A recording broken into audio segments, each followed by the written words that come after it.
Hello, my friends, and welcome. I'm so glad you've decided to join me tonight. Before we begin, I want you to take a moment to settle in. Dim the lights, find your most comfortable chair, and leave the busyness of the world behind. While you're getting settled, don't forget to like, subscribe, and tell me in the comments where you're listening from and what time it is. Your engagement truly helps, and the more you interact, the more these chilling tales will find their way back to your feed. Tonight, we're stepping into the shadows to share a few stories that are as true as they are unsettling. So, take a deep breath, get cozy, and let's explore the dark together.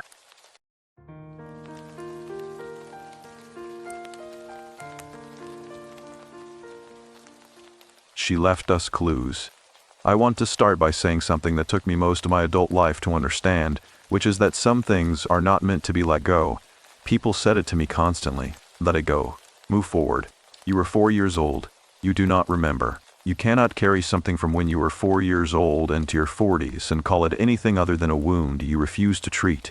I heard that from therapists and from well-meaning relatives and from a detective in 2001 who looked at me across a metal desk and told me, in the particular tone that people use when they have already decided the conversation is over, that the case was cold and the file was closed and the best thing I could do for myself was to build something from what remained. I looked at him for a long time after he said that.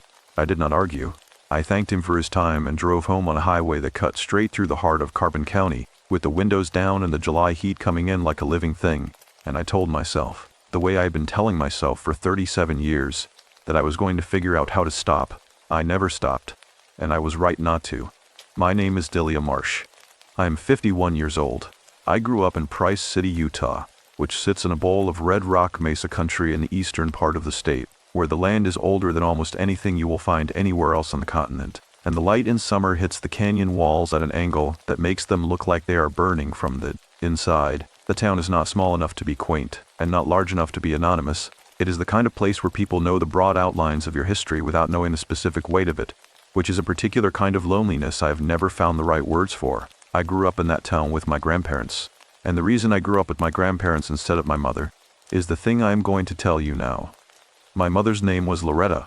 She was 23 years old on the night she was killed, which was the 9th of July in 1970. She had light brown hair that she wore in a braid when she was doing housework, and she sewed most of my clothes by hand because she liked making things herself. She made me a cloth doll with yarn hair that I slept with until I was 11 years old, and then kept in a box for the 30 years after that. She was a single mother in a small town in central Utah, and she was doing just fine at it, better than fine. The kind of woman who was going to be all right regardless of whatever came her way. And someone took that from her on a warm summer night while I was asleep in the next room. I was 4 years old. I do not remember everything. What I remember arrives in pieces, the way a photograph develops in a dark room, slowly and in stages, the details resolving from darkness into something you can name. I remember a thud, a single heavy sound from the direction of my mother's room. I remember going to my door and looking through the keyhole, which I could reach if I stood on my toes, and seeing something on the floor that my 4-year-old brain tried to identify as a pile of laundry someone had left there. I remember opening the door, and I remember what I saw when the door swung open, which I will not describe in full because some things do not need to be narrated in detail to be understood. What I will tell you is that a 4-year-old child sees things completely, in the way that children see everything before they have learned to filter, and the image that met me in that doorway went directly into some part of my memory where it has lived ever since. Unchanged, incapable of softening, I ran out of the house. The neighbor boy, Tommy Decker, was on the front porch looking for worms in the dirt near the steps. I told him I thought my mommy was dead. He did not know what to do with that. Neither did I. We stood there together in the dry heat of the July evening until the adults came. The police found my mother with 17 stab wounds. There was no forced entry. The medical examiner noted that she had not fought back, had no defensive wounds on her hands or arms. I have thought about that specific detail for 47 years. I know what it means. My mother heard someone entering her home, someone she either knew or trusted enough not to scream at, and she stayed quiet. She stayed quiet all the way through what was happening to her. She was in the room next to mine, and she did not scream. And the reason she did not scream is the reason I have never been able to let this go. Because I know why. She knew that if she screamed, I would open my door.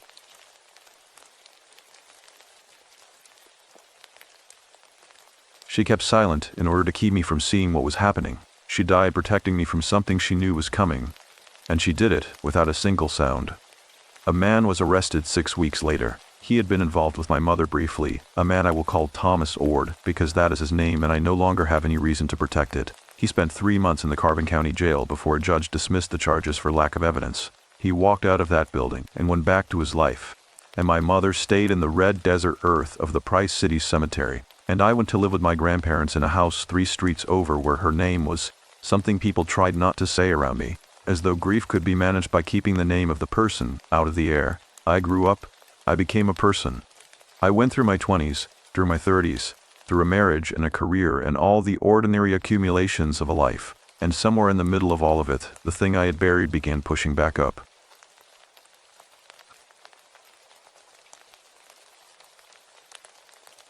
I cannot explain this to anyone who has not experienced it. It is not dramatic. It does not arrive as a sudden revelation. It arrives as a quiet, persistent pressure, the feeling of a debt that is being compounded every year it remains unpaid, something owed that has not been collected, a ledger that will not balance. Thomas Ord was alive somewhere.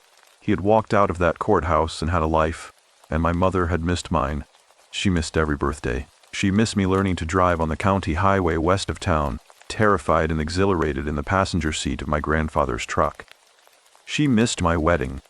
She missed my daughter being born. She missed all of it, and I could not make peace with the fact that the man responsible for that absence was somewhere in the world, breathing, and that her name had vanished from every official record like smoke. I started writing letters when I was 23 years old, the same age she was when she died. I wrote to the Price City Police Department and to the Carbon County Sheriff and to the Utah Division of Criminal Investigation. None of them responded. I kept writing. I wrote for years, and for years nothing happened. What I did not know then, what I would not learn for another 2 decades, was that there was almost nothing left to find. The original case file had been lost, not misplaced, not archived in the wrong location. Lost. The records had not simply gone cold, they had vanished, and what remained was a single box my grandmother had kept in the closet of her back bedroom, full of things she had gathered in those first months after my mother was found. That box sat in that closet for 46 years. I did not know what was inside it. I had never been able to bring myself to look. It sat in my grandmother's house, the way certain things sit in certain houses, patient and dense with information, waiting for the moment when someone was ready to look at what it held. When I finally carried it to the kitchen table and lifted the lid, there was a magpie on the windowsill above the sink. The window was closed. I do not know how it came to be there. It was black and white and completely still, and it watched me with one flat amber eye as I sat down with the box in front of me. And it did not look away, and I did not look away from it for a long time. Then I looked down at what my grandmother had kept. What I found in that box was the beginning of the end of 46 years of silence. There are things the desert keeps and things it releases, and the difference between the two has nothing to do with time, and everything to do with readiness. The box had been in that closet for longer than some people are alive, and it smelled like it. Not unpleasantly, but with the particular density of stored time, the smell of paper that has absorbed decades of dry Utah air, of ink fading at its own pace in the dark. I sat at my grandmother's kitchen table with it open in front of me and did not reach inside for several minutes. The kitchen was familiar in the way that spaces are familiar when you have moved through them since childhood, without ever really seeing them. The yellow linoleum, the window above the sink where the magpie had been, the faint smell of the coffee my grandmother had made that morning still sitting in the old percolator on the counter. She had died 18 months before. The house had come to me, and I had not yet decided what to do with it. And in the meantime I had been driving out from Salt Lake City on weekends, going through rooms slowly, the way you go through a person's things when you are not entirely sure you are allowed to. The back bedroom closet was the last thing I had opened. I do not know why I waited so long, or I do know, and the honest answer is that some part of me understood the box was a door, and I was not certain I was ready to go through it. My grandmother had never spoken about it directly. She had referred to it once, when I was in my 20s, as the things from after, and I had not asked her to say more. We had an agreement in that house, unspoken but absolute. We did not excavate. We did not go looking for the specific weight of what had happened to Loretta, because the shape of it was already present in every room, in the way her name was handled carefully when it was said at all, in the way certain drawers were never opened, in the way my grandmother would sometimes pause in the middle of an ordinary conversation and look out a window with an expression I came to know as the place she went when she was thinking about something she had decided not to say. She had been protecting me for most of my life. I understood that now, with a clarity that ached behind my sternum. The way understanding something too late always aches. Inside the box, arranged without any visible system, were the following things. A folded newspaper clipping from the Carbon County Sun, dated July of 1970, with a headline that I read once and then folded back the way it came. A smaller clipping from a Salt Lake City paper, dated 3 months later, about the dismissal of charges against Thomas Ord, his name in print. 2 paragraphs, concluded with the phrase, "No further investigation is planned," which I had to read 3 times before I could absorb it fully. A small spiral notebook, the kind sold at drugstores for school use, with my grandmother's handwriting on the cover. And a photograph. I set the photograph aside without looking at it directly. I opened the notebook first. My grandmother's handwriting was small and precise. The penmanship of a woman who had gone to school in the 1940s when handwriting was still taught as a form of discipline. The first entry was dated the 9th of July, 1970, the night my mother was found.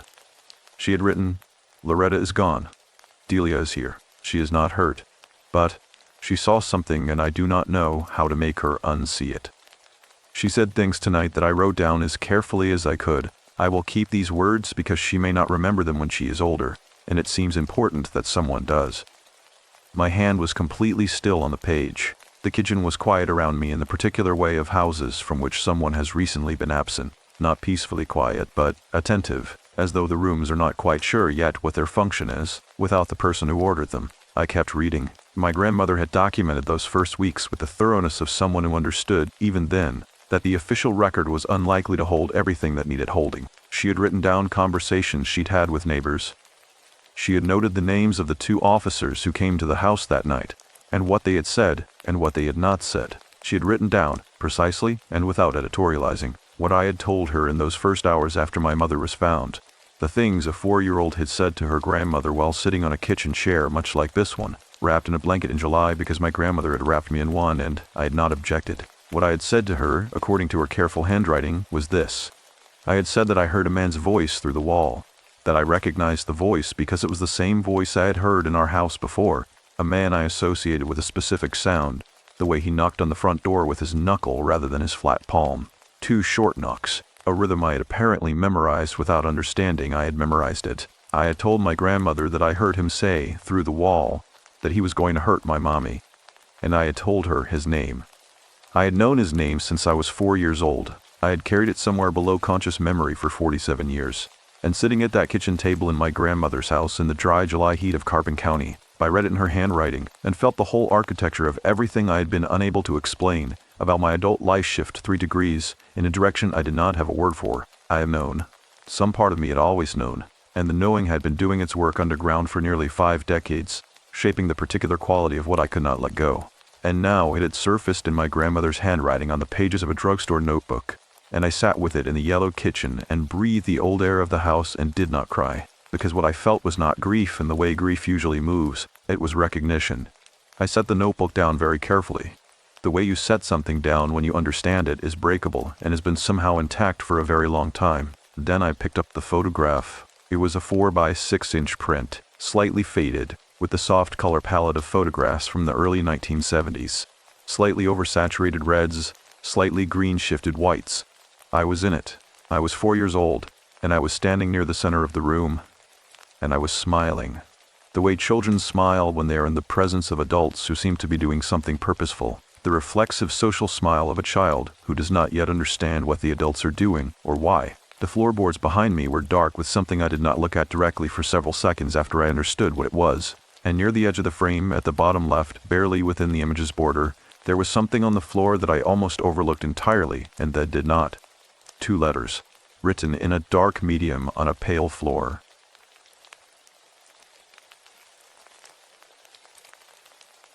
Small, careful, deliberate.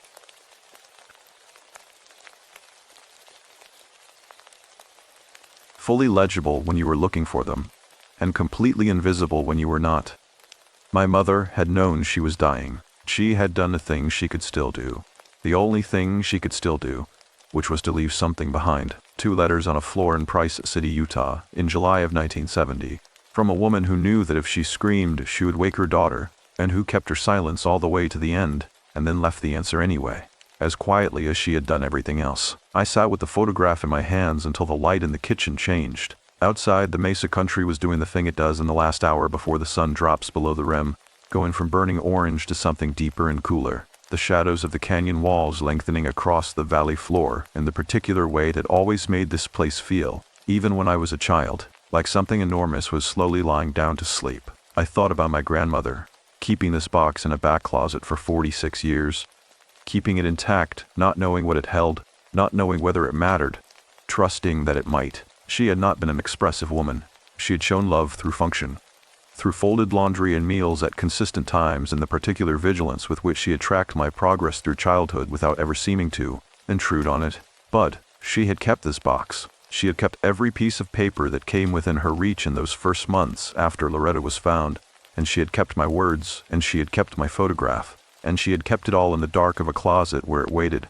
With the patience of something that knew it would eventually be needed, I reached for my phone. I found the number I had kept for 11 years without ever being fully certain I would use it. Marcus Webb had been a year behind me at school.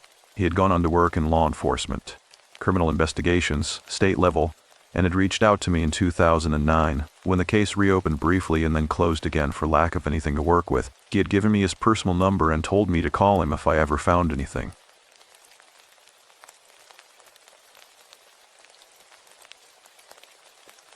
I looked at the photograph in my hand. I looked at the 2 letters near the edge of the frame.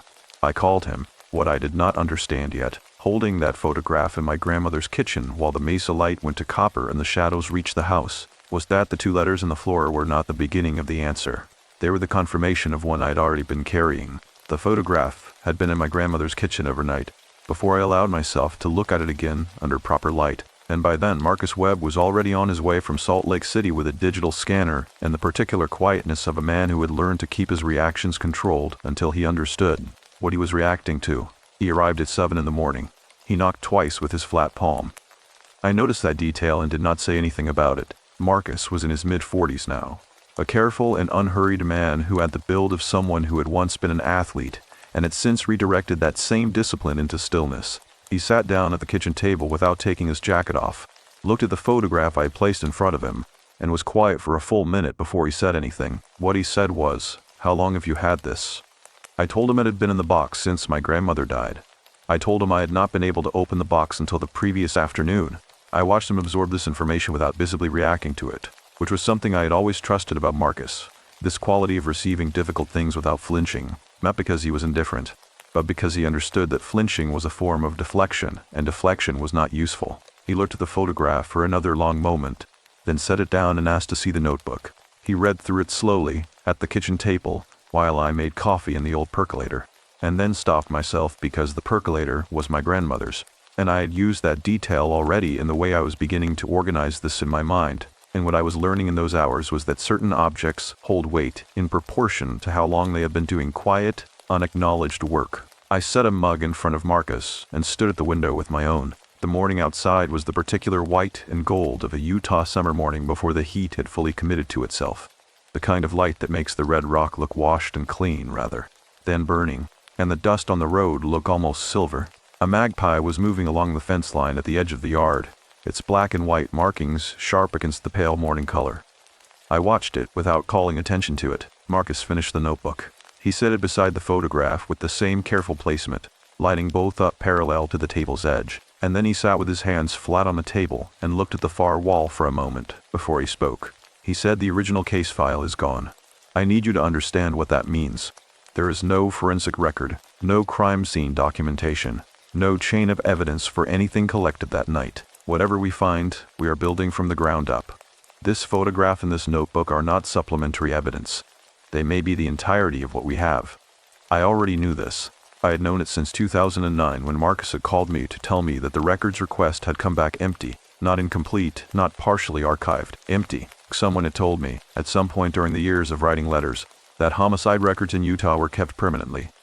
This one had not been kept. I had sat with that fact for 11 years without knowing what to do with it, the way you sit with a locked door when you do not yet have the shape of the key. What I had not known until that morning was what the notebook contained, the words I had said at 4 years old, my grandmother's handwriting preserving them with the precision of someone who understood that the official record was failing in real time and decided to maintain an unofficial one in its place. A child's account of a voice through a wall, a pattern of knocking, a name. Marcus asked me if I remembered any of it. I told him I did not. What I had was not memory. It was the texture of something that had been true for so long it had become structural, like a bone that healed slightly wrong and you only notice because of the way it aches when the weather changes. I had spent my adult life carrying a weight I could not name, and my grandmother had been holding the name of it in a spiral notebook in a back closet for nearly 5 decades, waiting for a morning exactly like this one. He looked at me for a moment, and then he said, "I need to have the photograph digitally enhanced before we draw any conclusions. The detail at the bottom left of the frame is legible to the naked eye, but we need a clean, high-resolution image before we can treat it as anything evidentiary." He paused. Then he said more quietly, "I can see what it looks like, but I am not going to say what it looks like until we have the clean image." I nodded. He was right to be careful. I had been watching people fail to be careful with this case for 47 years, and his carefulness was the specific quality that had made me call him rather than anyone else. While he set up the scanner on the kitchen table, I went through the remainder of the box. There was more than I had processed the previous afternoon. Underneath the clippings in the notebook was a layer of things I had not yet reached. 2 folded letters in envelopes addressed to my grandmother from a woman named Ruth Ainsley, whose name I did not recognize, with a return address in Provo, dated from the winter of 1970, 5 months after my mother was killed. There was a small laminated card that had been a prayer card from the funeral, with my mother's photograph on it. A photograph I had not seen before, a snapshot from what appeared to be a summer birthday. Her hair in the braid she wore when she was working, her face turned slightly toward the camera with the expression of someone caught mid-laugh. There was a child's drawing in crayon, which I understood after a moment was one I had made myself, at an age before I could write, a smear of brown and yellow, and a circle with a smaller circle inside it that might have been a face. I set the crayon drawing aside and looked at it for a long time. The child who had drawn that drawing had also, on the same night my mother was found, told her grandmother the name of the man who had done it. The child had carried that knowledge. And then, over the years that follow, when a child's mind seals the unbearable things behind whatever walls it can build, she had forgotten she was carrying it, and had grown up wondering why the weight never lifted. The 2 letters from Ruth Ainsley I did not open yet. I set them on the table beside the photograph and the notebook, and told Marcus they were there. He glanced at them without touching them. He asked if I knew the name. I told him I did not. He said we would come back to them. The scanner produced a clean image of the photograph in approximately 4 minutes. Marcus connected his laptop and opened the image file and began adjusting the contrast in increments, working from the center of the frame outward, and then from the edges inward. I stood behind him and watched the image clarify in stages. The floorboards gaining texture and grain, the shadows under the furniture resolving into specific shapes, the border of the frame sharpening until each element in the image was as distinct as the technology could make it. When he reached the lower left of the frame and adjusted the contrast on that section of floor, we were both quiet for a moment.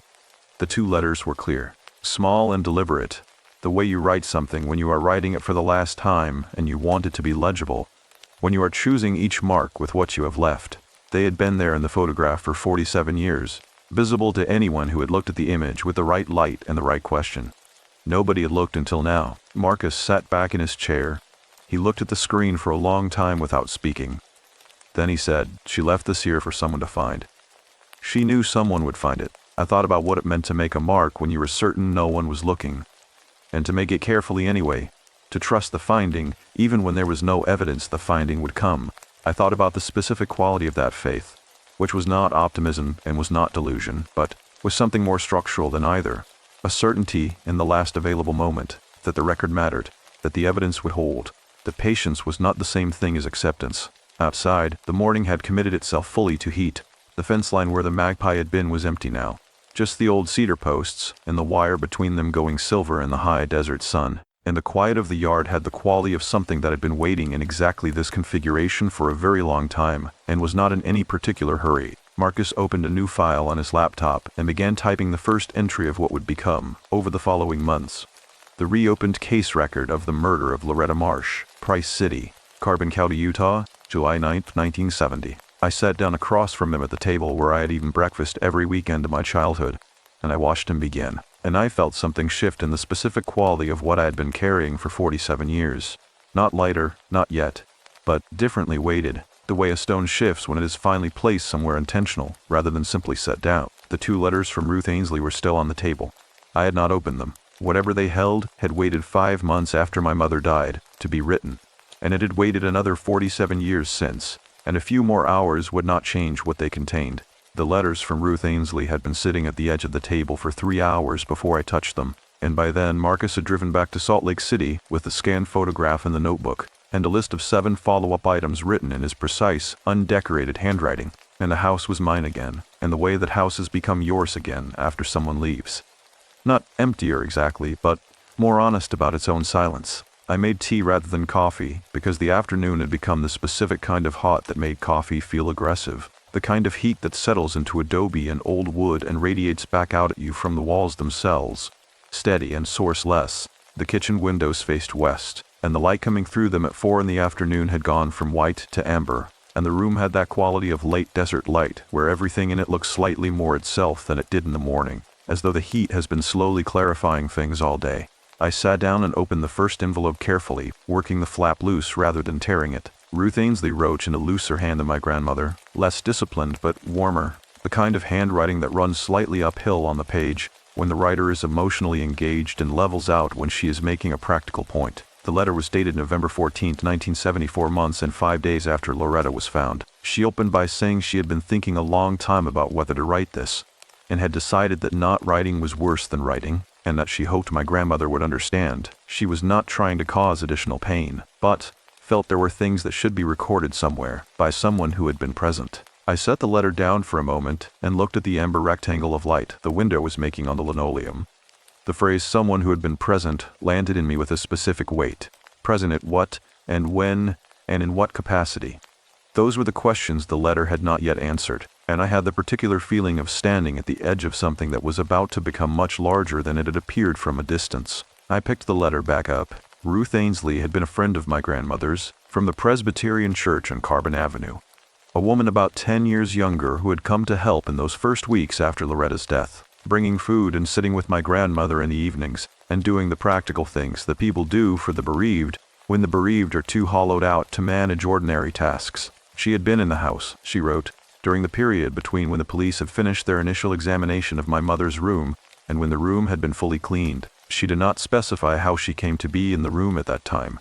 She said only that she had gone in with cleaning materials, had understood it was a task someone had to do, and had done it, and she had seen something before she began. My mother's hand, she wrote, had been positioned at her side when Ruth entered the room, not as it had been found initially, which the newspaper accounts had described as extended but folded in toward her body, the way a person's hands come to rest when the muscles release, but on the floor around it, Ruth wrote. There was still the original configuration of what had been left there before the body was moved for examination. She had seen 2 letters written in a dark medium on the pale floorboard, and she had understood immediately what they were and what they meant. And she had not known what to do with that understanding, because the official investigation had already concluded its examination of the room, and she was a woman in 1970 in a small Utah town, and Thomas Ord had already been released, and she had been frightened. She had been frightened, she wrote, in a specific way, not of the room or of what it contained, but of what it would mean to say what she had seen out loud, to a police department that had already returned the man to his life, in a community where that man still moved and breathed and knew where her family lived. So she had cleaned the room.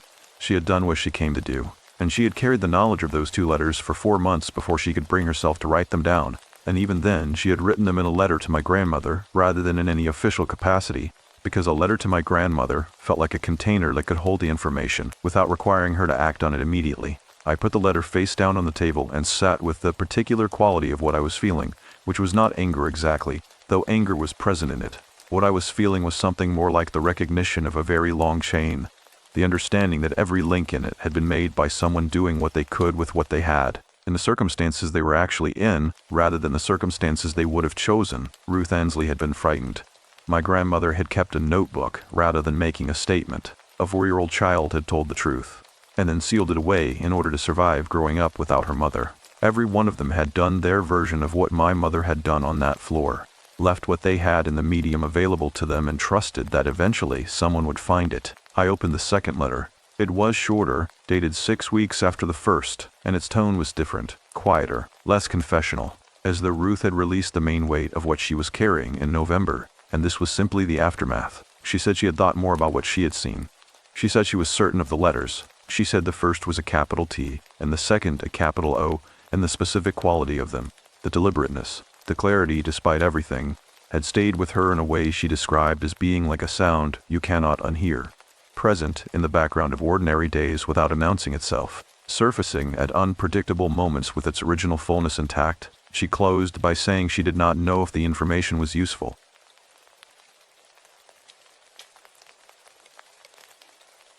She said she hoped it would be, someday, to someone.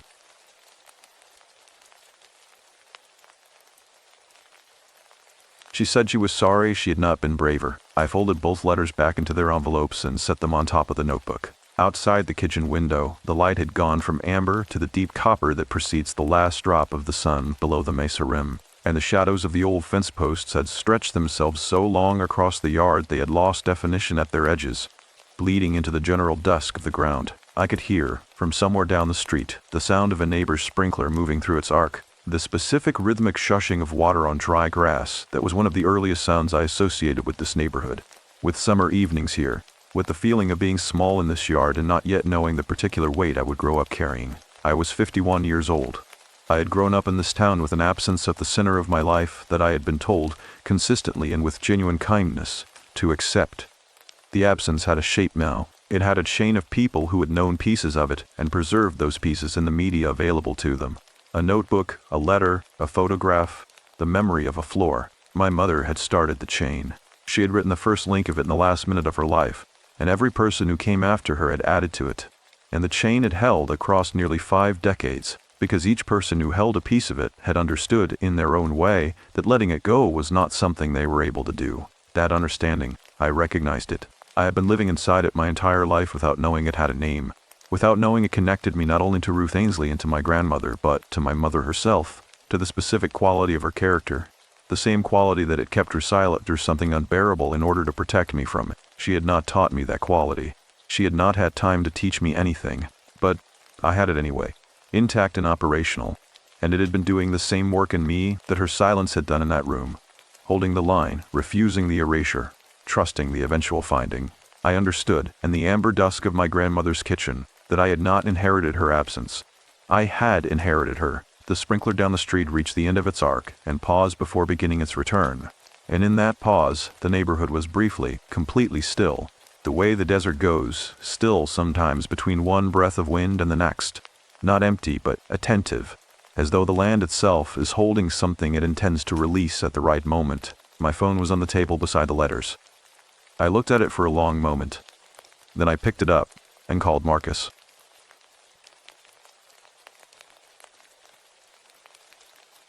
I told him about Ruth Ainsley.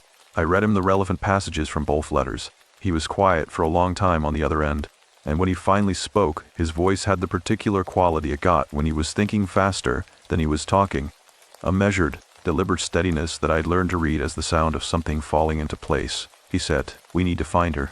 I had not yet considered whether Ruth Ainsley was still alive, or what she might be carrying after 50 more years of silence, or what it would mean to ask her to carry it a little further, to the place where it could finally be set down. Marcus found Ruth Ainsley in 11 days. She was 81 years old, and living in an assisted living facility in Provo, in a ground floor unit that looked out over a small courtyard with a fountain that ran in the warmer months and had been turned off for the season. It was mid-October when I drove down to meet her, and the Wasatch Front was doing the thing it does in October, the cottonwoods along the highway going gold all at once, the mountains behind them already carrying their first snow on the upper ridges, the sky that particular hard blue that only exists at altitude in autumn, a color so saturated it looks almost artificial against the white of the peaks. I had called ahead. Her daughter had answered, a woman named Patricia, who was cautious in the way that adult children are cautious when someone they do not know calls asking to speak with an elderly parent about something from 50 years ago. I told her it was about my mother.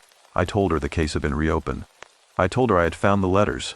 There was a pause on the line, and then Patricia said, "She has been waiting for someone to call about this for a very long time." Ruth Ainsley was small and white-haired and entirely alert, sitting in a chair near the window of her unit with a cup of tea on the table beside her and her hands folded in her lap with the stillness of someone who had made a long private peace with the act of waiting. The room smelled of wool and something faintly floral, not perfume exactly, but the residual scent of sachets kept in drawers over many years. On the windowsill, there was a small ceramic figurine of a bird, not a magpie, a wren, which she had placed facing outward toward the courtyard. She looked at me for a long moment when I came in, the way very old people sometimes look at younger ones, as though reading the generations backward through the face. She said, You look like her. I sat down in the chair Patricia had placed across from her. I told her I had been told that before. I told her I had read the letters she had written to my grandmother in the winter of 1970. She nodded, once with the unhurried quality of a woman confirming something she had already known was coming. She said, I kept copies. I did not trust that the originals would survive. I kept my copies in a tin in the back of a closet for 50 years, and I checked once a year to make sure they were still there. And every year when I confirmed they were still there, I told myself that the fact of their survival was not an accident. I asked her to tell me what she had seen. She was quiet for a moment. The fountain in the courtyard was off, as Patricia had warned me it would be, and the silence from that direction had the particular quality of a stopped thing, a mechanism at rest, potential rather than absent. Ruth looked at her hands in her lap, then back at me, and when she began to speak her voice was steady and precise, the voice of someone who had rehearsed this account, not in the way of fabrication but in the way of a person who has gone over a true thing many times in order to be certain they can deliver it accurately when the moment requires. She said, I went into your mother's room on the morning of July 11th. 2 days after she was found, the police had finished what they were doing, and your grandmother could not go in herself. And I understood that someone had to do it before you came back to the house. I did not want you to see the room as it was. She paused. She picked up her tea, held it for a moment without drinking, set it back down. She said, the floor near where she had been found was still marked. The police had done their work, but the floor had not been cleaned, and there were marks on it that I understood immediately for what they were.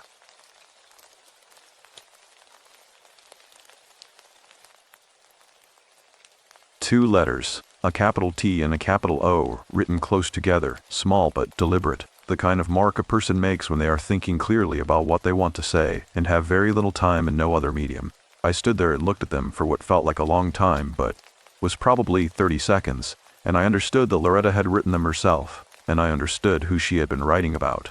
She looked at me directly. She said, everyone in that town knew about Thomas Ord. Your mother was not the first woman he had frightened. She was the first one he had killed, and the difference between her and the others was not luck or circumstance. The difference was that your mother did not have anyone powerful enough to make a call on her behalf. She was a young single woman with no family in that town beyond your grandmother, and Thomas Ord knew exactly what that meant and chose accordingly. He chose her because he believed there was no one who would hold him accountable for it. I believed he was right about that in 1970, and I was ashamed of that belief, and I am still ashamed of it. Her voice had not wavered once. She delivered this the way someone delivers a prepared statement, not cold but controlled, with the particular steadiness of a person who has decided that the truth deserves a clean container. I asked her why she had not gone to the police with what she had seen. She said, because Thomas Ord had already been released, because I was a woman in a small town in 1970, and the detective who handled the case had gone to school with Thomas Ord's older brother, because I had 2 children at home and a husband who worked for the county, and I was frightened, in a way I have never fully been able to explain to anyone who is not a woman in that specific time, and that specific place. She paused. She said, those are the reasons. They are not justifications. I want to be precise about that distinction. I told her I understood the distinction. I told her I was not there to assign blame to anyone who had been frightened. She looked at me for a long moment. Something shifted in her expression. Not relief exactly, but the specific quality of attention releasing that has been held so long its release feels almost unfamiliar. She said, your mother was the bravest person I have ever known personally. I do not say that lightly.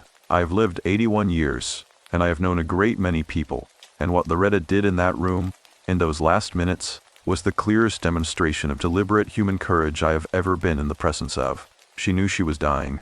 She chose not to scream. She chose to protect you first, and then she chose to leave the truth behind, and she did both of those things with full knowledge of her situation, and no guarantee that either of them would matter. That is not the action of someone who is simply enduring something. That is the action of someone who was deciding, right up to the end, what kind of person they were going to be. The room was very quiet. Outside the window, the bare branches of a small ornamental tree in the courtyard moved slightly in a wind I could not hear through the glass, and the movement was unhurried and rhythmic, the slow articulation of something that has learned to be patient with the seasons. I thought about my mother's hands. I thought about the specific quality of the decision she had made, to spend her last strength not on any attempt to survive, which she must have understood was no longer available to her, but on the record, on the 2 letters, on the trust that the record would hold. I thought about the cloth doll she had made me, the yarn hair, the stitching she had done by hand because she liked making things herself. I thought about the braids she wore when she was working. I thought about a 23-year-old woman in a small Utah town who was doing just fine at the life she had made, who was the kind of person who was going to be all right, and who had spent her last minute on Earth making sure her daughter would eventually be all right too. The grief that moved through me then was not the grief I'd been carrying for 47 years, which was a grief of absence and fury and helplessness, the grief of a wound that had never been able to close because the thing that had made it had never been acknowledged. This was something different. This was grief with a floor under it. Grief that knew what it was mourning and why, and in honor of what. I did not cry. I sat with it the way you sit with something that is exactly the right size for the space it has been given. Ruth reached across the small table between us and put her hand over mine.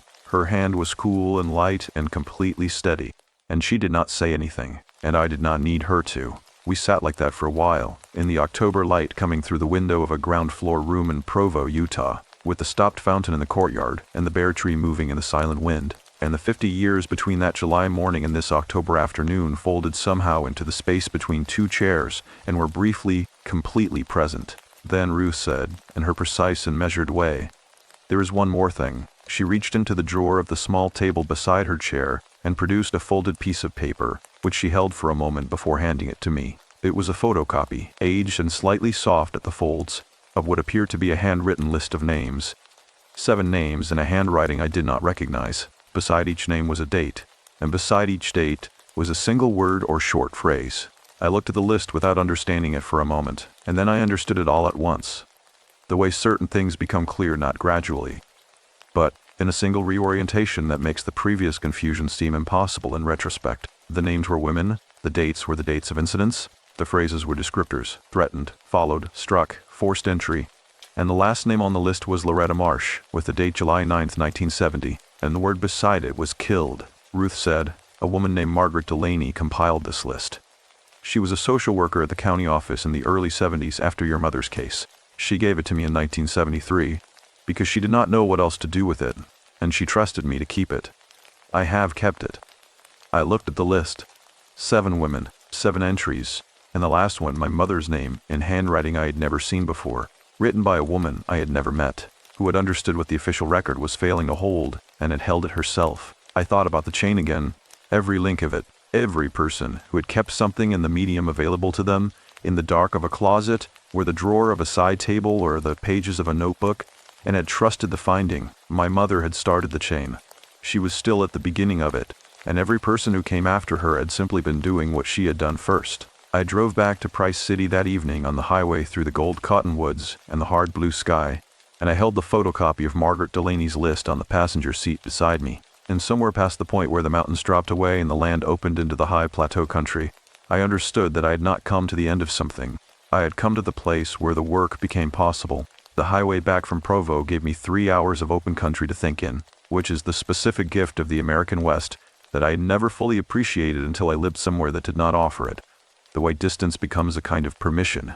The way the land simply continues in every direction without requiring anything from you. And in that continuation you are allowed to be exactly as unresolved as you actually are without anyone noticing or asking you to be otherwise. I had moved to Salt Lake City when I was 26.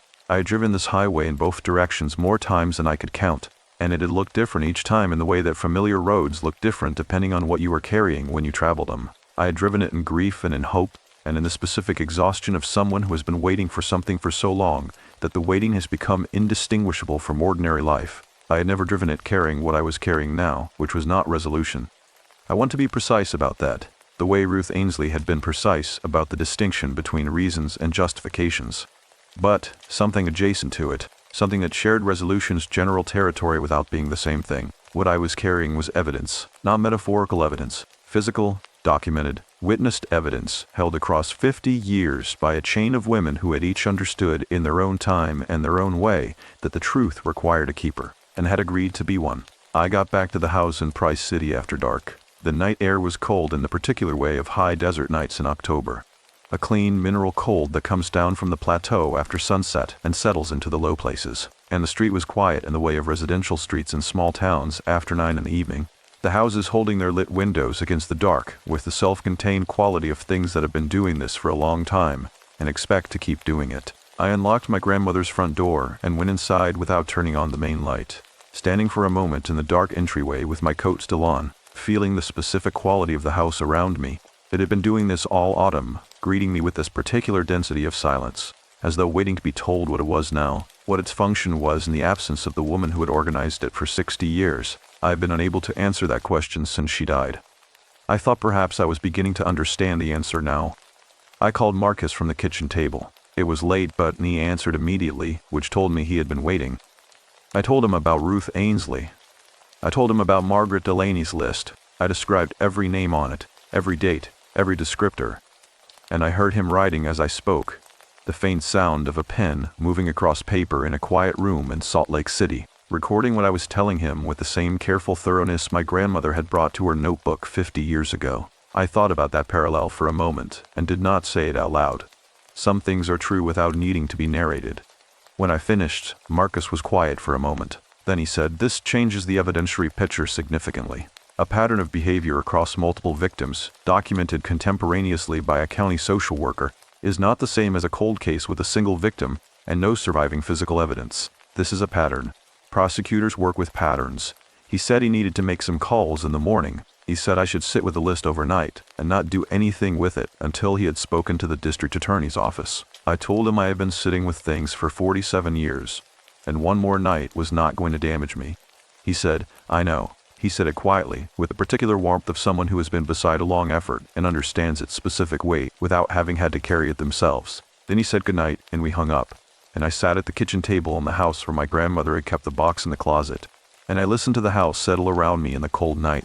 The weeks that followed had the quality of held breath. Not tense exactly, but suspended, each day feeling provisional in the specific way of days that are waiting for a larger event to locate them in the sequence of things. Marcus moved carefully and methodically, the way he did everything, making calls and submitting documentation requests and having quiet conversations with people in offices whose names I was not given and did not ask for, because I had learned over 47 years of doing this myself that the official machinery moves at its own pace, and the best thing you can do is give it clean fuel and then step back. The district attorney's office in Carbon County agreed to review the case in November.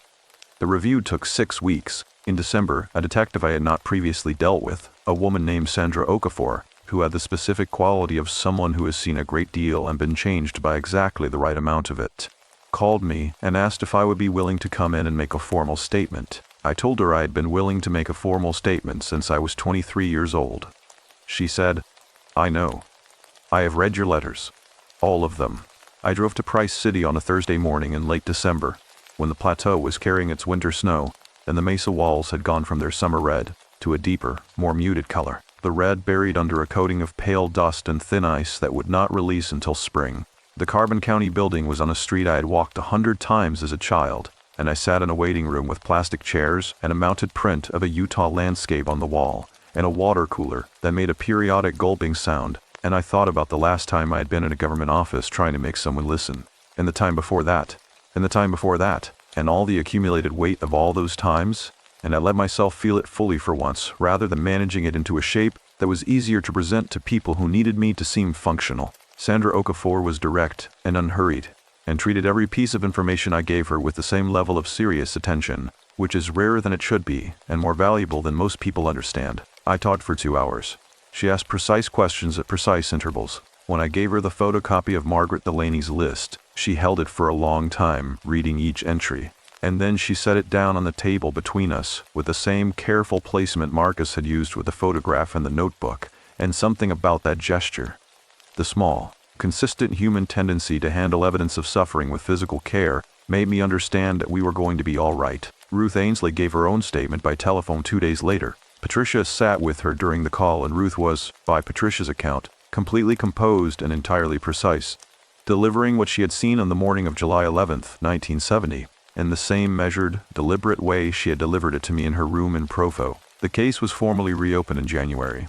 Thomas Ord was 79 years old and living in a retirement community in St. Cordy, George, in the southern part of the state, in the Red Rock country near Zion, where the winters are mild and the light on the canyon walls in the late afternoon has that quality of something internally illuminated. He had been living there for 11 years. He had, by all accounts, been living quietly. Marcus told me about the confession on a Tuesday evening in February, calling me while I was standing at the kitchen window of my apartment in Salt Lake City, watching the snow come down over the city in the specific way of February snow, which is heavier and more deliberate than earlier winter snow. As though by February, the season is fully committed to its purpose and no longer needs to demonstrate anything, he said, he told a neighbor. 3 weeks ago. A recorded conversation. The neighbor did not know it was being recorded. Thomas Ord apparently did not consider the possibility. He said it the way people say things they have held for a very long time. Calmly. In a context that seemed to call for it. With the specific relief of someone who has been waiting for permission to put something down and has finally, after nearly 50 years, decided to grant themselves that permission. I stood at the window with the snow coming down over the city and did not say anything for a moment. Then I said, "What exactly did he say?" Marcus read me the relevant portion of the transcript. I will not reproduce it here in full. What I will tell you is that he said her name. He said it plainly and without hesitation, and everything that followed from it was a confirmation of what my grandmother's notebook and Ruth Ainsley's letters and Margaret Delaney's lists have been holding together across 50 years of patient, unacknowledged vigil. My mother had been right. The record had held. Thomas Ord was arrested on a Wednesday morning in March. I did not go to Price City for the arrest. I stayed in my apartment and sat at my kitchen table and drank coffee and watched the morning light come across the rooftops of the city and felt, for the first time in my adult life, the specific quality of a weight that has not been removed but has been correctly placed, set down in the right location, acknowledged by the right people, given the name it had always had and been denied for 50 years. I call my daughter. Her name is Loretta. She was named before I understood why I needed to name her that. In the way that we sometimes act on knowledge we have not yet consciously arrived at. She answered on the second ring, and I told her, and she was quiet for a long time, and then she said, "Grandma knew we would find it." I told her I believed that too. Outside my kitchen window, the March morning was doing what March mornings do in Salt Lake City, uncertain, oscillating between the remnants of winter and the first tentative gestures of something warmer, the kind of day that cannot quite decide what season it belongs to, and in that indecision has a particular, provisional beauty. I thought about my grandmother's kitchen in Price City, and the box on the table, and the magpie on the windowsill that had watched me with one flat, amber eye, and then, when I came back later, was simply gone. I thought about what it means to watch something from a great distance with absolute stillness and absolute patience, without urgency, without the need to announce yourself, holding your position for as long as the holding is required, and then, when the moment is past and the work is done, simply not being there anymore. I thought about my mother, 23 years old, the best person I knew, who had made her decision in the last minute available to her with the clarity and courage of someone who understood exactly what they were doing and did it anyway. She had been patient, the way certain things are patient, the way the truth is patient when it has nowhere else to go. There was still one thing left to do, and I had known for some time that I would need to go back to Price City to do it. Not to the courthouse, not to the official places, but to the specific ground where she was, and say out loud the things that had waited long enough to be said. The Price City Cemetery sits on the eastern edge of town, where the land begins its slow rise toward the mesa, and in April it has the quality of a place that has been waiting all winter for permission to be itself again. The grass coming back in uneven patches between the headstones, pale green against the darker earth, and the cottonwood at the north end of the grounds putting out its first small leaves, which at this stage are so new they are almost translucent, letting the light through in a way that will be impossible in another month when they have thickened into summer. I have been there many times. I had stood at my mother's headstone as a child with my grandparents at holidays and at the anniversary of her death, and I had stood there as an adult alone, and each time the standing had been an active presence without completion, the way you sit beside someone who is sleeping and cannot hear you, and you do not speak because the silence feels like the more honest thing. This time I was going to speak. I drove from Salt Lake City on an early April morning when the sky over the Wasatch was that specific pale color that exists between winter and spring. Not quite either. The blue not yet committed to its summer depth. The light clean and slightly cool the way light is, when the air still carries the memory of cold, even as it is warming. I had the windows down for the last hour of the drive, through the canyon where the highway follows the river, and the smell coming in was the smell of cottonwood buds and wet stone, and the specific green smell of moving water in early spring, which is one of the oldest smells I know, the smell of every April of my childhood, when my grandmother would drive me out to the cemetery on a Saturday morning, and we would stand together in our separate silences, and then go home, and not speak of it. My daughter Loretta was in the passenger seat. She had asked to come, and I had not hesitated in saying yes, because she had a right to be there that was independent of my own, and because there are things that should be witnessed by more than one person, not for the sake of ceremony but for the sake of continuity, so that the witnessing passes from one generation to the next, and the chain does not break. She was 26 years old, the same age I had been when I started writing letters to police departments that did not write back. She had her grandmother's light brown hair, worn loose today, and she had the quality of attention that I had always associated with my mother, the specific alertness of someone who is fully present in a moment without making a performance of it. We did not talk much on the drive. We had said most of what needed saying in the week since the arrest, in the long phone calls and the one weekend she had come to stay with me in Salt Lake City when neither of us wanted to be alone with the size of what had happened. We had talked about Thomas Ord and about the trial that was coming and about what I intended to say at the parole hearing when he was 96 years old, which I had already begun composing in a document on my laptop with the unhurried thoroughness of someone who has learned that the work you do in advance of the necessary moment is never wasted. We had talked about Loretta, my mother, her grandmother, in a different way than we had ever talked about her before, not as an absence, as a person, as a 23-year-old woman who sewed her daughter's clothes by hand and wore her hair in a braid when she was working, and made a cloth doll with yarn hair, and was doing just fine at the life she had built and was going to be all right, and who, in the last minute available to her, made two decisions that held everything together across 50 years. She had kept silent to keep me asleep. She had written the letters to wake the truth. Both decisions had worked exactly as she intended. I parked on a gravel road that runs along the east side of the cemetery, and we walked in through the iron gate, which has a latch that sticks in cold weather and releases in spring with a specific lightness, a small mechanical ease that always felt to me like the gate itself acknowledging the season. The grass was wet from a rain 2 days before, and the sound of our footsteps was soft and particular. The sound of boots on ground that is still giving a little beneath each step, not yet summer firm. My mother's headstone is white granite, simple, with her name and her dates and nothing else, because my grandmother had not known what to add and had decided that nothing was better than something insufficient. Standing in front of it now, I thought that my grandmother had been right about that. The way she had been right about most things she was quiet about. The name and the dates were enough. Everything else was held elsewhere, in a notebook, in 2 letters, in a photograph, in a chain of people who had understood that keeping the truth was an act of love. Loretta stood slightly behind me and to my left, giving me the space without removing herself from it. I had thought about what I was going to say, and I had decided in the end not to prepare it too carefully, because the things that need to be said to the dead do not benefit from rehearsal. They benefit from honesty, and honesty is not a performance. So I said what was true. I told her that Thomas Ord was in custody. I told her the case was open, and the evidence was documented, and the people who needed to believe it believed it. I told her that her words on that floor had been found, that they had been read, that they had done exactly the work she intended them to do. I told her that Ruth Ainsley had kept her copies in a tin in the back of a closet for 50 years, and checked on them once a year, and that I had sat with Ruth in October and she had told me, with complete precision and complete steadiness, that my mother was the bravest person she had ever known personally. I told her I agreed with that assessment. I told her about my daughter, who was standing behind me with my mother's hair and my mother's quality of attention, and who had been named before I consciously understood why, which I now understood was not a coincidence, but a form of knowledge that operates below the level of conscious decision, the kind of knowing that the body carries when the mind is not yet caught up.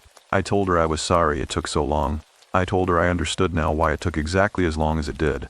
Not because the delay was acceptable, but because each year of it had been adding another link to the chain, and the chain needed every link it got, needed Ruth Ainsley to be frightened in 1970 and brave in 2019, needed my grandmother to keep a notebook and a photograph in a back closet rather than trying to carry it alone, needed a social worker named Margaret Delaney to compile a list of 7 names and give it to someone she trusted, needed Marcus Webb to answer his phone on the Tuesday night in February and read me the transcript in a steady voice, needed me to be unable to let it go.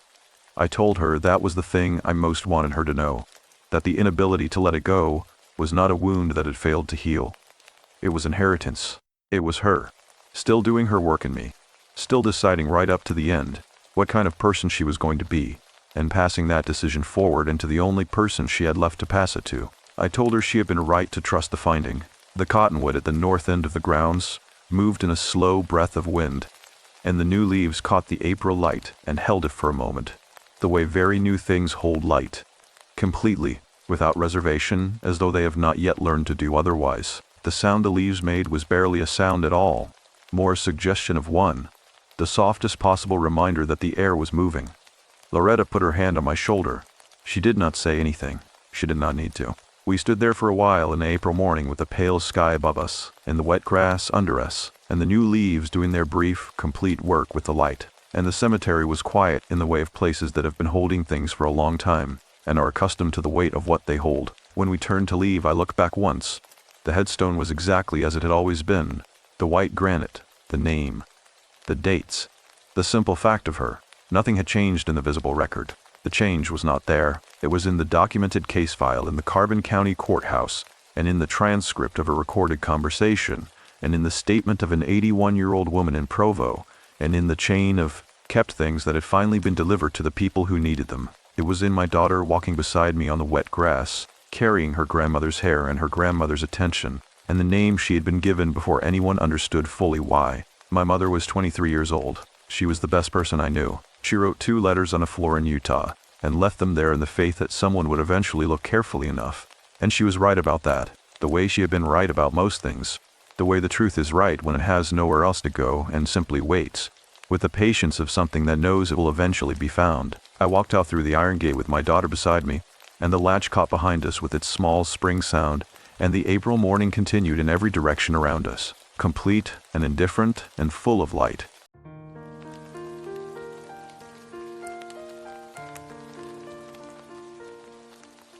The bones remember. The Muskingum moose slow and brown in autumn, carrying the smell of clay and old wood downstream. The fields beside it are flat and unremarkable, until the earth opens and shows you what it has been keeping. I want to be honest about why I went. Most people who drive to McConnellsville in October do so because they have family there, or because they took the wrong exit off Route 33, or because they are passing through on the way to somewhere that matters more. I did not belong to any of those categories. I went because of a photograph in a cardboard box, because of a name penciled on the back of it in handwriting I recognized and could not account for, and because the autumn before, I had buried my father in ground he would never have chosen, and I had not yet found a way to put anything down. My name is Ellen Marsh. I am 41 years old. I work for a university library in Columbus, managing the digitization of historical documents, maps, land surveys, letters, ledgers, the paper residue of lives that ended before anyone thought to record them carefully. It is precise work. It rewards patience and punishes assumption. I have always been good at it. My father was not a complicated man, but his absence had turned out to be complicated in ways I had not anticipated. He died in February, quickly, in the way that people who have never been seriously ill sometimes do, as though the body, having no practice with suffering, simply does not know how to prolong it. I was there. I held his hand. I said the things a person says. I drove home to Columbus in the dark, and went back to work the following Monday and told myself that I was managing well, and for several months I believed it. Then I found the box. It was in the second bedroom of my apartment, on the top shelf of the closet, behind a winter coat I had not worn in 3 years. It was a banker's box sealed with packing tape, and it had my father's handwriting on the side, Ellen, documents, nothing else. I had no memory of receiving it. I had no memory of putting it there. But the tape was intact, and when I cut it open I found inside it a collection of photocopied land records, hand-drawn survey maps, and 3 photographs of a stretch of riverbank that I did not recognize. One photograph showed a section of earth that had been cut away, a clean face of dark soil, layered like the pages of a book someone had opened to the middle. Standing at the edge of it were 2 men in work clothes, both squinting against the sun, both holding tools I could not identify from the angle. On the back of that photograph in my father's hand, Muskingum, 9 feet down, and the year 1981. My father had been 23 in 1981. He had never mentioned the Muskingum River to me in my life. I drove to McConnellsville on a Thursday in early October, which is the best time to be in southeastern Ohio if you want to understand what the land actually looks like without the interference of summer's green. The trees along Route 37 had gone amber and rust, and a color I have no single word for, something between copper and dried blood, and they pressed close to the road in a way that made the sky above appear narrower than it was. The air through the cracked window smelled of leaf decay and creek water and Faintly, something mineral and cold that I associated with basements and old stone. McConnellsville is a county seat that wears its age without apology. The courthouse square has a Civil War memorial that leans slightly to the left. The storefronts on Main Street are the kind that have changed functions several times without changing their bones. The pharmacy that used to be a dry goods store. The insurance office that still has the ghost of an older sign visible beneath the current paint. I stopped at a gas station on the edge of town and filled a tank and bought a coffee that came out of a machine and tasted precisely like a coffee that came out of a machine. A man behind the counter watched me look at a paper map I had printed before leaving Columbus and said, without being asked, that nobody went out toward the river road this time of year. I told him I was looking for a site, an old one. He looked at the map and nodded slowly, the way people nod when they recognize something they have decided not to discuss. He said the road past the grain elevator would take me to the bottomland. He said the ground got soft after rain. He said I should watch the sky. I thanked him and left. The road past the grain elevator was exactly what he described. 2 lanes that narrowed imperceptibly until there was really only one, bordered by fields that had been harvested and stood now in pale stubble, the cut stalks throwing short shadows in the low afternoon light. The river was not visible yet, but I could feel its presence, the way you feel a presence in a room before you see who is in it. A change in the quality of the air, a slight drop in temperature, a sense that the landscape had oriented itself around something just beyond the frame. I turned where the map said to turn and came out above the floodplain. The Muskingum at this point was wide and dark and moved without urgency, carrying on its surface the reflection of an overcast sky that was not quite gray and not quite white.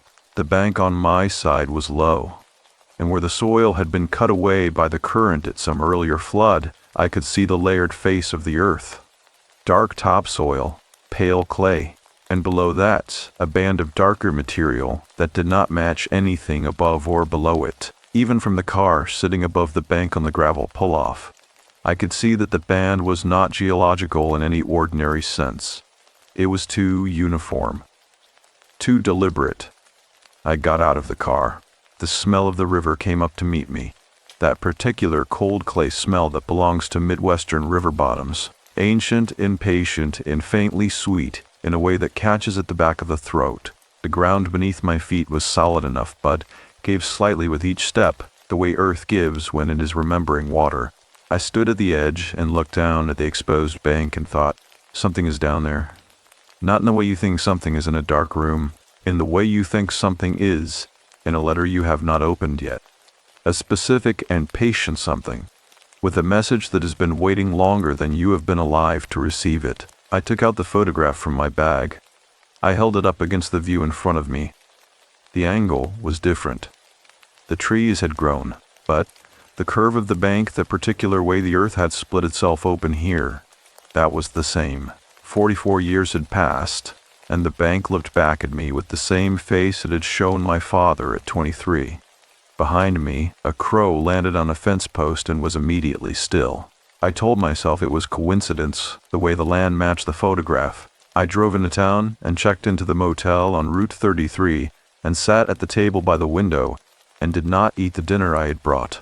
And outside the window, the town of McConnellsville went about its evening, and I sat very still and thought about the fact that my father had been here and had never said a word, and that the earth at the river's edge had a band of darkness in it that I could not account for, and that both of these things felt, somehow, like parts of the same sentence.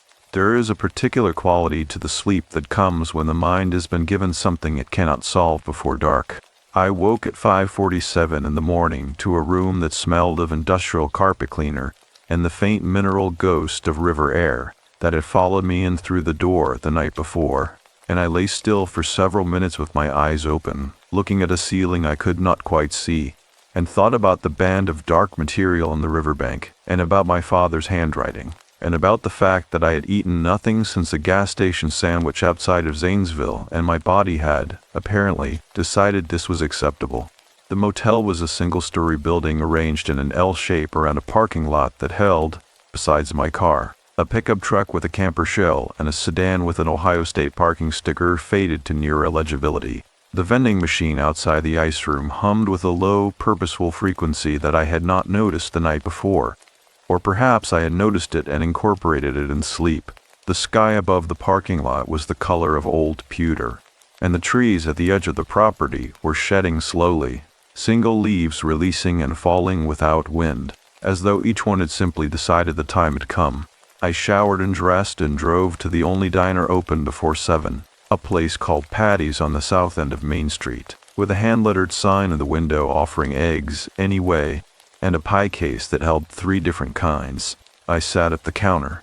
A woman with gray-streaked hair and the practiced efficiency of someone who has been doing the same work for 20 years, poured coffee without being asked and set a laminated menu in front of me that I did not open. I ordered eggs and toast and sat with both hands around the mug and looked at the room. There were 4 other people in the diner at that hour. An older man in coveralls eating with focused attention. 2 women in their 30s sharing a booth and talking quietly about something that required low voices. And at the far end of the counter, a man of perhaps 65 with wire-rimmed glasses and a county land office lanyard around his neck, reading a newspaper folded to a single column. I watched the lanyard. My work in library archives had taught me that the people who know the history of a place are almost never the people who advertise that knowledge. They are the ones who have been present long enough that the knowledge accumulated without effort, the way sediment accumulates on a riverbed, not through intention, but through simple persistence over time. A county land office employee in a town this size, at this age, would have been working those records for decades. He would know the floodplain. He would know what the earth along the Muskingum had been asked to hold. I did not approach him that morning. I ate my eggs and paid and drove to the Morgan County Courthouse when it opened at 8:30, and I asked at the front desk where the land records office was, and the woman at the desk looked at me with the careful neutrality of a person who has learned to assess strangers quickly and said it was down the hall. Second door on the left. The man with the lanyard was behind the counter when I walked in. His name was Gerald Foss. He had a metal nameplate on the counter that said so. He looked up when I came in and set his coffee down and waited with the patience of a man who has learned that people come to land records offices with questions they do not yet know how to ask. I placed the photograph on the counter. I told him I was a library archivist from Columbus.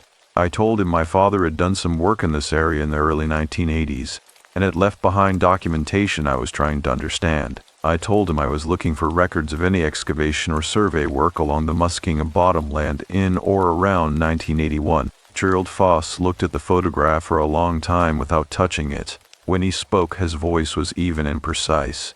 The voice of a man who chooses his words the way a surveyor chooses reference points. Not because the other words are wrong, but because these particular words will not lead you into the wrong field. He said the bottomland work in 81 was not a survey in any standard sense. He said it was initiated by a professor from Ohio University in Athens, a physical anthropologist working in cooperation with the county and the State Historical Society. He said the work lasted approximately 6 weeks across 2 separate seasons. He said it produced findings that were, in his word, significant. I asked what was found. He was quiet for a moment. Then he said, remains. The word landed in the room differently than I had expected. Not with the clinical distance of a records notation, but with a weight that suggested he was not speaking from memory alone, but from something more immediate than that. I asked what kind of remains. He said human. He said a substantial number. He said the depth and the condition of the material suggested antiquity well beyond the historical settlement of the county, that the State Historical Society had commissioned carbon dating, and that the dates returned were not what anyone had expected. I asked what dates were returned. He looked at me for a moment, and then he looked at the photograph again, and then he said, the materials dated to between 8,000 and 10,000 years before the present. The room was very quiet. Outside in the hallway I could hear a telephone ringing twice and stopping. I asked how deep the remains were found. He said the deepest material came from approximately 9 feet below the current surface of the floodplain, 9 feet down. My father's hand ready. My hands were very still on the counter. I was aware of the linoleum floor under my feet, and the particular hum of the fluorescent light above, and the smell of the room, which was paper and machine oil and something else, faintly organic, that I could not name and did not try to. I asked if there were records I could access. Gerald Foss folded his hands on the counter and looked at me with an expression I could not fully read. Not unfriendly, but measured. The way a person looks when they are deciding how much of a long story to tell someone they have just met. He said the county held copies of the original survey documentation. He said the Ohio University archives would have the primary research records. He said there was one additional source he could point me to. A person rather than a document. A woman named Ruth Calhoun, who had been present during the excavation work as a teenager, whose family owned the bottomland parcel adjacent to the primary site, and who still lived 3 miles east of town on the River Road. He said she had spoken about the work occasionally over the years, to people she felt were asking for the right reasons. I asked how a person demonstrated they were asking for the right reasons. He said, usually by not being in a hurry. I thanked him, and he nodded, and I picked up the photograph and walked back down the hall toward the courthouse entrance. In the morning light through the glass doors at the end of the hall was the flat white of an overcast October sky, and it pressed against the glass in a way that made the entrance look, for a moment, less like an exit and more like a frame around something I had not yet seen clearly. I stood in the parking lot and took a breath of air that tasted of cold pavement and leaf mold and that faint river mineral again, present even here 2 miles from the bank. I looked at the photograph.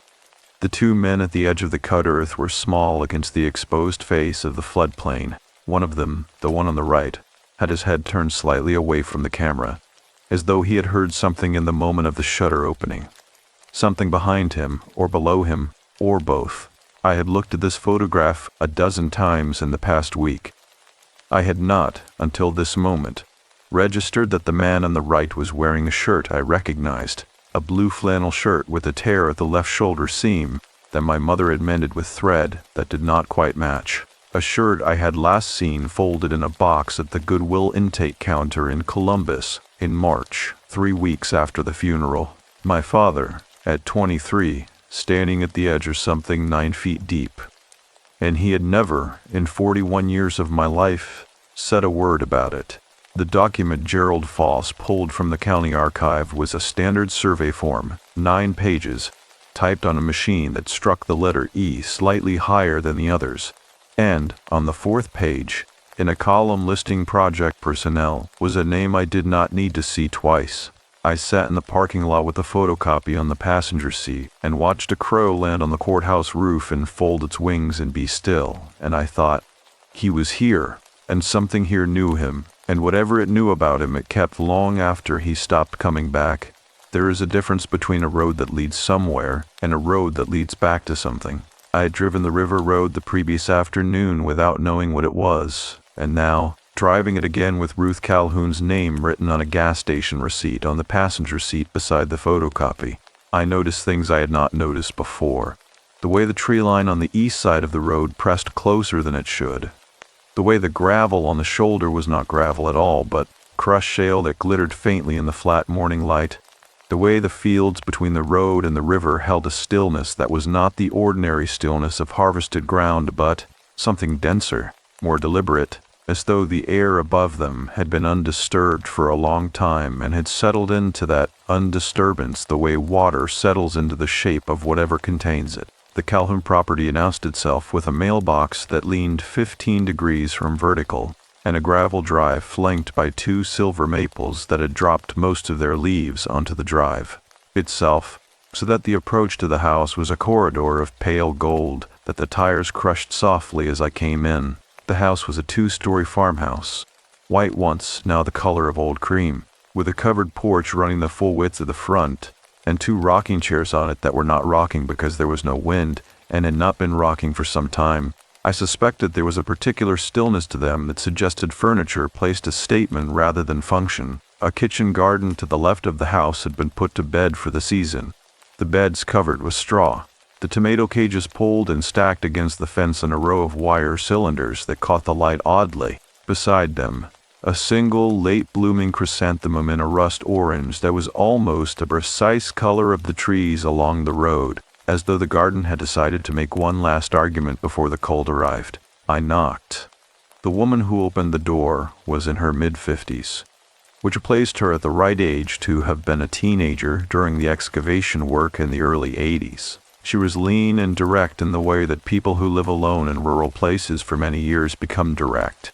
Not unfriendly, but with no patience for preamble. She looked at me with eyes the color of creek water under cloud cover, a gray-green that shifted depending on the angle. And she looked at the photocopy in my hand, and she said nothing for a moment, and then stepped back from the door. She did not invite me in so much as she removed herself from the doorway and let the space fill with implication. I followed her into a kitchen that smelled of coffee and dried herbs, and the particular warmth of a house heated by something other than forced air. A wood stove in the corner, a low orange fire visible through the glass of its door. She poured 2 cups of coffee without asking and set them on the kitchen table, which was a heavy oak table with a surface worn smooth at the edges from decades of use, and she sat across from me and looked at the photocopy I placed between us. She said, "Where did you get that?"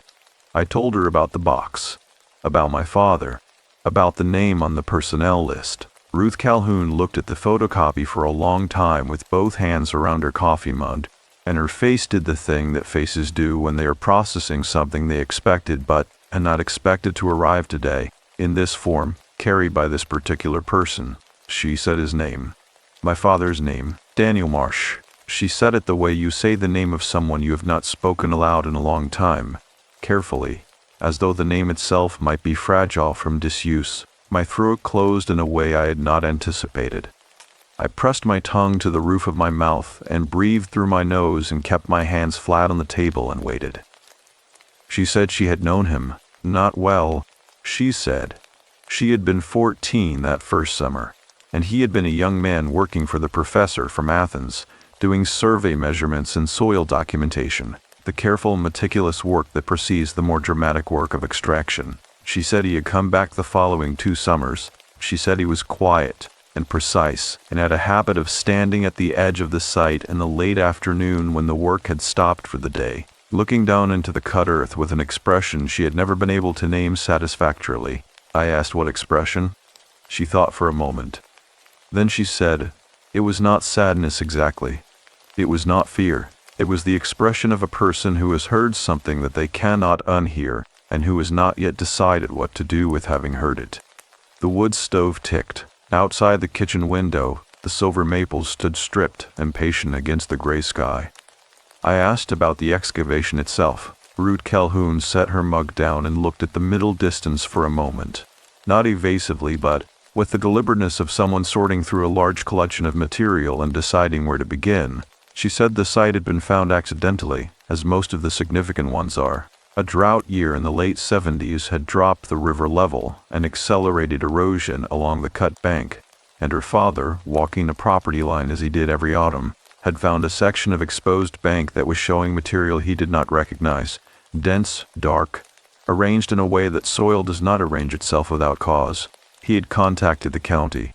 The county had contacted Ohio University.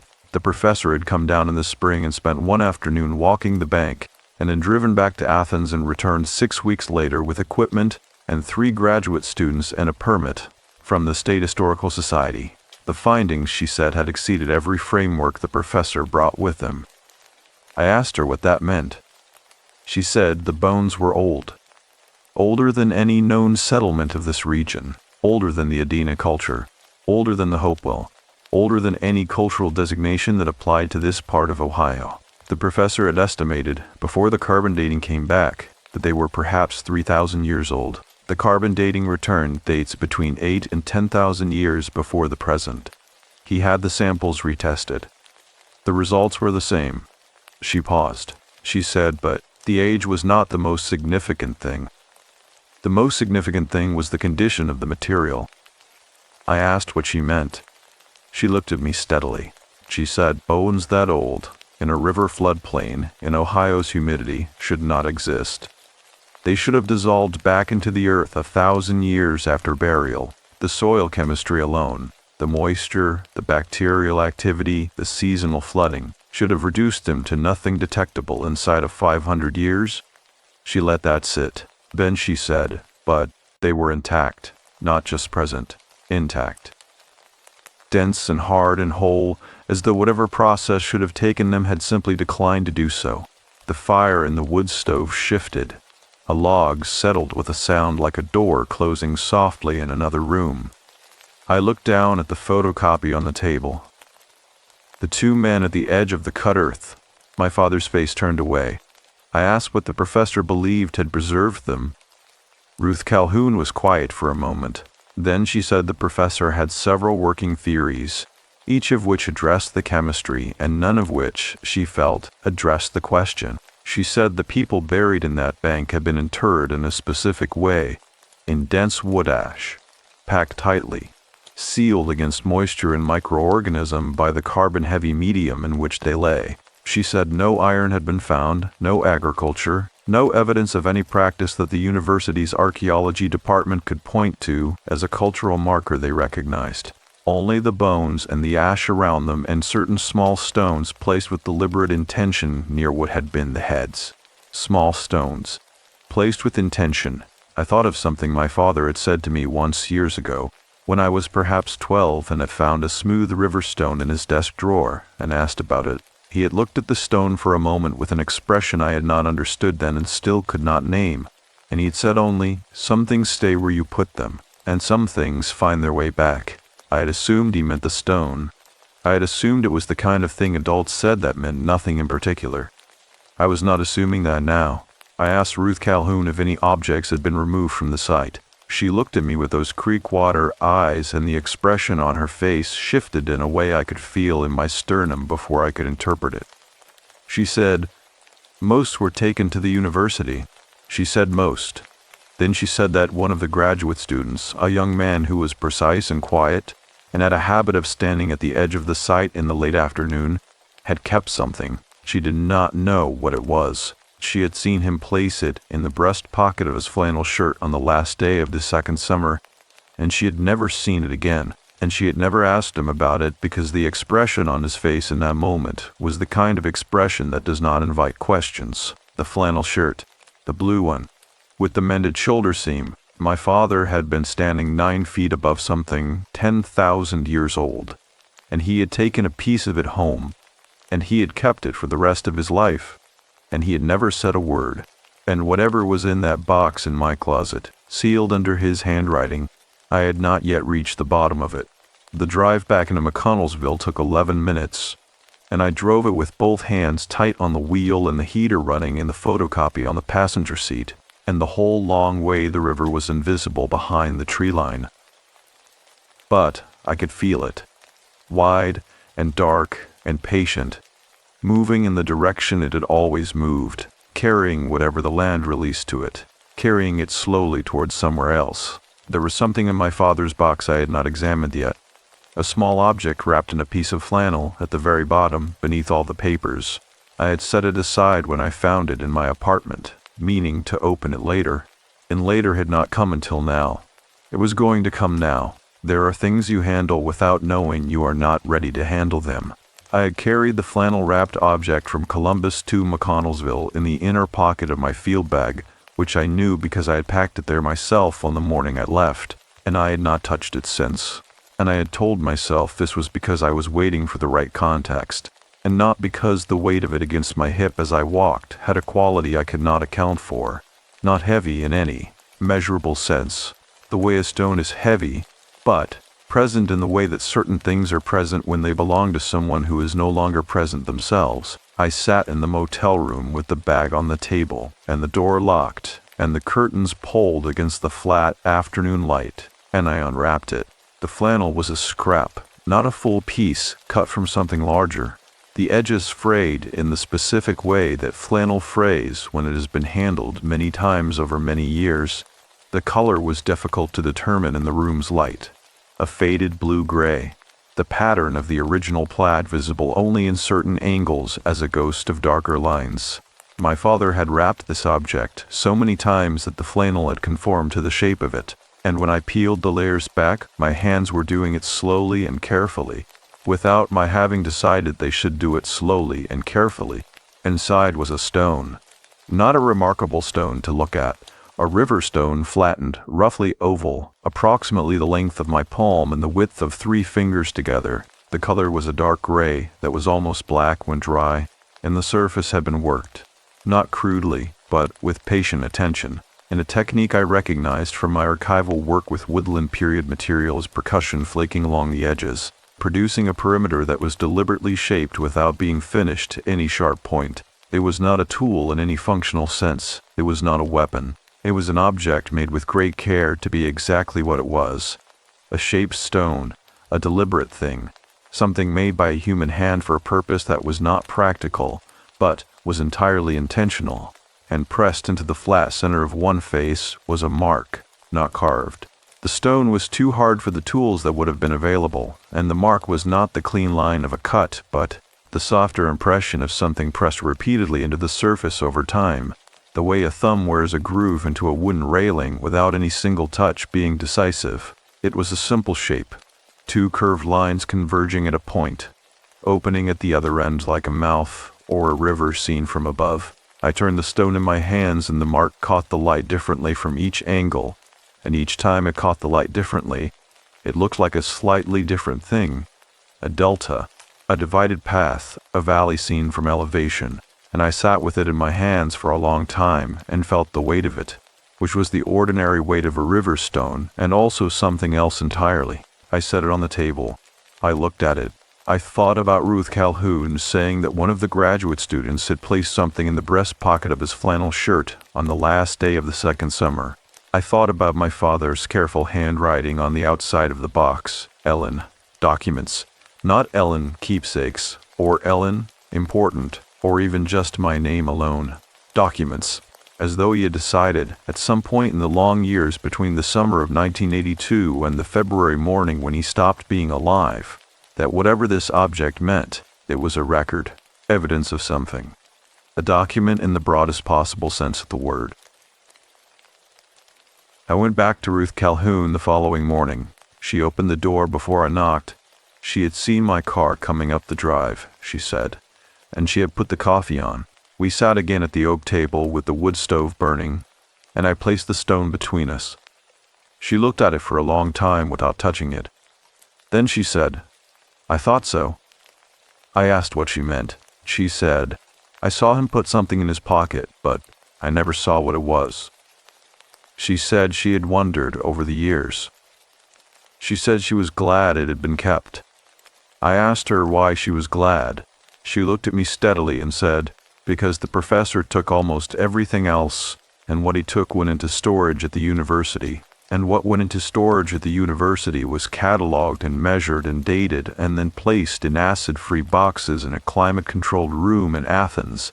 And she had visited once, in the early 90s, and had stood in that room and looked at the cataloged material and had felt, with a certainty she could not justify academically, that something essential had been removed from the objects by the process of their removal, that they were present in that room the way a sentence is present when all the words have been taken out and replaced with their definitions."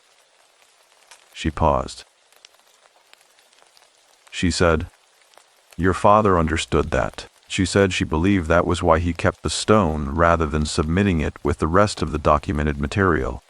She said she believed that was why he wrapped it the way he wrapped it.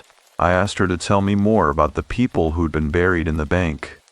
Ruth Calhoun stood and went to the kitchen window and looked out at the stripped maples for a moment. Then she came back to the table and sat and folded her hands in front of her and began to speak in a measured, unhurried way that told me she had organized this information many times in her mind, but had rarely been asked to deliver it out loud.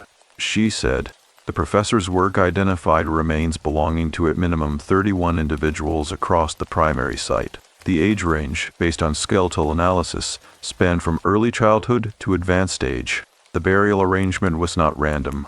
The bodies had been placed with consistent orientation, heads toward the river, and each burial had been packed in dense wood ash drawn from what the professor determined had been a continuous fire maintained for a very long time in a location directly above the burial site. She said they did not bury their dead away from their living space.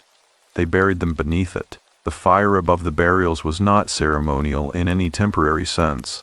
The ash deposits suggested it had been maintained for generations. They lived above their dead. They kept them warm.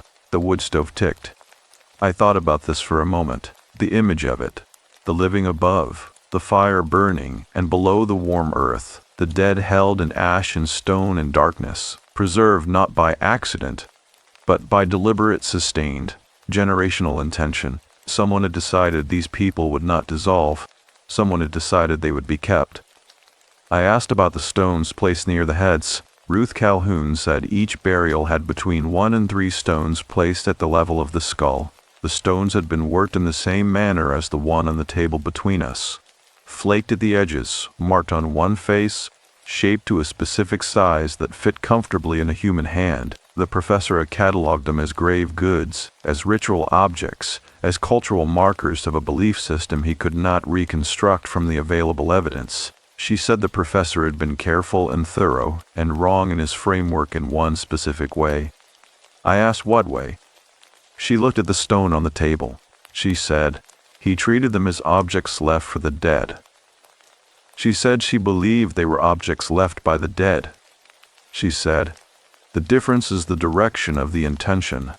One is a gift going down, the other is a message coming up. The fire shifted in the wood stove.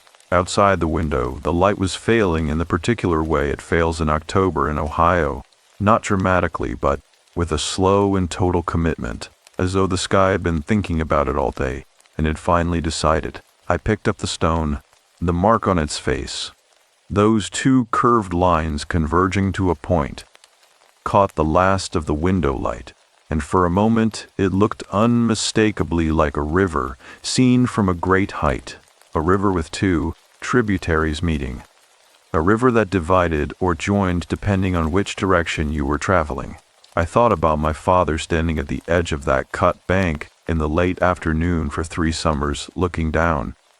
I thought about the expression Ruth Calhoun had described and failed to name. I thought about the fact that he had come home from those summers and had married my mother and had built a quiet life in Columbus and had raised me with patience and precision and an almost complete absence of self-disclosure, and that I had always attributed this quality in him to temperament, to generation, to the reserve of a man who had grown up in a house where feelings were not discussed because discussing them did not change them. I thought about what it would mean if the reserve had a different source entirely, if there was something he had heard in those summers beside the Muskingum, something in the quality of the silence below 9 feet of earth, that had reorganized the way he moved through the rest of his life, not haunted in any dramatic sense, just permanently reoriented, like a compass that has been held too close to a magnet and afterward points somewhere slightly different from true north, and you only notice when you are trying to navigate somewhere that matters. The stone was warm in my hand, not from my holding it. I had been holding it for less than a minute, warm in the way that an object is warm when it has been in a warm room, when it has been near a fire, when the ambient temperature of its surroundings has been absorbed gradually over a long period of time. The motel room had been cold. My field bag had been cold. I had unwrapped it in a cold room. I set it back down on the table. Ruth Calhoun was watching me with those creek water eyes, and she did not say anything, and I did not say anything, and the silence between us had the quality of a sentence that does not need to be finished because both people in the room already know how it ends. I drove back to the motel in the full dark of an early October evening, the river invisible behind the tree line, the fields on either side of the road standing in their harvested stillness, and I held the warmth of that stone in the memory of my palm the whole way, and I thought, whatever my father heard down there, it found a way to send something up, and whatever it sent up, he carried it for 40 years without knowing what to do with it, and now it was in my hands, and I understood, for the first time since I had found that box in my closet, that I had not come to McConnellsville to understand my father. I had come because something here had been waiting specifically for me to come. There is a grief that does not announce itself. It does not arrive with the acute, clarifying pain that people describe when they talk about loss. The physical blow of it. The way the world reorganizes itself around a new and terrible fact. That kind of grief I had expected and had prepared for, in the way that a careful person prepares for a known weather event. Supplies gathered, shutters closed, a plan for the aftermath. What I had not prepared for was the grief that comes later, quieter, that does not feel like grief at all, because it feels like nothing. A numbness that presents itself as composure, a silence where something used to make sound. I had been living in that silence for 8 months before I found the box. I understood this clearly, sitting in the motel room on the third night, with the stone on the table and the photocopy beside it and the county archive pages Gerald Foss had allowed me to copy spread across the bedspread in a fan of white paper. I understood it the way you understand something you have known for a long time, but have been conducting your life as though you did not know. Not a revelation, exactly, but an acknowledgement. My father was gone, and I had not cried at his funeral, and I had not cried in the 8 months since, and I had told myself this was strength, and I had told myself this was his influence, his particular reserve made hereditary, and I believed both of these things because believing them required less of me than the alternative. The alternative was that I did not know how to grieve him because I did not know how to know him, that the man I had buried was a man I had lived beside for 41 years and had never once asked the questions that would have told me who he was, beneath the patience and the precision and the careful, loving silence, that the box in my closet was the first conversation we had ever had about the interior of his life, and he had to be dead for it to happen. I sat with this for a long time. Outside the motel, the parking lot was empty now except for my car, the other vehicles gone, and the vending machine hummed its low single note, and the trees at the edge of the property were bare black lines against a sky that held no stars, because the cloud cover had moved in fully sometime in the night, and pressed down close to the earth in, the way that Ohio October skies do when they are preparing to take the season somewhere colder. I picked up the stone. I had been picking it up and setting it down all evening, not deliberately, the way you handle an object that your hands keep returning to without instruction from the conscious mind. Each time I picked it up, it was warm. Each time I set it down and left the room, to use the bathroom, to stand outside for a moment in the cold air of the parking lot, and came back and picked it up again, it was warm. The room was not warm. I had turned the heat to its lowest setting because the forced air gave me a headache, and the room still held the faint chill of an uninsulated building in early October. The stone should have been cold. I did not try to explain this. I had spent my professional life working with documents that resisted easy explanation, letters that contradicted the official record, surveys that did not match the land they purported to describe, photographs taken of things that could not have been where the captions placed them. I had learned that the first obligation of a careful person encountering an anomaly is not explanation, but accurate observation. Note what you see. Note what you cannot account for. Do not replace the anomaly with a theory that makes you more comfortable. The anomaly is the information. The stone was warm. I noted this. I looked at the mark on its face, the two curved lines converging, and I thought about what Ruse Calhoun had said, not a gift going down, but a message coming up, and I thought about the nature of messages. A message is addressed to someone. A message assumes a recipient. Whatever hand had made this mark on the stone and placed it in the dark beside a skull had placed it there with the intention that it would eventually be found by someone the message was meant for. My father had found it first. He had carried it for 40 years and had not opened it, and had left it for me. I understood with the specific clarity that only arrives in motel rooms at 2 a.m. when you have stopped arguing with what you know, that whatever was in that burial bank had not been communicating with my father, that it had been communicating through him. He had been the carrier, the distance between sender and recipient, the 40 years of transit required to get the message to the right hands. My hands. I thought about what I had inherited from my father and what I had not. I had inherited his precision, his patience, his preference for observation over declaration. I had inherited his profession.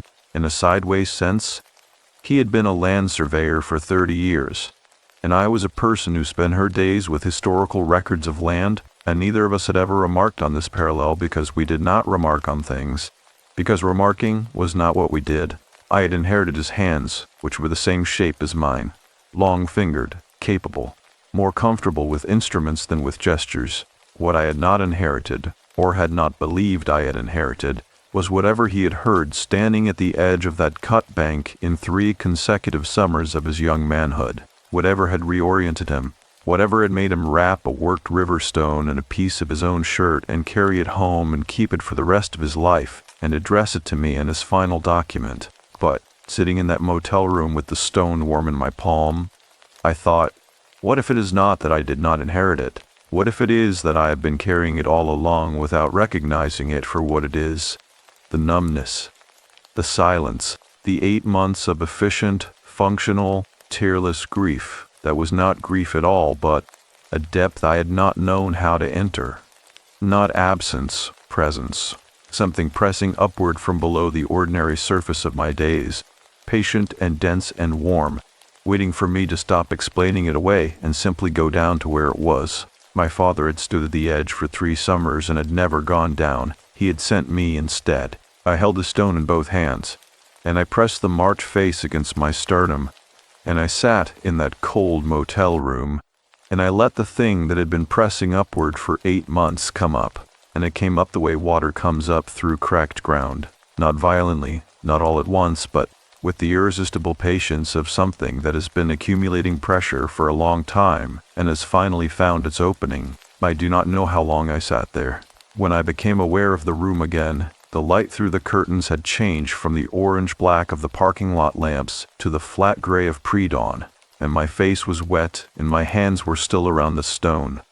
And the stone was warm and the papers on the bedspread were undisturbed, and outside, a single bird had begun somewhere in the bare trees, a sound I could not identify, not a crow, not a sparrow, something lower and more deliberate, a sound that repeated at long intervals as though it was not calling for a response but simply noting, for the record, that it was present.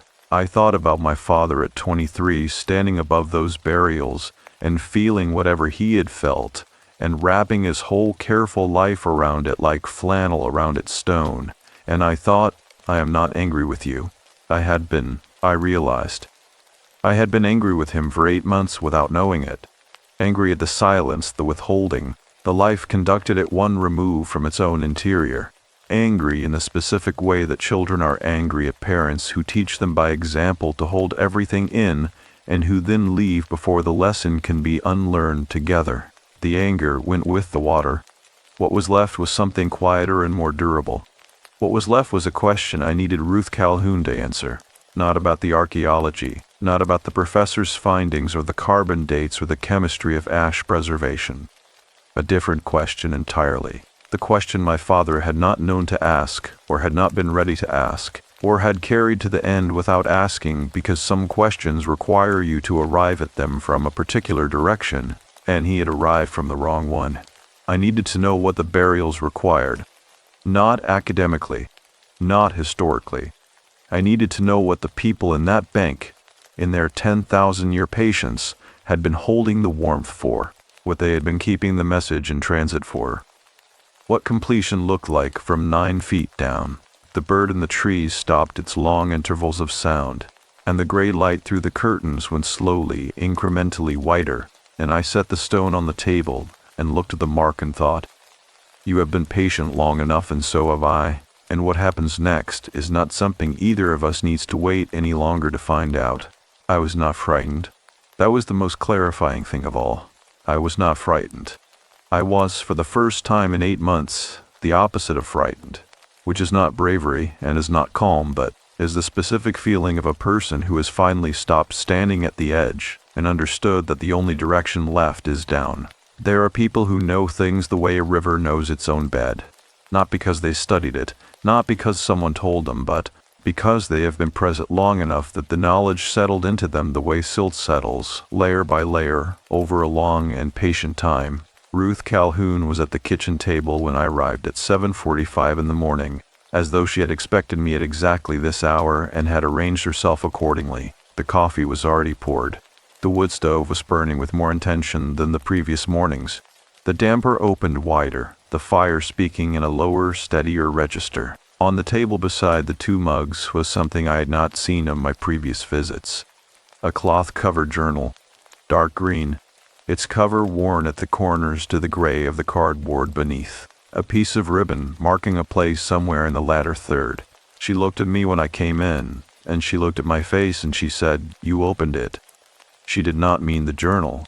She meant the grief. She could see it in my face, the way you can see a change in a landscape after rain. The same features, but the surface altered. Something hard gone soft. Something sealed now open to the air. I sat down and put the stone on the table between us. I told her what I needed to know. I told her directly without preamble. Because I had spent a night arriving at this question, and I did not have the patience for the approach roads anymore. I told her that I understood the archaeology, the preservation, the chemistry of ash and bone. I told her that I understood, or believed I understood, that the stone in my father's possession had been meant to travel, that he had been transit, not destination. I told her that I needed to know what the destination required, what the completion looked like, what the people in that bank, in 10,000 years of waiting, had arranged for. Ruth Calhoun looked at me for a long moment. Then she opened the journal to the marked page. She said, "The professor documented the physical findings with great care and almost no understanding of their function." She said she had spent the 40 years since the excavation doing what he had not done, talking to the land, talking to the people who had lived on it across the generations she could reach, and reading every account she could find of burial practice among the pre-woodland peoples of the Ohio River system. She said she had arrived, slowly and without certainty, but with increasing conviction, at a framework that the professor would have dismissed as unscientific, and that she believed was the only explanation that accounted for all of the evidence simultaneously. She said, "These people did not bury their dead to release them. They buried them to keep them available." She let that settle. Then she said, "The fire above the burials maintained across generations, that was not mourning, that was maintenance. The ash was not a medium of preservation in the way a chemist would describe preservation. It was a medium of presence. The people above the burials kept the fire burning because the people below the burials were not finished. They had not completed what they came to do, and what they came to do was specific to each burial, and the specificity was encoded in the stone placed beside the skull, and the stone was kept warm by the fire above it, and the warmth was not temperature, it was intention, sustained, generational, inherited intention. I asked her to be precise about what that meant. She turned to a page in the journal and ran her finger down a column of her own handwriting, small, deliberate letters, no wasted space, and she said, each stone was worked to a shape that corresponded to a specific kind of unfinished thing, not a task in the practical sense.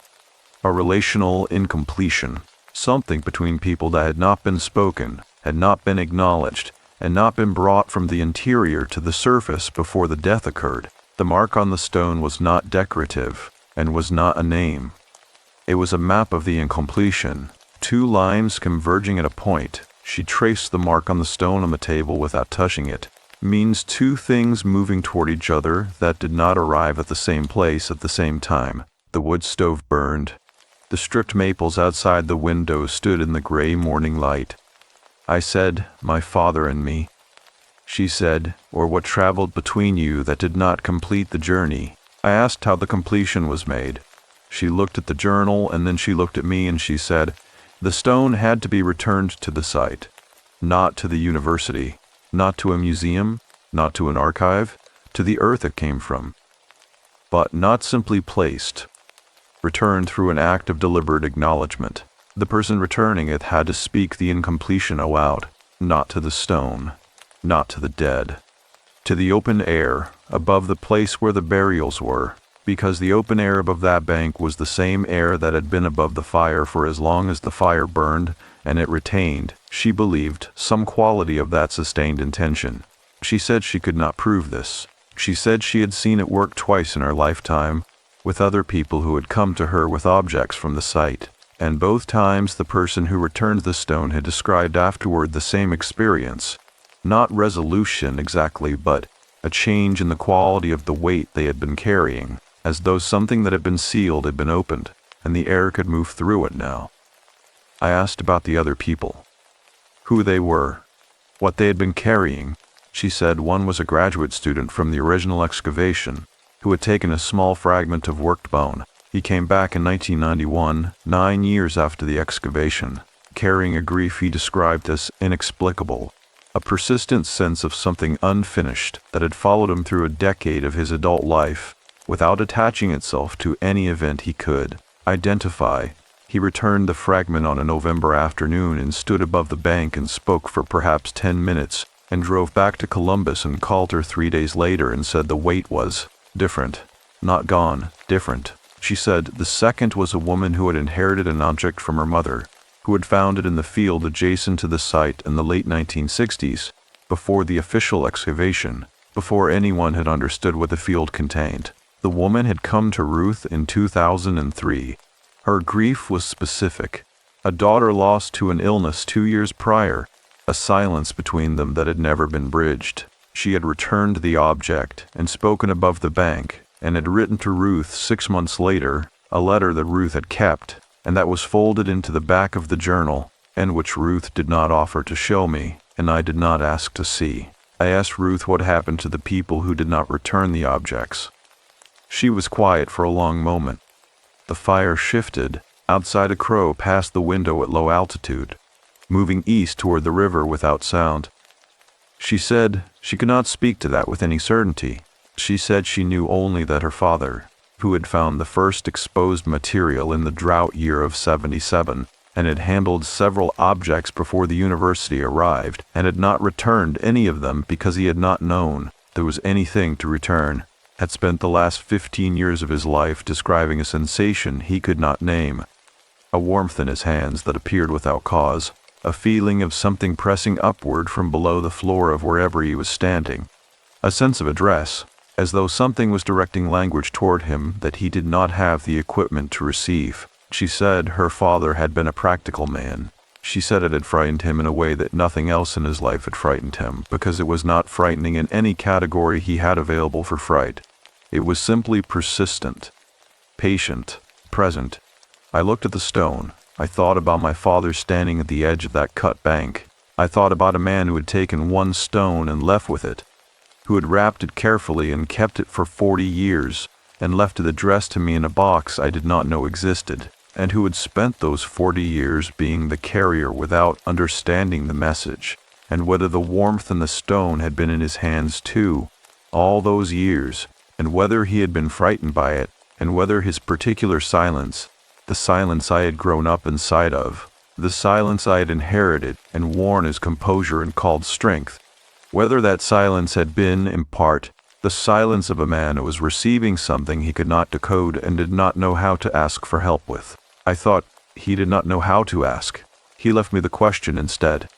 Ruth Calhoun closed the journal. She folded her hands on top of it and looked at me with an expression that was not pity and was not urgency, was the particular steady regard of a person who has been waiting for the right moment to say the final thing. She said, "The site is accessible from the bank path, a quarter-mile south of the pull-off where you parked on the first afternoon." She said the exposed face of the earth is visible at low water, which the river is at now, the autumn drawdown. She said the correct time is late afternoon, when the light on the bank is horizontal and the shadow of the tree line has not yet crossed the water. She said to go alone. She said, "Speak what was not spoken. Not to your father, he is not there. To the incompletion itself. Address the thing that did not arrive, not the person who is carrying it." She said, "Then place the stone in the earth at the face of the bank, as deep as your hand can reach, and press the marked face toward the water." She said, "Then leave." I picked up the stone from the table. It was warm. It was always warm. I thanked her, and she nodded, and I walked to the door, and she said nothing further, and I did not look back, because the moment I was in had a direction to it now, and looking back was not part of the direction. The afternoon was 4 hours away, and I drove back to the motel and sat at the table by the window and looked out at the parking lot and held the stone in my closed hand and waited, and the warmth of it moved up my arm in a slow and patient way, like water finding its level, like something that had been waiting a very long time finally permitted to move. There was something I needed to say, and I needed the bank and the open air and the horizontal light to say it. And I had spent 41 years not knowing that was what I needed, and the 4 hours ahead of me were the last 4 hours of not knowing. and I was going to sit in them carefully and let them be exactly what they were. There is a moment before a thing happens when the world holds very still, and you either notice it or you do not. I noticed it.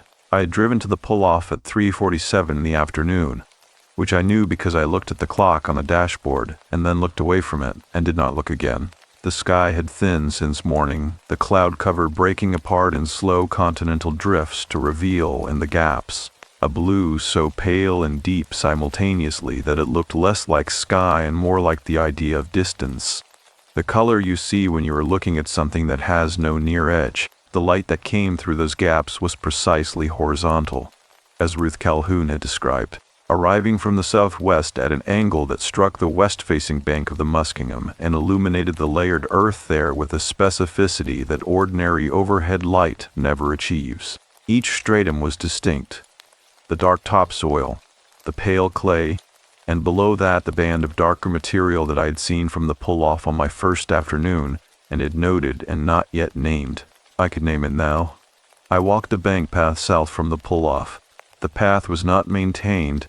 It was the kind of path that exists because enough people have walked the same line over enough years that the grass has given up growing there.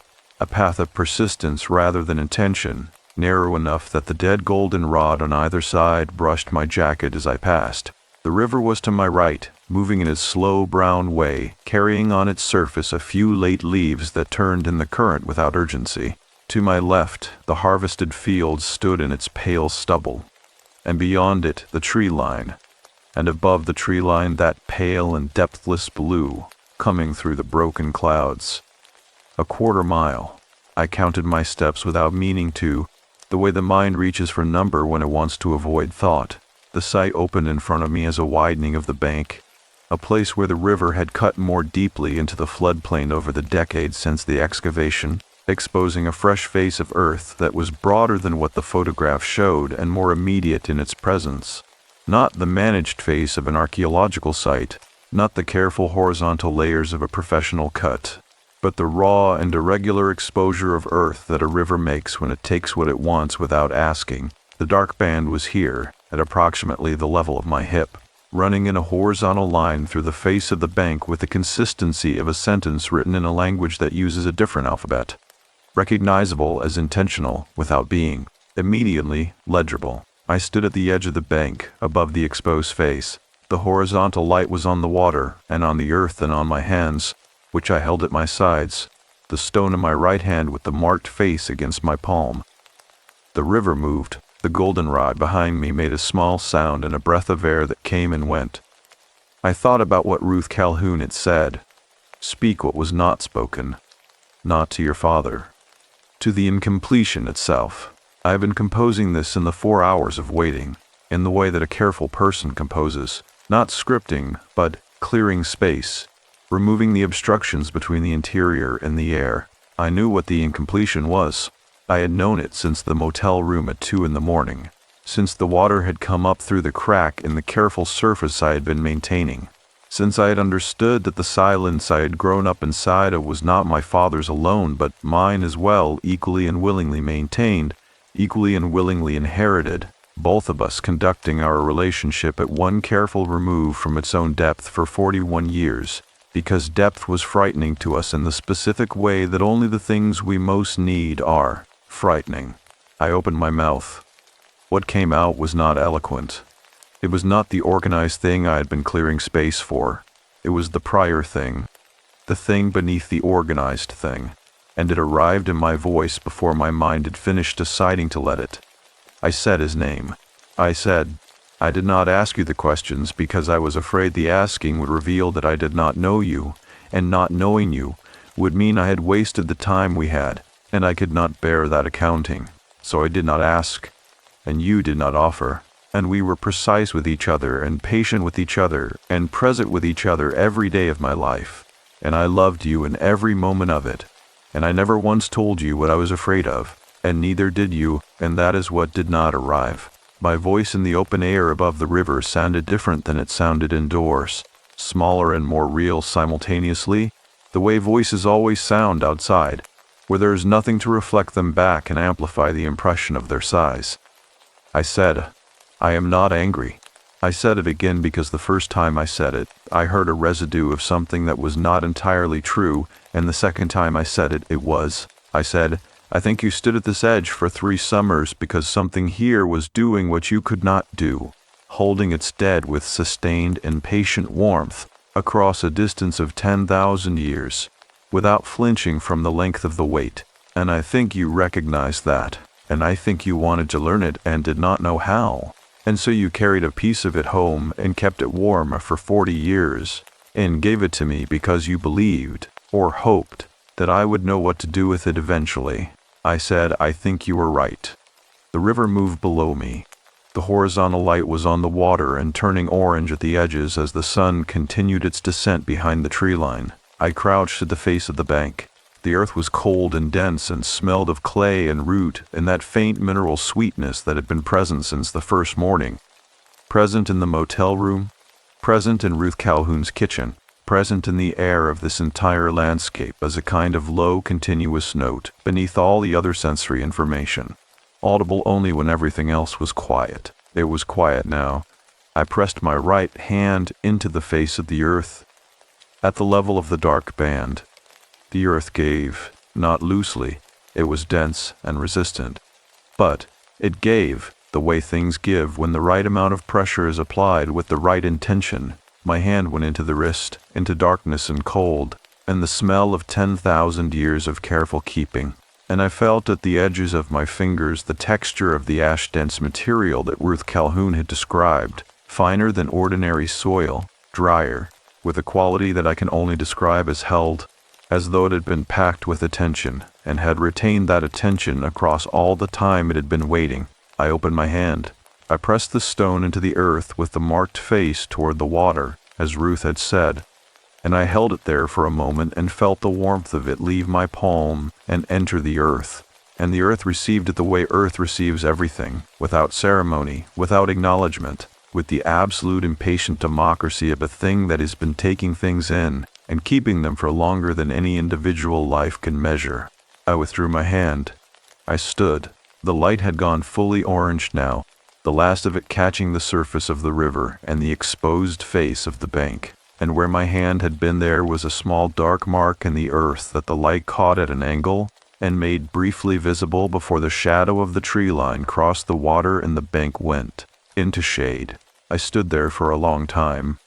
What I felt was not what I had expected to feel, which had been relief, the clean resolution of a thing completed. What I felt was more complex and more durable than relief. It was the feeling of a weight that has not been removed, but has been redistributed. The same total gravity, but carried differently now, across more of the available surface, so that no single point is bearing more than it was designed to bear. My father's silence was still present in me. The 41 years of careful remove were still present. The grief of all the questions not asked was still present. But the grief had air in it now. The bank in front of me was still and dark in the tree-lined shadow.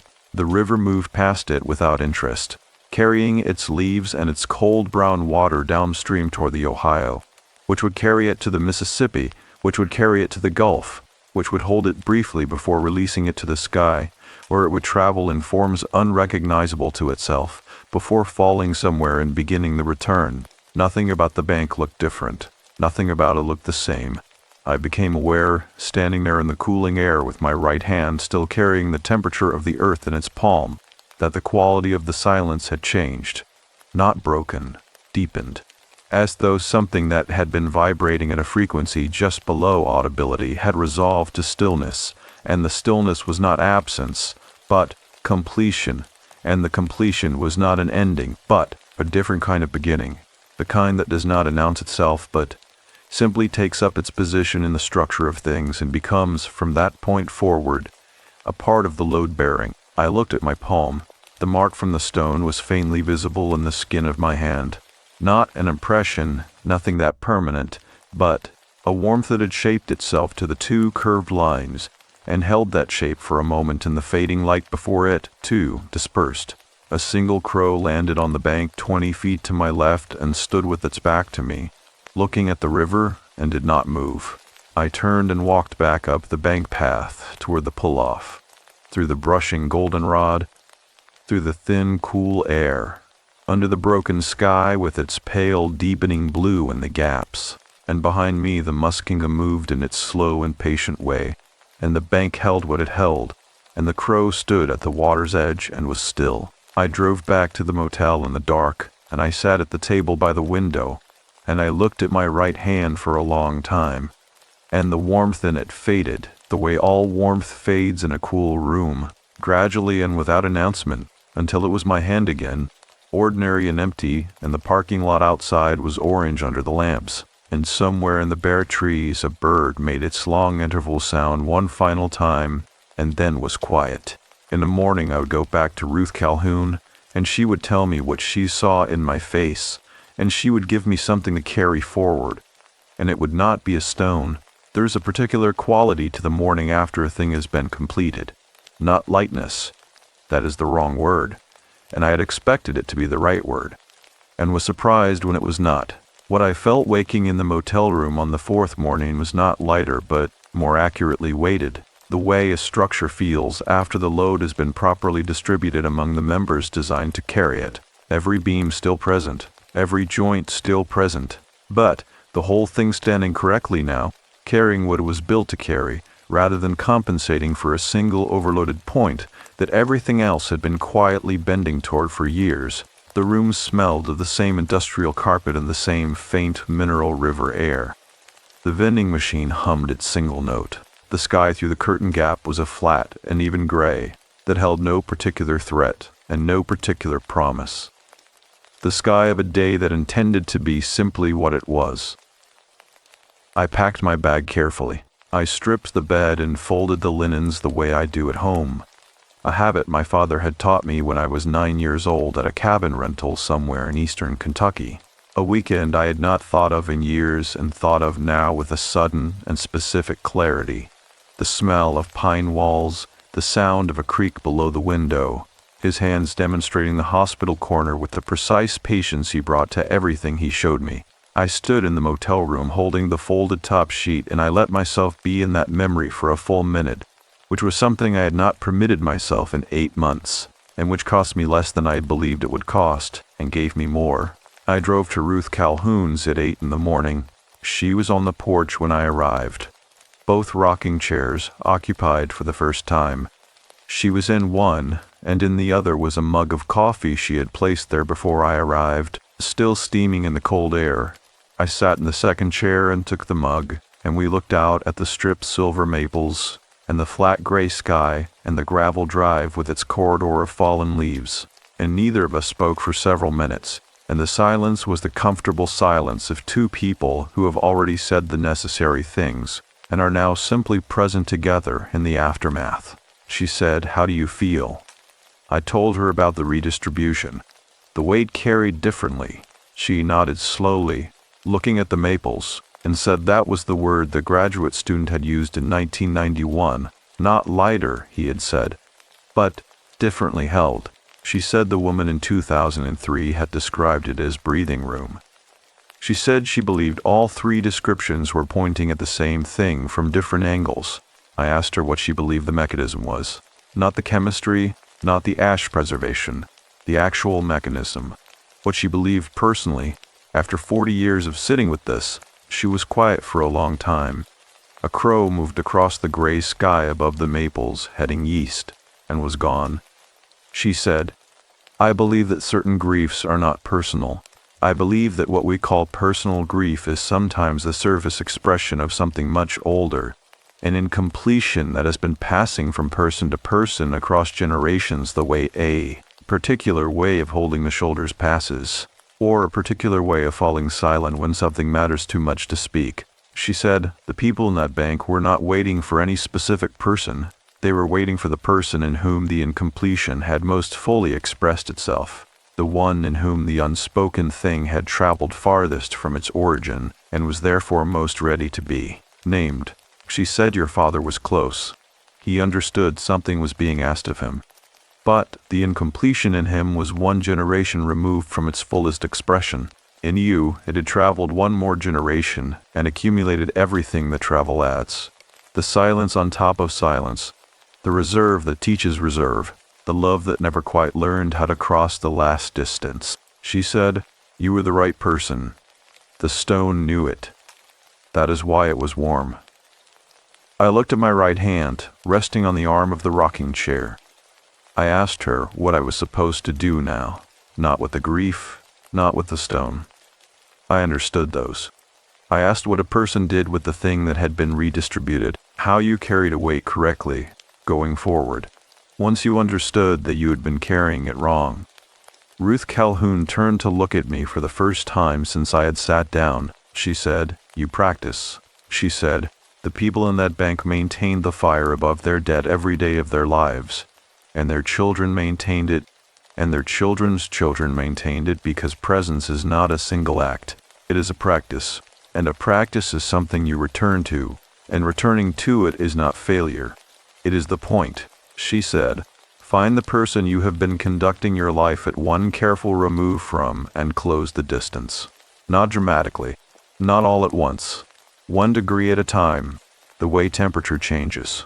She said that is what the stone was asking for, not the gesture at the bank. That was the opening. What comes after the opening is the practice. I sat with this. I thought about who that person was, and the answer arrived before I had finished forming the question.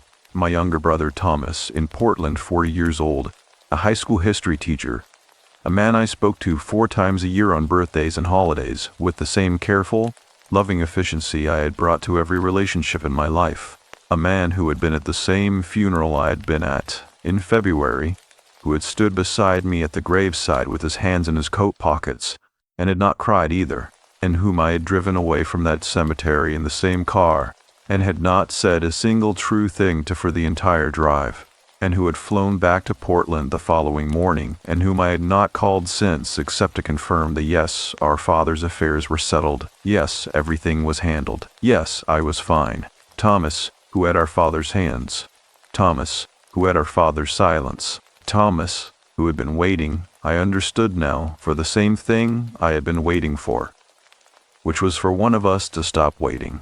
Ruth Calhoun went inside and returned with a small object wrapped in the square of cloth. Not flannel, but a piece of cotton the color of river clay folded neatly. She held it out to me. I unwrapped it. Inside was a river stone, not worked, not marked, simply a smooth oval stone from the Muskingum's edge, dark gray, cold in the way that ordinary stones are cold because they have not been kept warm by anything beyond their own ordinary thermal mass. She said, "The marked stone stays in the earth.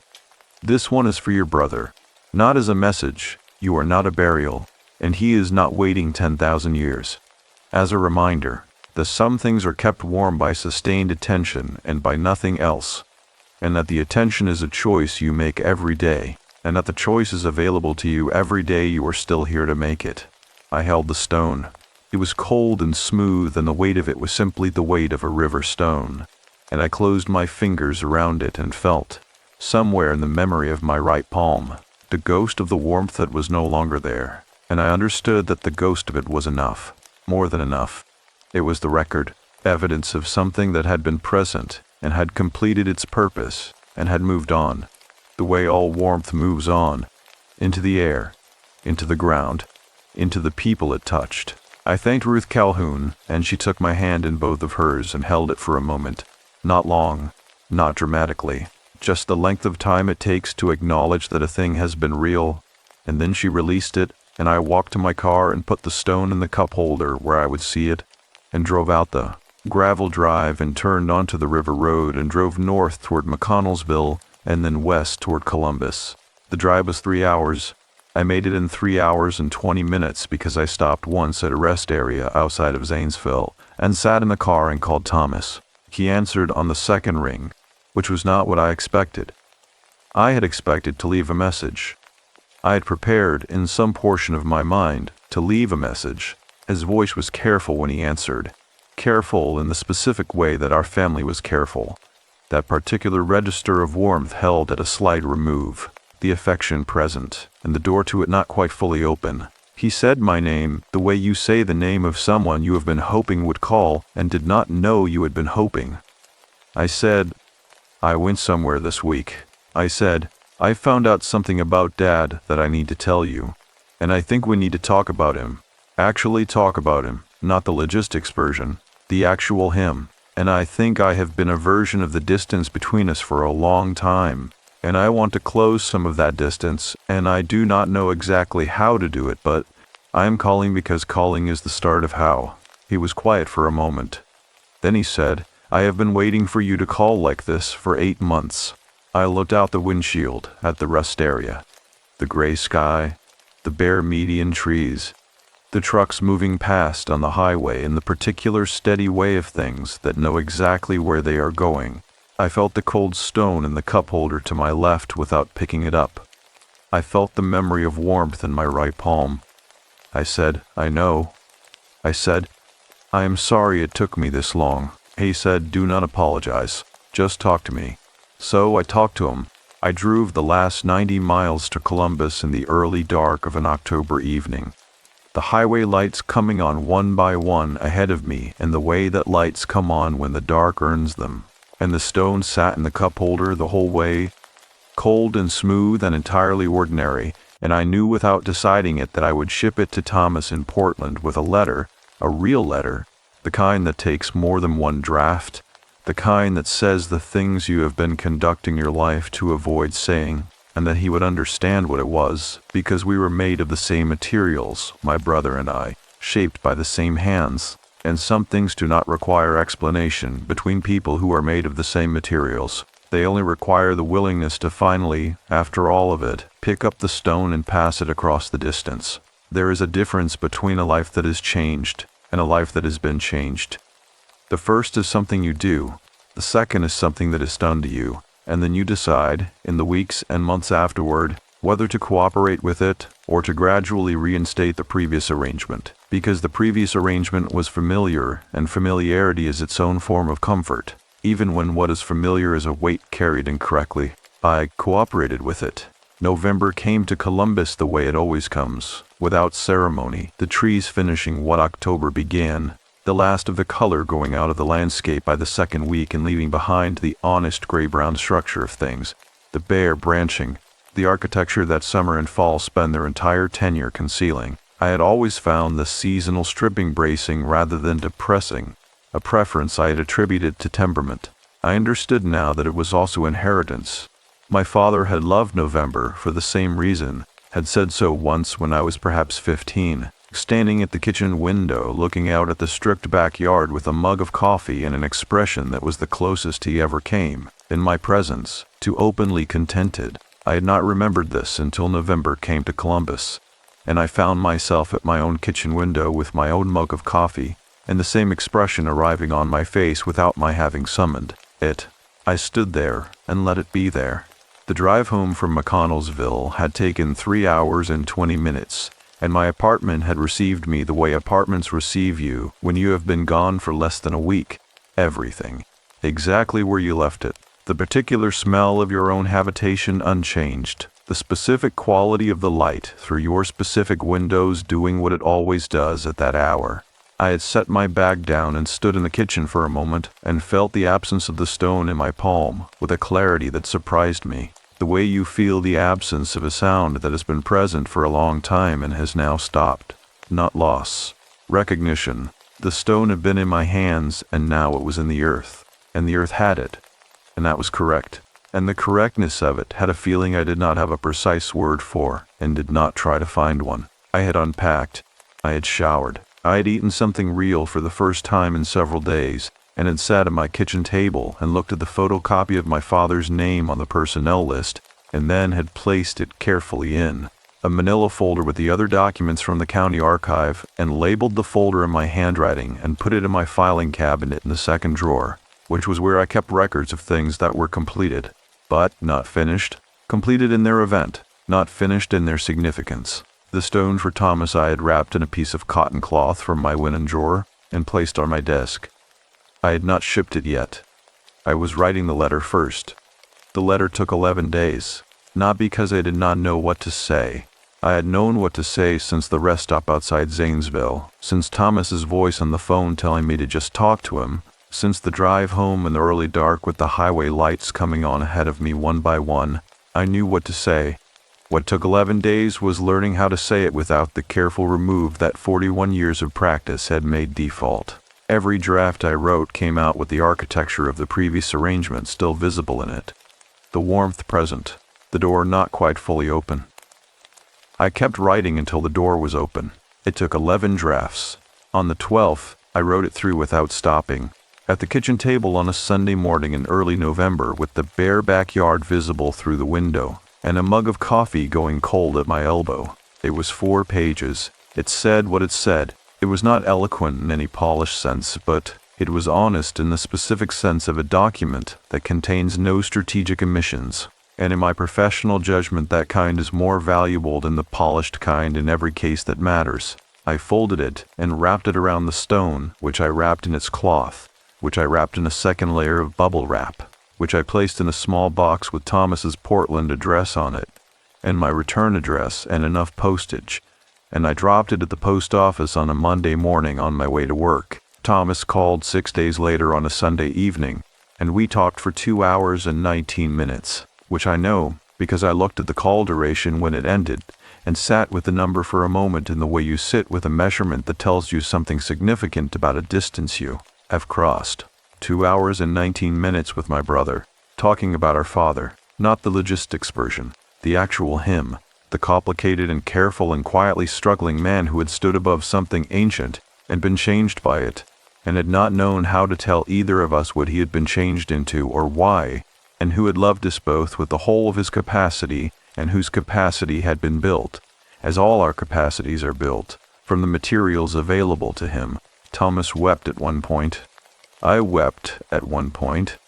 Neither of us remarked on the other weeping, which felt like the correct and dignified approach, and which also felt like progress. At work, I moved through my days with the ordinary concentration of someone doing precise and careful work, which is the work I have always done, and which I have always found genuinely absorbing. The digitization project I was managing was in its 3rd phase, a collection of 19th century land survey plats from southeastern Ohio. As it happened, the coincidence of which I registered with a quiet internal acknowledgement and did not mention to any of my colleagues. I worked with the plats carefully and found, as I always found, that land records are love letters from specific people to specific places, impersonal in their language, deeply personal in their attention. The surveyor's care for measurement expressing something that the available vocabulary of his time did not offer him the words to express directly. I thought about my father doing this work, walking the land, measuring, recording, producing documents that would outlast him. I thought about what it means to love something you cannot say you love, and so you measure it instead, you record it, you make a document of it, and put it in a folder in a drawer labeled correctly, and you trust that someone with the right training will eventually understand what the document contains. I had the right training. Evenings I cooked more than I had cooked before McConnellsville, which was a small and specific change that I noted without analyzing. I called Thomas on Thursday evenings, which became a practice within 3 weeks, and a fact within 6. The way practices become facts when you return to them consistently enough that stopping would require a decision, rather than simply persisting, requiring none. He called me on Tuesday mornings before his first class. A 7-minute call, nothing elaborate. The weather in Portland, a student who had said something that made him laugh, a question about a document I might know how to locate. Nothing that would have seemed significant to an outside observer. Everything that was. The account began on a Wednesday evening in mid-November. I had not planned to write it. I was sitting at my kitchen table after dinner with a legal pad in front of me that I had intended to use for a work-related list. And instead I wrote, "There's a difference between a road that leads somewhere and a road that leads back to something." I looked at the sentence for a moment. Then I wrote the next one. Then I did not stop until 11:45. When I had covered 14 pages of the legal pad in a handwriting that was smaller and faster than my usual hand. The handwriting of someone who was trying to keep pace with something rather than organize it. I went to bed and slept without interruption, which had not been a reliable experience since February. Over the following 3 weeks I wrote the account in the evenings at the kitchen table, by the light of the lamp that my father had given me when I moved into this apartment 15 years ago. A floor lamp with a warm-toned bulb and a shade the color of old cream. A lamp I had never noticed being particularly attached to, and which I now understood was the lamp I did most of my careful work by, and had done for 15 years.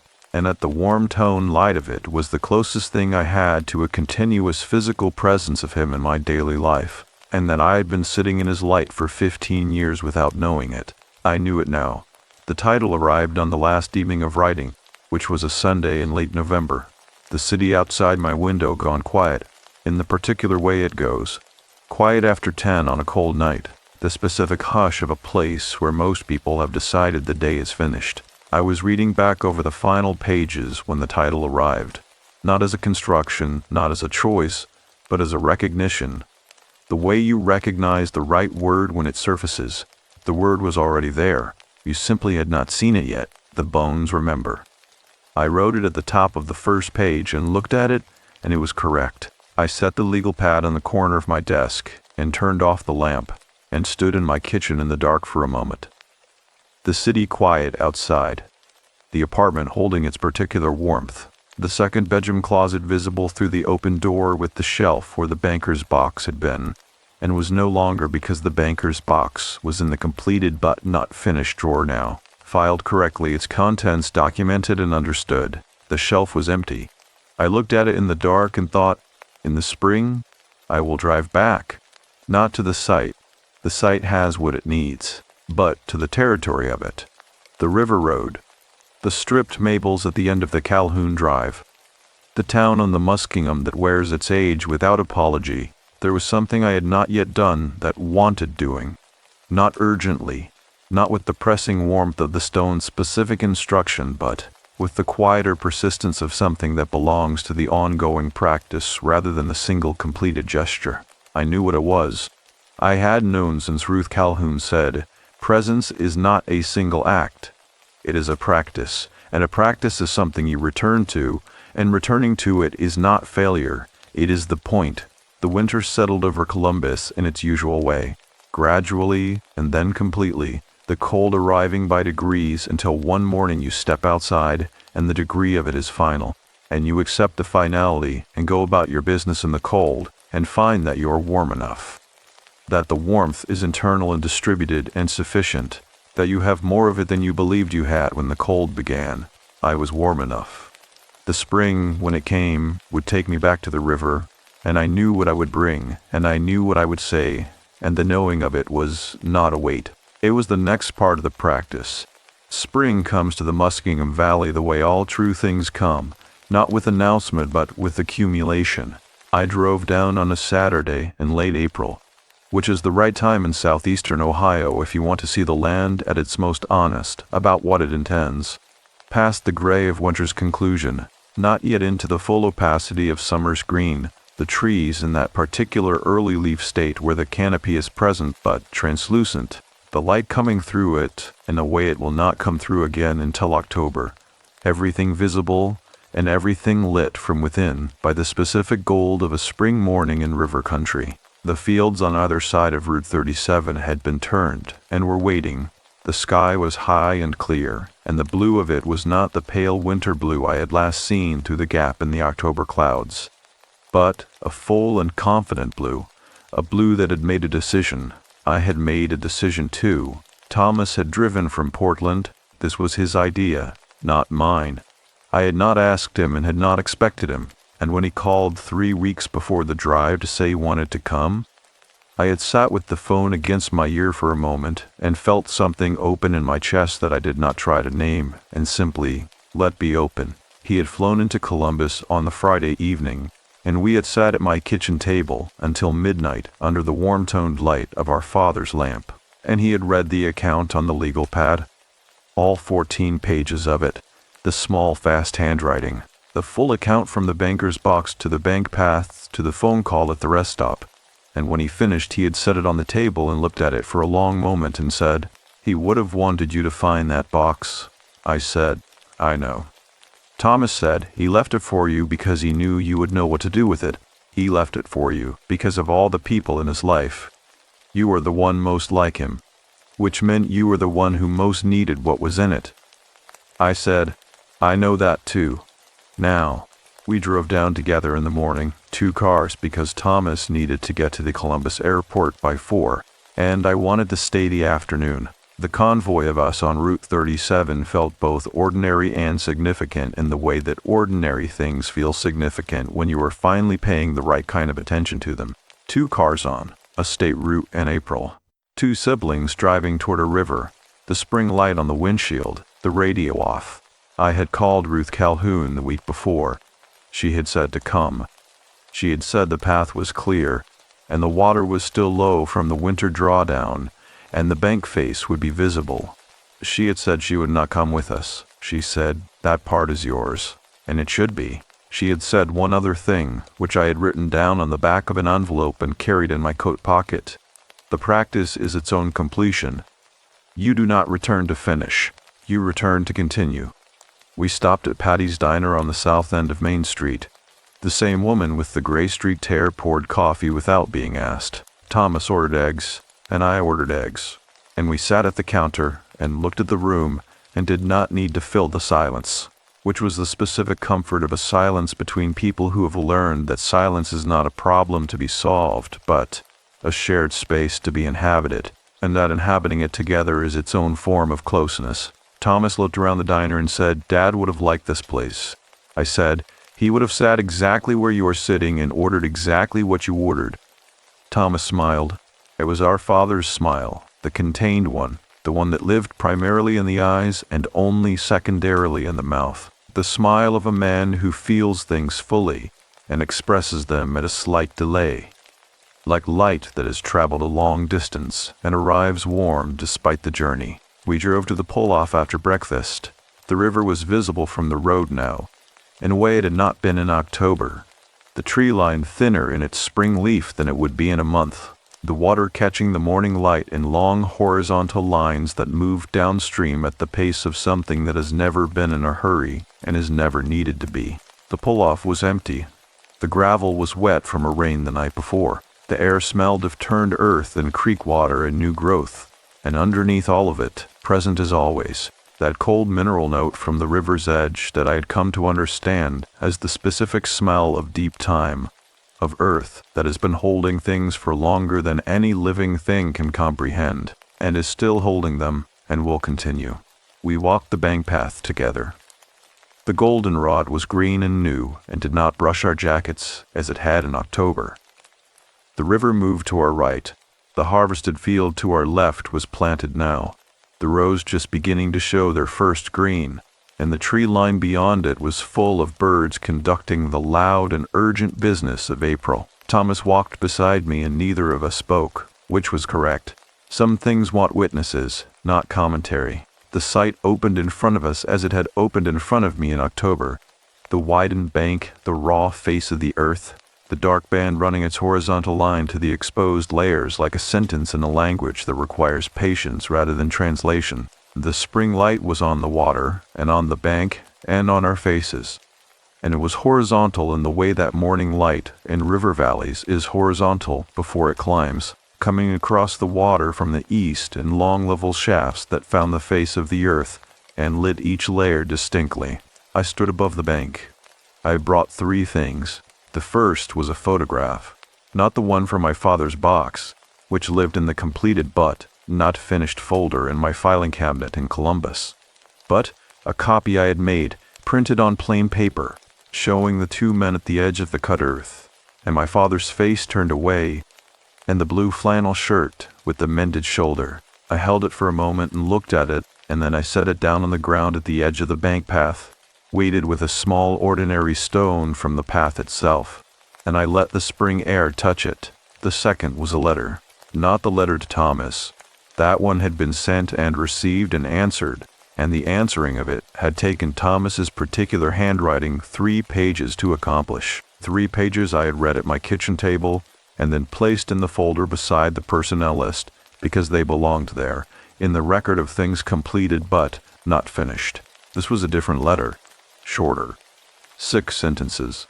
Written to my father on a Tuesday evening in March, the 11th draft, plain and honest and containing no strategic omissions.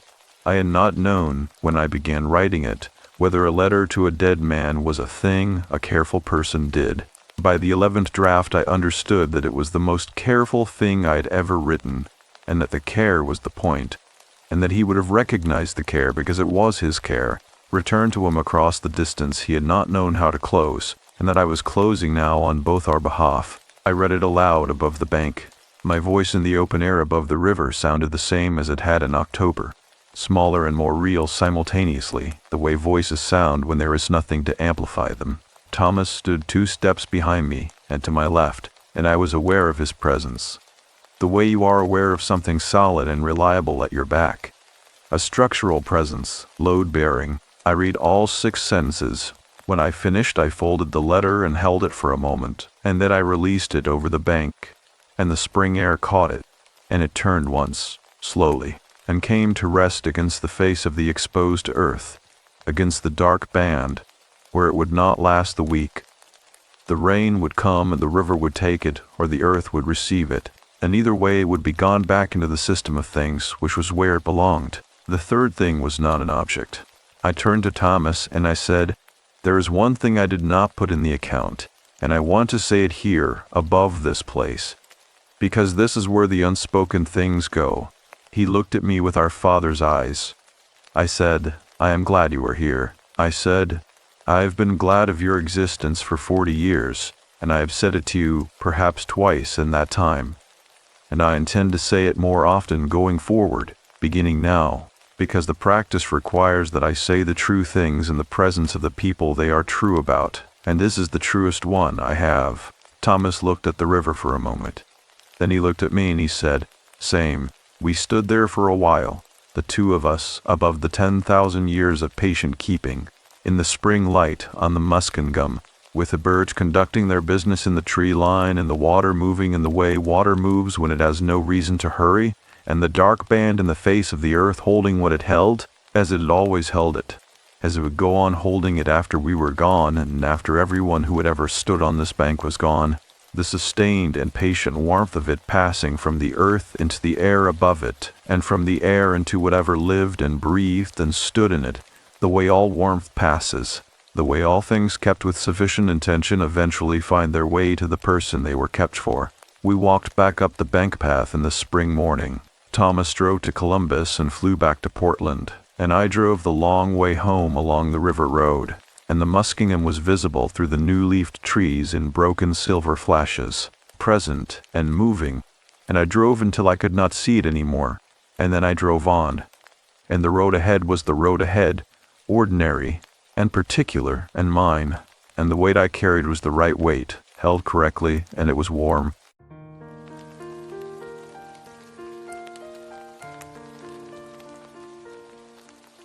The river keeps them. Every single day, beginning at around 4 in the afternoon, a sound moves through the town of Caldwell Crossing, Tennessee, that the locals no longer hear. It is not loud. It does not announce itself.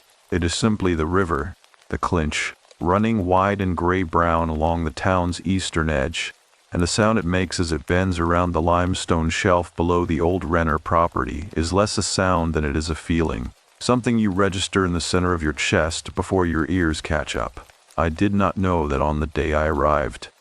I know it now, the way I know the difference between a house settling at night and a house telling you something. There is a period between those 2 understandings, and this is the account of mine. My name is Delia Marsh. I am 41 years old. I am a hydrologist by training, which means I spent the better part of my professional life studying water. Where it goes, what it carries, what it leaves behind.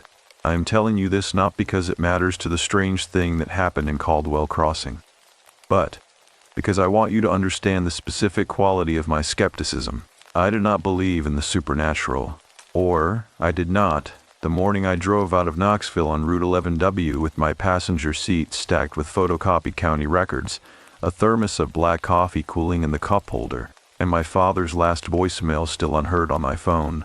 He had left it 3 weeks before he died. I do not know why I had not listened to it. I told myself I was not ready, which is the kind of thing a person says when what they mean is that they are afraid of a specific kind of being too late. My father was 73 years old, and he drowned in the Clinch River on a Tuesday afternoon in October. On a section of bank he had walked for 40 years. The coroner found no evidence of a heart attack, no indication of a fall, no sign of any disturbance on the bank. He had simply gone in. The water was not deep in that spot. It had not rained in 2 weeks. No one could explain it. And in Rowan County, where people know what the river is and what it is not, the explanation that circulated quietly in the days after was the one that brought me back. Not that I believed it. I want to be very clear about that. I came back because my father's estate included a stretch of riverfront property he had never once mentioned owning, deeded to him in 2011 by a woman named Agnes Renner, and I needed to understand what that meant before I could settle what he had left behind. The task was administrative. The grief was something I was managing the way I manage most things, by staying in motion, by keeping the work in front of the feeling, by not listening to voicemails from dead men while driving on a 2-lane highway through October farmland. Rowan County in October is a particular thing. The light comes in at an angle that does not exist anywhere else I have been. A low amber that makes even ordinary objects cast shadows twice their size. The hills to the north are still mostly green, but there are lines of color running through them, orange and rust, and a deep red that looks almost wrong against the blue of the sky. Like something bleeding slowly at the tree line. The air smells of wood smoke and river mud, and the specific sweetness of hay that has been cut and left to dry in the fields along the roadside. I had grown up in Knoxville, not far from this country, but I had not been back in 16 years. The land remembers things even when the person driving through it does not. I stopped once, in a small town called Breesville, at a gas station that had a handwritten sign in the window advertising sweet potato pie by the slice. I went in. The woman behind the counter was perhaps 65, with white hair pinned up and a reading glasses chain that matched her earrings, and she looked at me the way people in small Tennessee towns look at someone who is clearly from somewhere larger, not unfriendly but measuring. I told her I was headed to Caldwell Crossing. She cut me a slice of pie without asking, and set it on a paper plate. She said, "You staying at the Renner place?" I told her I was not sure yet, that I was looking into the property. She looked at me for a moment longer than was comfortable, and then she said, "The river is high this week," as though that answered something. The pie was good. I did not ask what she meant. Caldwell Crossing is not a town in any formal sense. It is a widening of the road, a post office, a volunteer fire station, a white-painted Baptist church with a cemetery that runs all the way down to the water, and a scattering of houses along a river road, some kept, some not. The Renner property sat at the far end of the inhabited stretch, separated from its nearest neighbor by a quarter-mile of willow trees, so thick along the bank that from the road you could not see the river at all, only the movement of the branches, and the particular gray-green light that comes off the water when it is filtered through that much living wood. I pulled into the gravel drive at approximately 5 in the afternoon. The house was a 2-story frame structure, white with green shutters, built sometime in the 1920s based on the proportions of the windows and the depth of the front porch. It was not in disrepair. Someone had been maintaining it. The lawn was cut. The gutters were clear. The front steps had been recently painted. I stood beside my car for a moment before I went to the door, and I became aware, standing there, of the sound the river made on the far side of the willow trees. It was not quite a rush and not quite a roar.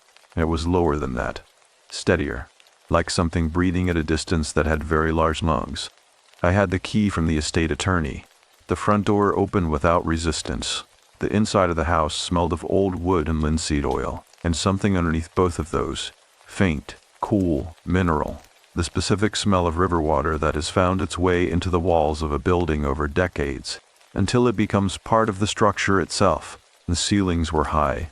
The floors were heart pine, darkened near black in the center of each room where generations of feet had walked the same paths. The furniture was present but sparse. A kitchen table, 4 chairs, a sofa in the front room covered with a linen cloth, a rocking chair facing the back window. Someone had left a folded blanket on the arm of the rocking chair, and it did not look like it had been there long. I told myself it was probably from the last time the caretaker had been through. I set my bag down on the kitchen table and walked to the back window, and for the first time I saw the river directly.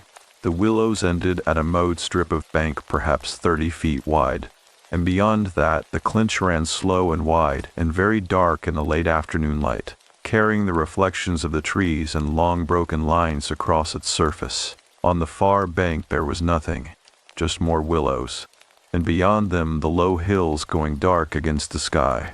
The river looked exactly as it had in the photograph my father kept on his desk for as long as I could remember. The photograph he had never explained, of a stretch of water I had never been able to place, with a handwritten date in the corner, September 1988, and no other information. I had been 6 years old in September of 1988. My father would have been 31. I stood at that window for a long time.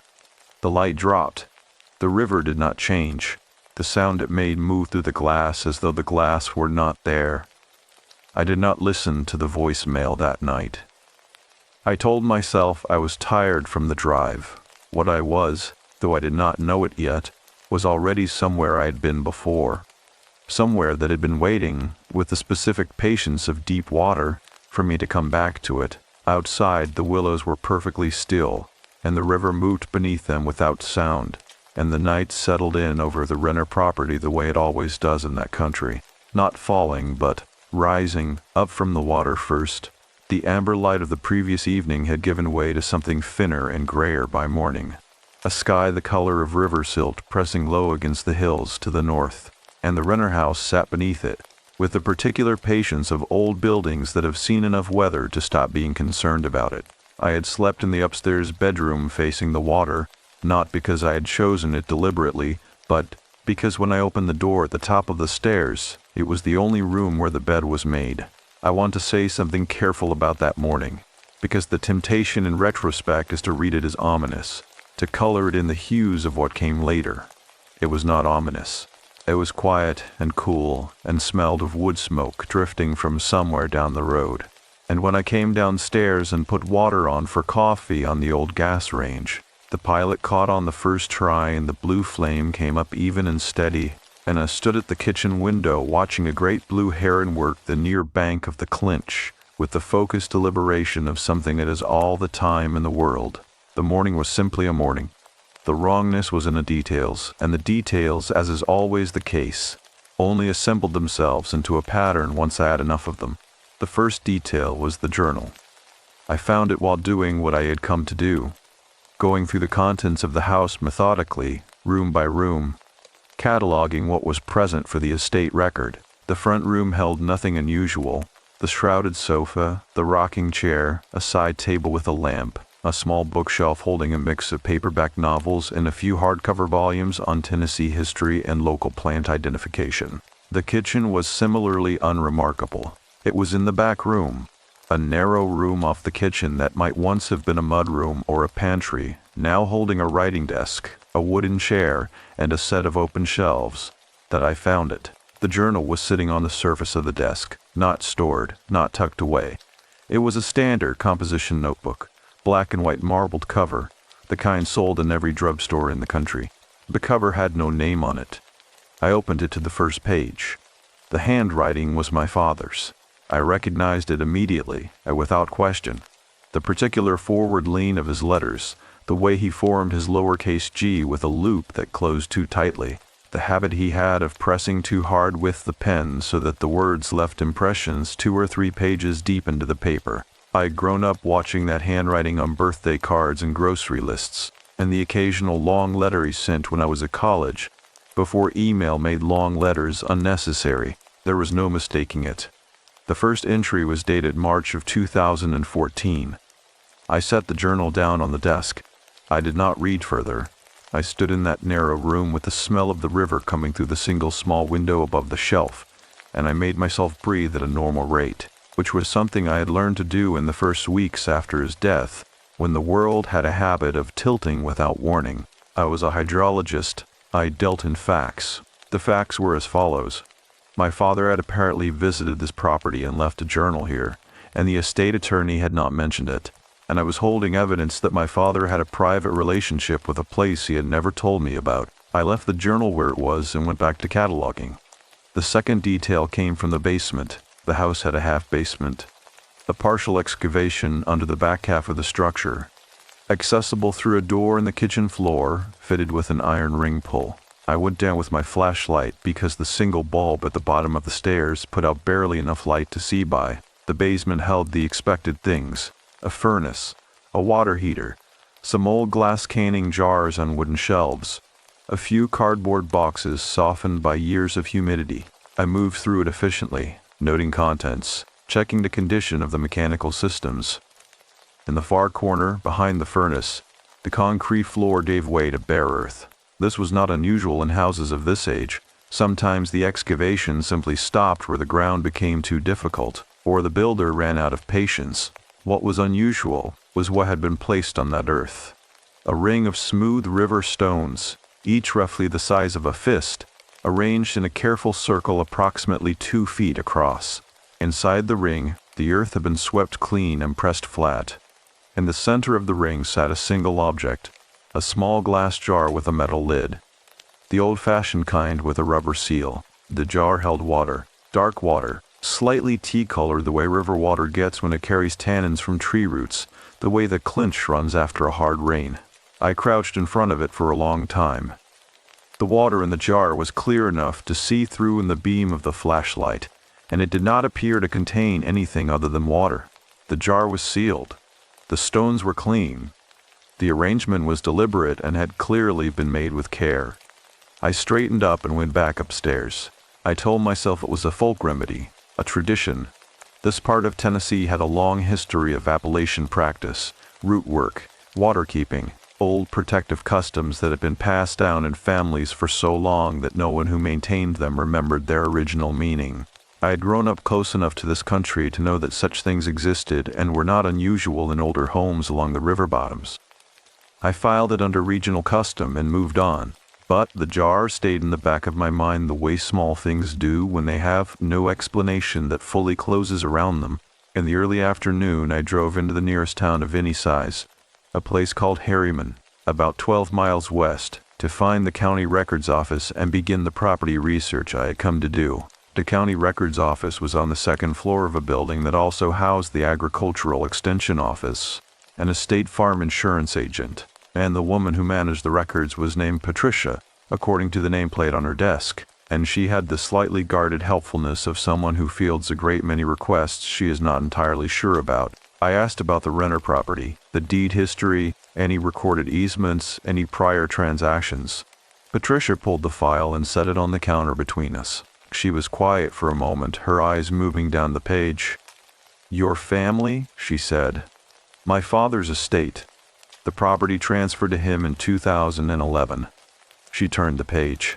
Before that, it was Agnes Renner's from 1963. She turned another page. And before that, it was held by the Renner family, going back to 1894. Agnes Renner, was she local? Did she have family still in the area? Patricia looked up from the file, and there was something in her expression that was not unfriendliness but was the careful version of it, that look of someone choosing which door to open. Agnes passed in 2013, she said. She was 101 years old. There's a nephew somewhere up in Knoxville. She paused. But if you want to know about the Renner place and what Agnes knew about it, you'd be better off talking to Ruth Eller. She runs the Historical Society out of the Methodist Church on Walnut Street. She and Agnes were close for a long time. I wrote the name down. I thanked Patricia and drove back toward Caldwell Crossing. I stopped on the river bridge outside of town and got out of the car. This is something I do, have always done. When I'm trying to think, I stand over moving water and let it work on whatever is tangled up inside me. It is a professional habit that became a personal one, so gradually I cannot separate them. The clinch from the bridge was wide and unhurried, running over a gravel bar to the south in a shallow riffle that caught the afternoon light in small silver breaks. A pair of wood ducks worked the far bank. The waters smelled clean, limestone cold, faintly mineral, with the green note of riverweed. I thought about my father standing in water like this.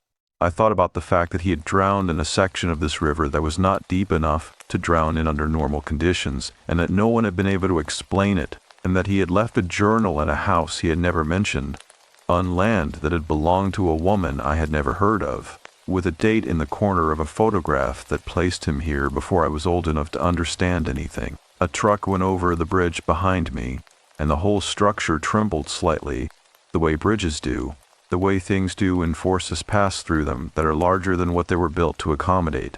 I got back in the car. The light was going when I came back up the gravel drive. The willow trees along the bank had lost their color and gone flat and gray, and the river behind them was the same gray, and the house sat between the road and the water, with all its windows dark except for one, the small window of the back room, the room with the writing desk, where I had not left a light on. I sat in the car for a moment looking at that lit window. Then the light went out. I told myself I had left the lamp on after all, and the timer had cycled, although I had not seen a timer on the lamp when I examined it that morning. I told myself I had simply not looked closely enough. I went inside. The lamp in the back room was cold to the touch. The journal was exactly where I had left it on the desk, undisturbed. I made dinner and did not go back into that room. After I had eaten, I sat in the rocking chair at the back window, in the dark, and watched the river. And somewhere in that watching I became aware that the sound the water made was not constant, that it shifted, slightly and barely perceptibly, the way breathing shifts when someone sleeping nearby moves from one level of sleep to another, not louder or softer, but different in some quality I do not have a precise word for, something between rhythm and intention. I sat with that for a long time, and I could not make it resolve into anything innocent. In the morning, I knew I would go find Ruth Eller. But the night still had hours in it, and the river was awake in a way I could not explain. And somewhere in the walls of that old house was the smell of water that had never entirely left. The backroom lamp had been cold to the touch, and the journal had sat undisturbed on the writing desk through a night that felt longer than its hours, and I had woken before dawn to the sound of the river doing that thing it did. That subtle shifting of register, that quality of attention, and lain in the dark ceiling of the upstairs bedroom until the gray light came through the curtains and gave me permission to get up and do something useful with my hands. I made coffee. I stood at the kitchen window. The heron was back on the near bank, or a different heron occupying the same position with the same patience, and the river was running the color of old pewter under a sky that had not decided yet what kind of day it intended to be. I read 4 pages of my father's journal before I understood I was going to read all of it. I had not planned to. I had gone into the back room with the intention of photographing the journal for the estate record, documenting its presence, its approximate date range, its physical condition, and then leaving it for the attorney to advise me on. Personal papers were a category of estate item with specific legal considerations. I knew this. I also knew, holding that notebook in both hands with the morning light coming through the small window and the smell of the river moving through the room like something with intention, that no version of myself was going to photograph those pages and set them down and wait for a legal opinion. The entries were dated. The earliest was March of 2014, 3 years after Agnes Renner had transferred the property to my father, and 10 years before his death. They were written in the careful, slightly formal prose of a man who had not kept a journal before and was being deliberate about it, which was entirely consistent with who my father was. He did not ramble. He noted. He observed. He recorded the property's condition, the behavior of the river at various water levels, the species of birds he identified on the bank. He recorded weather. He recorded repairs he made to the house in the first 2 years. A section of porch railing, a cracked window pane in the back room, the furnace filter. He did not, in those early pages, explain why he was there, or what Agnes Renner had meant to him, or why he had accepted the deed to a piece of riverfront property in Rowan County and told no one in his family about it. But on the 11th page, in an entry from August of 2015, he wrote a single sentence that did not belong with the weather observations and the bird lists. He wrote, "The water showed me her face again last night, and this time I was not frightened." I read it 3 times. Then I turned the page and kept reading. I drove to Harriman at 9 in the morning and found the Methodist Church on Walnut Street without difficulty.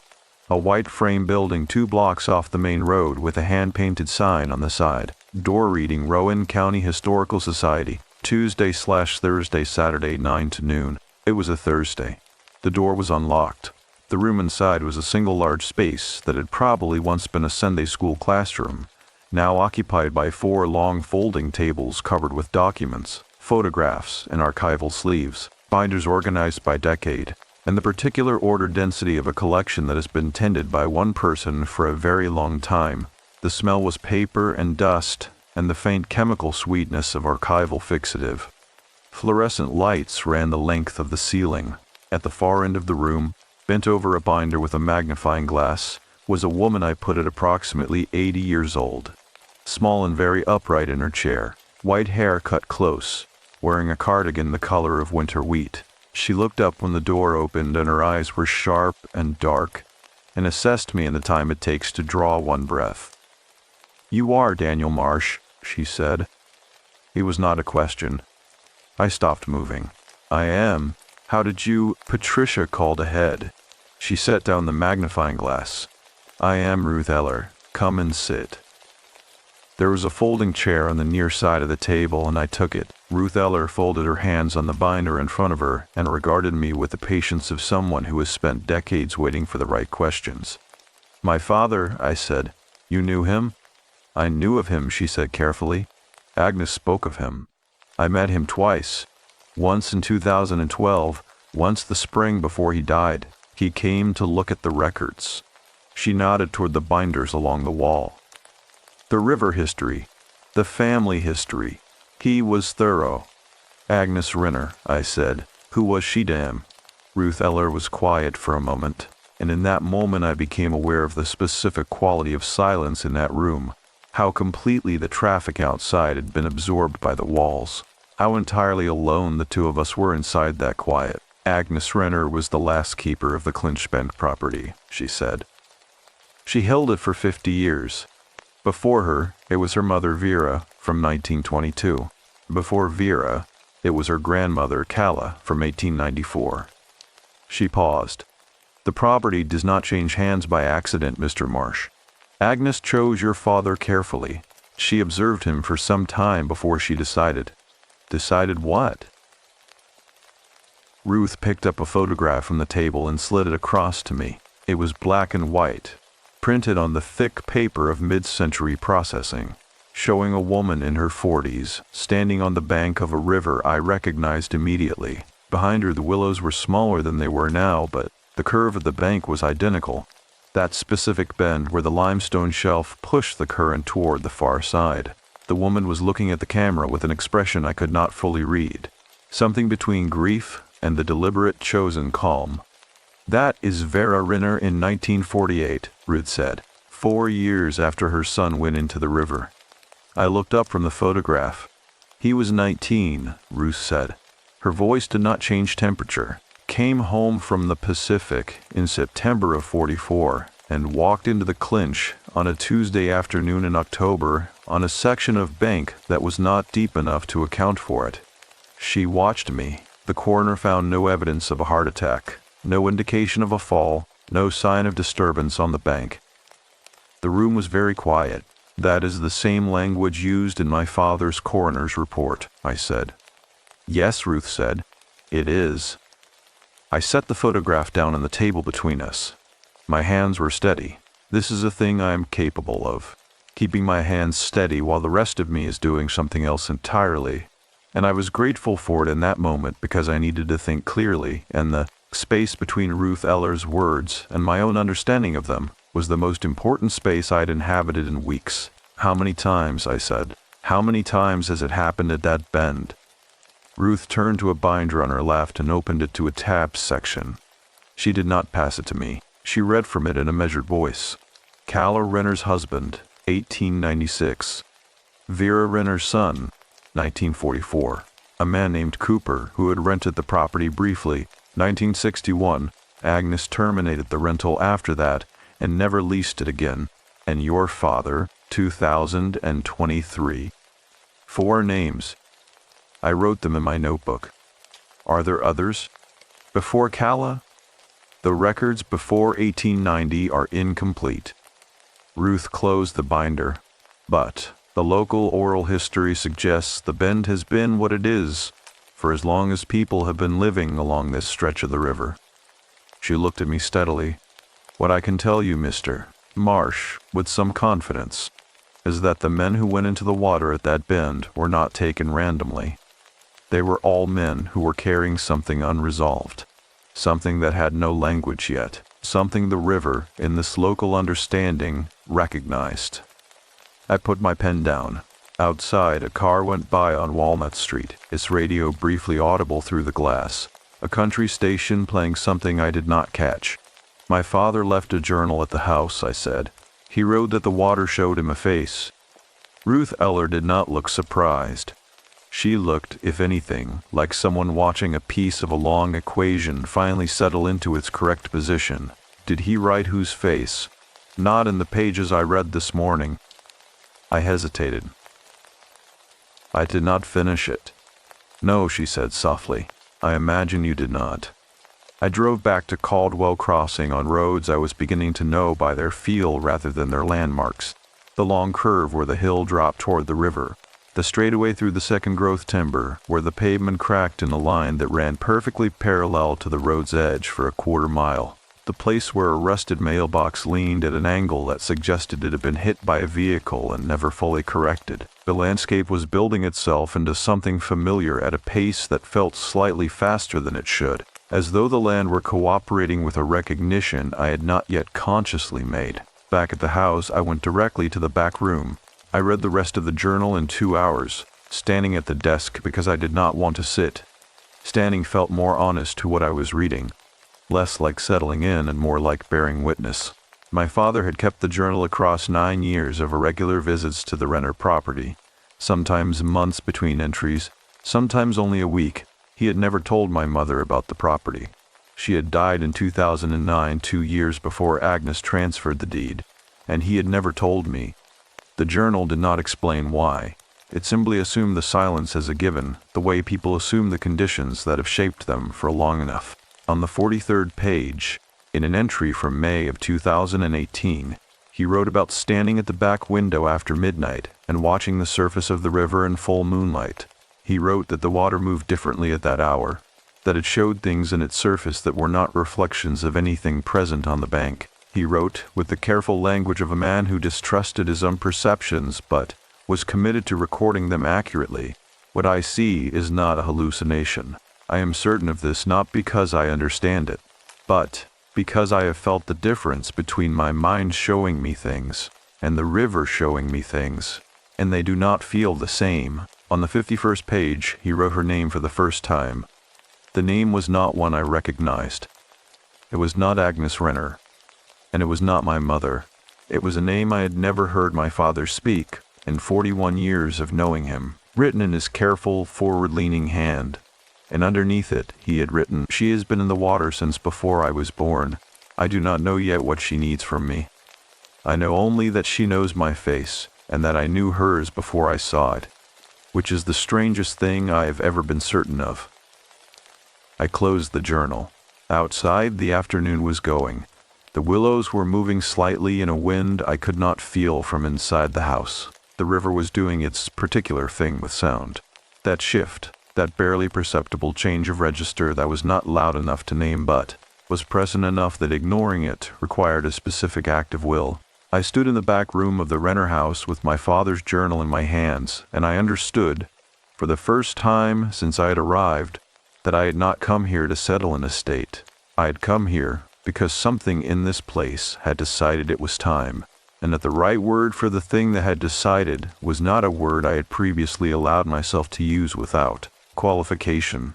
On the desk behind me, the journal sat closed, and the name my father had written on its 51st page sat inside it like something held under water, patient, waiting for the moment when the current would finally bring it to the surface. The journal sat closed on the writing desk, and the name my father had written on its 51st page had not left me since I read it, had followed me through dinner, through the long stretch of early evening when I sat on the front porch watching the road rather than the river, because I needed, for a little while, to look at something that went somewhere, that had a direction and a destination, and did not simply move in place the way water does. And it followed me into a sleep that was shallow and full of the particular texture of dreams that are not quite dreams, more like the mind rehearsing something it has not yet been asked to perform. I woke at first light with the absolute conviction that I needed to go to the water, not to the bank in the casual way I had approached it the previous morning, standing at a distance and observing the heron with the professional remove of a man who studies water for a living. I mean directly to it, down the mowed strip, to the last reach of willow shadow, to the place where the limestone shelf pushed the current to the far side, and the bend formed the specific curve I had seen in my father's photograph, and in Vera Rinner's photograph, and in the coroner's language describing the section of bank where my father had last been seen standing. I needed to see it with my own feet on the ground and the water within reach. The morning was cold, genuinely cold for the first time since I had arrived. A front having moved through overnight that stripped the last warmth from the air and left everything sharp-edged and smelling of frost and wet stone. My breath showed. The grass along the mowed strip was stiff with it, bending reluctantly under my boots rather than springing back. The willows had lost all their movement, hanging straight down in the still air like something suspended. The bank at the bend was exactly as the photograph suggested, and exactly as the coroner's report described. A gradual slope of packed clay and river gravel, the limestone shelf visible beneath the surface in the clear low water conditions of October, the channel running deepest not at the bend itself, but just downstream of it where the current, deflected by the shelf, had carved a trough over centuries. In that trough the water was dark and moved with a deliberateness that the shallower sections on either side did not have. I crouched at the water's edge and put my hand in. The cold was immediate and total, the kind of cold that does not feel like temperature so much as it feels like contact with something that has its own distinct nature, its own insistence. The current pressed against my palm with a steady force. I held my hand there for a full minute, long enough for the cold to move past sensation into something else, and I looked at the bottom through the water's surface. The gravel and limestone, the wavering dark line of the trough, a long-stemmed water plant, moving in a direction slightly contrary to the current's surface flow, which told me there was a subsurface eddy I had not seen from above. A hydrologist reads a river the way other people read faces. I have spent my career doing it, understanding the relationship between what is visible at the surface and what is occurring beneath it. The way surface behavior is the last and least reliable indicator of a river's actual character. The clinch at this bend had a complexity I had not expected from its surface presentation. The shelf, the trough, the subsurface eddy, the way the current split just upstream and rejoined just downstream.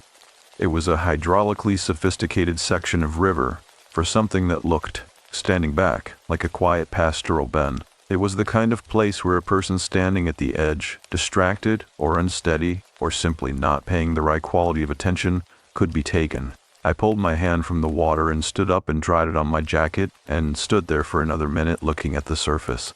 The light was early and low and came from the east through a gap in the tree line on the far bank, laying a long bar of gold across the water at an angle that made the surface reflective in some places and transparent in others. In one of the transparent sections, just above the trough, I could see the bottom clearly, pale limestone, a scattering of dark gravel, the wavering weed, and for exactly one moment, no longer, the kind of moment that happens so quickly that by the time you are certain it occurred it has already passed. Something in that transparent section of water showed me a shape that was not the bottom. I took a step back. The angle of the light shifted fractionally as a cloud moved somewhere above me, and the transparency was gone, replaced by reflection. The willows, the gray sky, the dark outline of my own figure crouching at the water. I turned and walked back to the house. Inside, with coffee in both hands and the back room door closed, I opened my laptop and began the research I should have started 2 days ago, the kind of work that keeps the analytical mind occupied and the other parts of the mind from asking questions that do not yet have frameworks. I searched for the name my father had written on the 51st page of the journal. The name was Lena Collier. My father had not provided a date or a context when he first wrote it, but in a later entry, October of 2019, he had written 3 additional words alongside it: drowned. Before everything, I had taken this to mean she had drowned before some event he was referencing, but I had not been able to determine which event. The search for Lena Collier in Rowan County, Tennessee returned nothing immediately useful, a common enough name in a county with deep family roots, and the newspaper archives for rural Tennessee in the early decades of the 20th century were incompletely digitized at best. I tried adding the Clinch River to the search. I tried adding Caldwell Crossing. I tried the years between 1900 and 1950, narrowing by decade when the results were too broad. On my fourth attempt, I found a 3-line notice in the digitized archives of the Harriman Record, dated September of 1922. It read, Miss Lena Collier, age 19, of Caldwell Crossing, was recovered from the Clinch River on Tuesday last after an absence of 4 days. Services will be held at New Hope Baptist Church on Saturday. She is survived by her mother, Mrs. Ida Collier, and her younger brother, Thomas. Recovered, not found, not pulled from the water. Recovered, which in the language of 1922 newspaper notices meant something specific. It meant the body had been in the water for a period of time before it was found, long enough that found was not the word the writer chose to use. 4 days. In October water. On the same bend where, 22 years later, Vera Renner's son would go in and not come out, and 60 years after that my father would do the same. I read the notice 4 more times, waiting for it to mean something different, and it continued to mean exactly what it said. I went back to the estate attorney's file I had brought with me and pulled out the deed transfer documentation from 2011. Agnes Renner had been 89 years old when she signed the property over to my father. The deed transfer was clean and uncontested, witnessed by a Harriman notary. Attached to it, which I had not examined closely in the initial review because it appeared to be standard boilerplate, was a single typed page headed Covenanters and Conditions of Transfer. Most of it was standard, maintenance obligations, restrictions on subdivision, the usual language. But the final paragraph, which I had skimmed as legal formality when I first processed the file, now read entirely differently. It stated in plain language beneath the legal terminology that the property was transferred with the understanding that the recipient acknowledged the river's custodial nature and accepted ongoing responsibility for what it held. The phrase used was custodial responsibility for the unfinished. I had read it as bureaucratic phrasing for environmental stewardship. Rivers, riparian rights, the standard conservation language attached to waterfront properties in Tennessee. It was not that. I sat with the document for a long time. My father had signed this covenant at 69 years old, 2 years after my mother died, in full understanding of what he was accepting. He had known. He had driven out to Rowan County, met Agnes Renner, seen this property, stood on this bank, and signed a document that used the phrase "the unfinished" without any ambiguity about what it referred to. And then he had come home and said nothing to me about any of it for 12 years. I thought about the way he had been in his final years. Quieter? Yes, but I had attributed that to grief, to age, to the particular withdrawal of a man who had lost his wife and was finding his own relationship with time. He had seemed, in those years, to be at peace in a way I had found faintly enviable without ever examining. I had not asked him about it because I had been busy, and because grief makes people self-contained in ways their children sometimes mistake for healing, and because I was 39, 40, and 41, and I'd assumed there was more time for the conversations we had not yet had. I thought about the last time I saw him, a Sunday in July, 4 months before he died. We had eaten lunch at his kitchen table, sandwiches, nothing elaborate, and he had seemed distracted in a way I had noted and then set aside. Twice during the meal, he had looked past me toward the window that faced his backyard and the creek at its edge, a small tributary of the Tennessee that ran through his property, and his expression in those moments had been one I could not read. Not sad, not afraid. Something more complex than either. Now, sitting at the writing desk in the Renner house, with the covenant language in front of me, I understood what that expression had been. It had been the expression of a man who knew something was coming and had made his peace with it, and was not going to explain it to his son at a kitchen table over sandwiches on a Sunday in July, because there was no version of that explanation that would have served either of them. He had been protecting me, or he'd been protecting the thing he had entered into. I was not yet certain which. and I suspected it was both. And I suspected that from my father those two things had not been separable. I picked up the journal and went back to the page where he first wrote Lena Collier's name. Below it, in a later hand, the ink slightly different, written on a return visit. He had added 4 words I had not registered in my first reading. He had written, "She has been waiting, not waiting for the river to release her, not waiting for rescue or resolution in any of the ways I would have understood that word before I came to this place. Waiting, in the way the river itself waited, with the patience of moving water that goes nowhere, that returns always to the same bend, that holds what it takes until the holding has a purpose." Outside, the October cold had settled fully into the afternoon, and the willows along the bank had begun to move in a new wind coming off the water, and the house around me made no sound at all.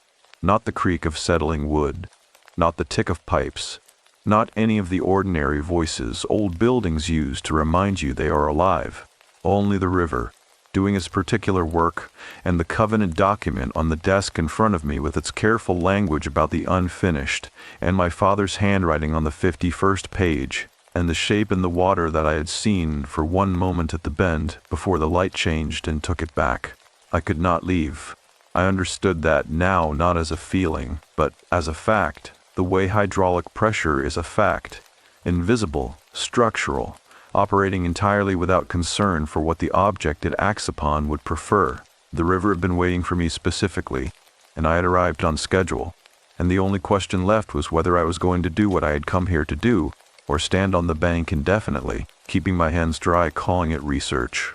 The wind off the clinch moved through the willows with a sound like turning pages, and in the basement below the kitchen floor the jar of river water sat inside its ring of stones. And somewhere in the current outside, a name was moving that I had only just learned to hear. The wind had moved through the willows with that sound like turning pages, and the covenant document had sat on the writing desk through another night I did not sleep cleanly through. And by morning I had stopped pretending that what I was doing at the Renner house was administrative work, with atmospheric complications, and had begun, quietly and without announcement even to myself, to treat it as what it actually was, a reckoning with something my father had known and carried alone for 12 years, something that was now mine to carry or to finish, and I did not yet know which of those options was available to me, or whether the distinction even held in a place where the rules were the river's and not mine. I opened my phone before I got out of bed. I had been aware of the voicemail every day since I arrived. Aware of it, the way you are aware of a door in a house you are living in that you have not yet opened. Not because you have forgotten it, but because the act of opening it changes the configuration of the space, and you are not yet certain you are ready for that change. My father's voice. 3 weeks before he died, I had 41 years of knowing what his voice sounded like, and I was afraid that hearing it would collapse the distance I had been maintaining between his death as a fact and his death as a thing. That had happened to me specifically, and that once that distance collapsed, I would not be functional in the way I needed to be functional, to finish what I had come here to do. But I had read the journal. I had stood at the bend. I had held my hand in the water and seen, for one moment, something that was not the bottom, and I had read the covenant with its language about the unfinished, and I had found Lena Collier's name in a newspaper archive from 101 years ago, and I was sitting in the upstairs bedroom of the Renner house on a cold October morning, with the Clinch River audible through the window glass, and the journal on the nightstand, and my father's last message unheard on my phone. And I understood that the distance I had been maintaining was exactly the thing the river was waiting for me to close. I pressed play. His voice was the same as it had always been. That specific register, not deep, but unhurried, with the slight Tennessee flatness he had never lost despite 40 years in Knoxville. He said my name first, the way he always started messages, as though establishing that this communication was specifically directed and not general. He said, "Daniel, I want you to go to the Caldwell Crossing property when I am gone. I know I should have told you about it a long time ago and I did not, and I am sorry for that. I want you to know I have thought about the right time to tell you for years and never found it, which is its own kind of cowardice that I have made my peace with." A pause, the specific quality of his breathing, which I recognized. There is a woman in that river named Lena Collier who has been there since 1922, and she has been waiting for someone from our family for a very long time.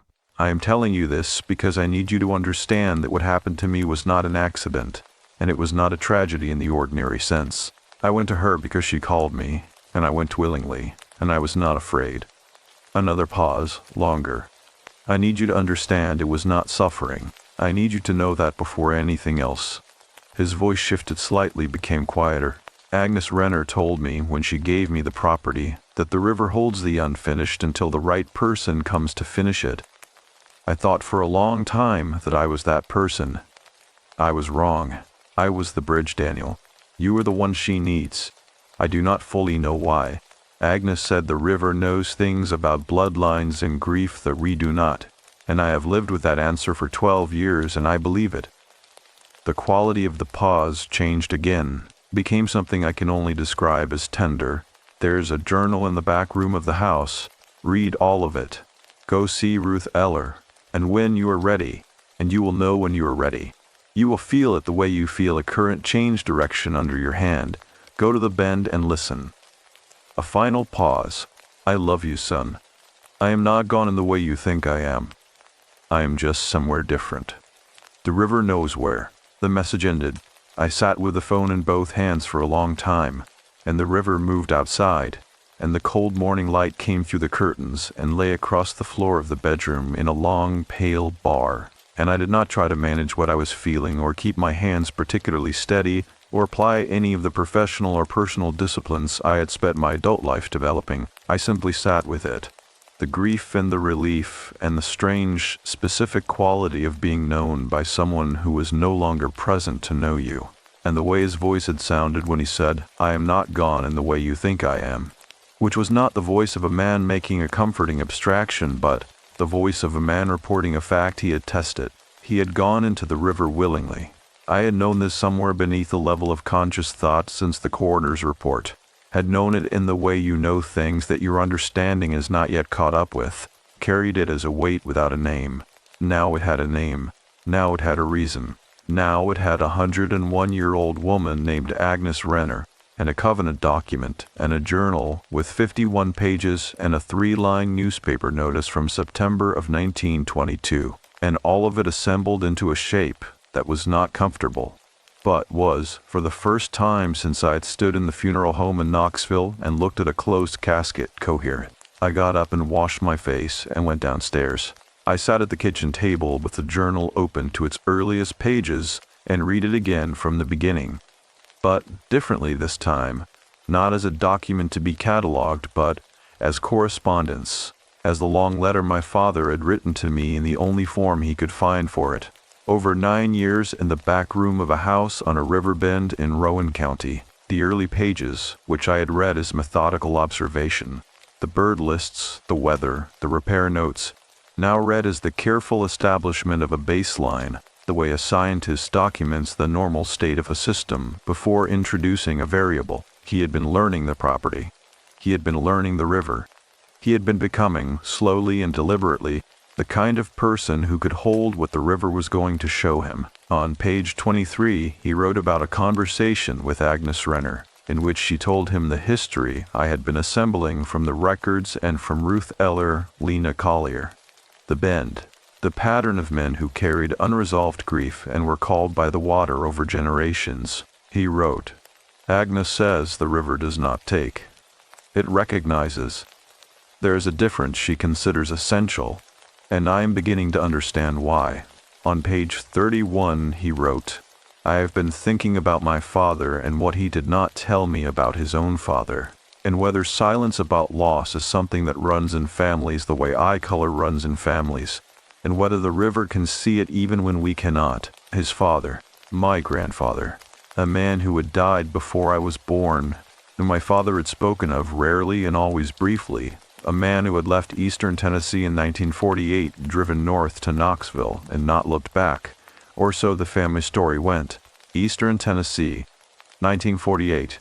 I turned to page 38 of the journal. My father had written, in the careful hand of a man who has spent several months deciding whether to commit something to paper, Agnes told me something today that I had been sitting with for 3 days before writing it down. She said that Lena Collier and my father were engaged to be married in the summer of 1922. She said my father was the last person to see Lena alive, and that he told no one about the engagement before or after her death, and that he left Rowan County 2 months after she was recovered from the water and never came back. Agnes said she believed, she was careful to say believed, not knew, that Lena went into the river because of something between them that was never resolved, and that what the river has been holding since 1922 is not just Lena, but the unresolved thing itself. My grandfather had been engaged to Lena Collier. Lena Collier had drowned. My grandfather had left, and never returned, and never spoken of it.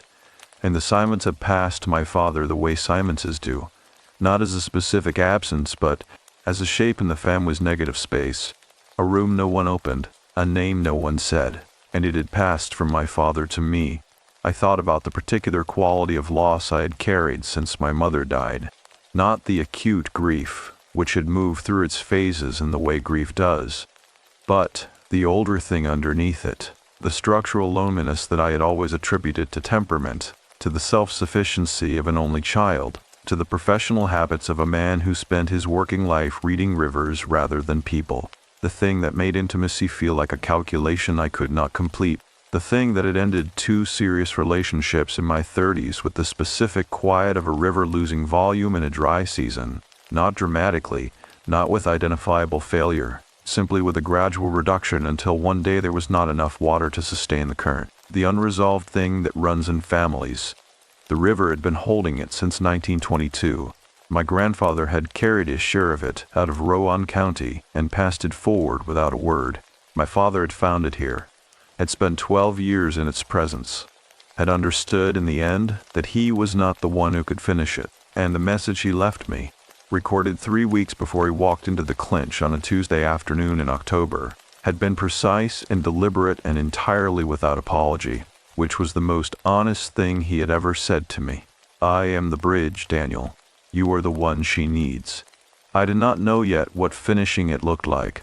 I did not know what the river required or what Lena Collier needed or what the transaction between a living man and a 100-year-old grief held in moving water was supposed to consist of. But I understood, sitting at the kitchen table of the Renner house with my father's journal open in front of me and his voice still present in the air of the room the way voices are for a while after you have heard them after long absence, that the loss I had been carrying was not entirely mine. It was older than me. It had a name and a face and a September afternoon in 1922 in a section of limestone shelf where the current ran deepest. It had been wading through my grandfather's silence and my father's careful 9 years of preparation and my own 41 years of not knowing it existed. I was the most exposed I had ever been in my adult life, sitting in that kitchen, stripped of the professional distance, the analytical remove, the management strategies, down to the simple human fact of being a man whose family had been incomplete for 100 years in a way he was only now old enough to understand. And underneath the exposure, this is the thing I have turned over many times since, trying to understand it accurately. Underneath it was something that was not comfort exactly, but was adjacent to it, the specific relief of a diagnosis, even a frightening one. The relief of a shape where there was previously only an ache. I was certain in a way I had not been certain of anything since my father died.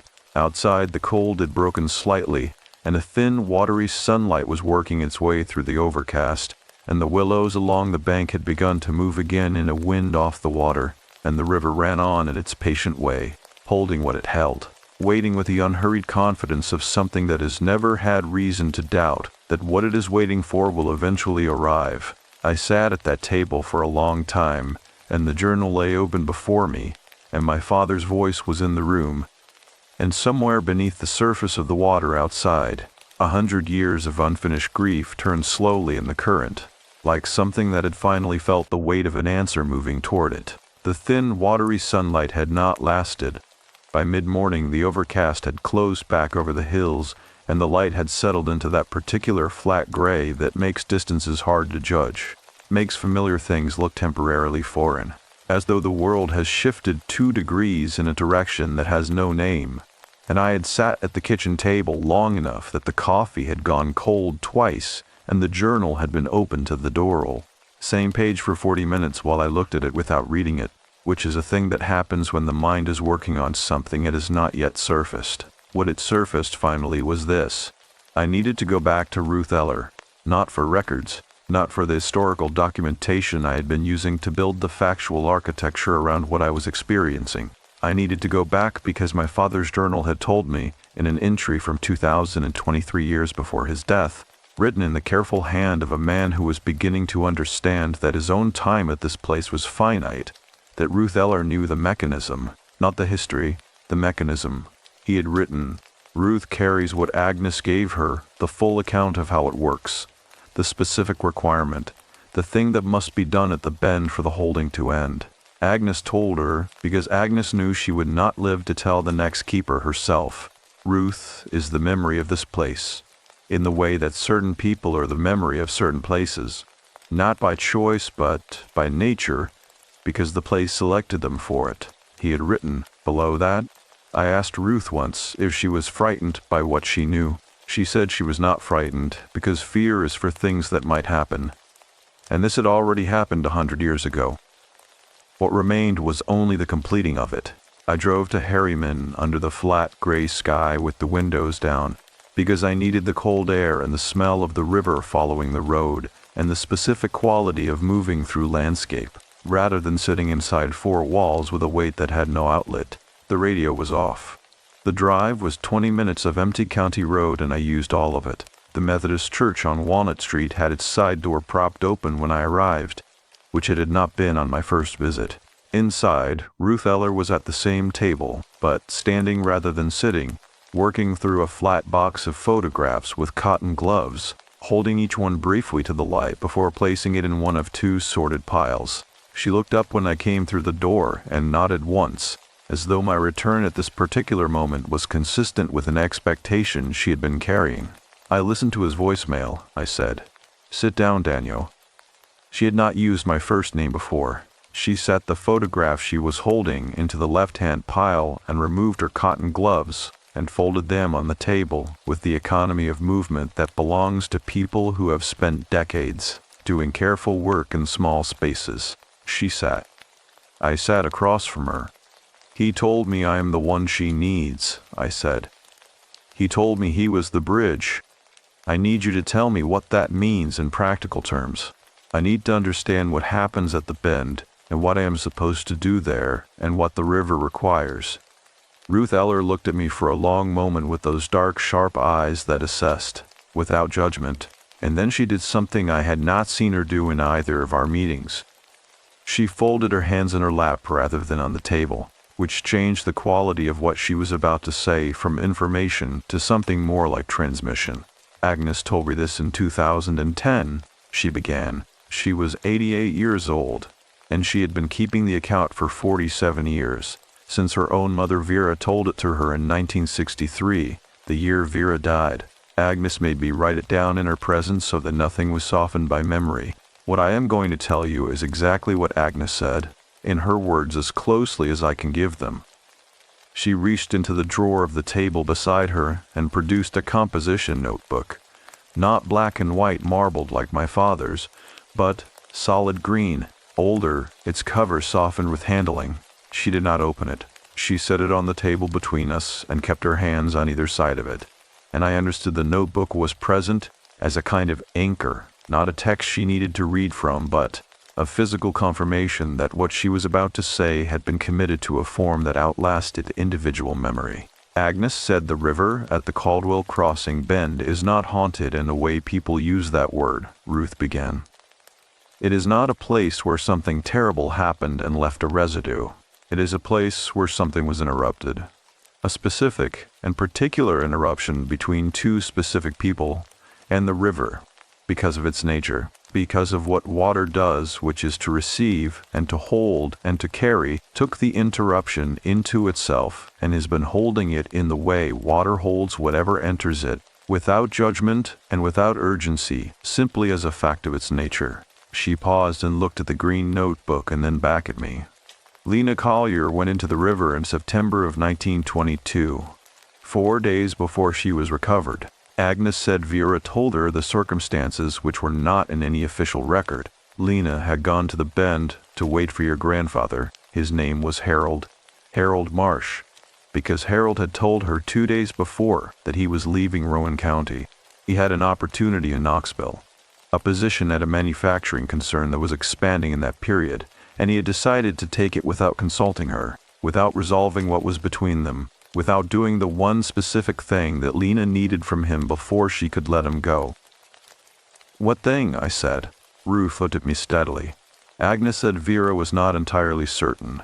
She said Lena had told her only that there was something Harold knew about her, something she had told him in confidence that spring, something that required from him a specific acknowledgement, a spoken recognition of what she had shared. She had told him something true about herself, and she needed him to say in plain words that he had heard it and that it did not change what she was to him. Ruth paused.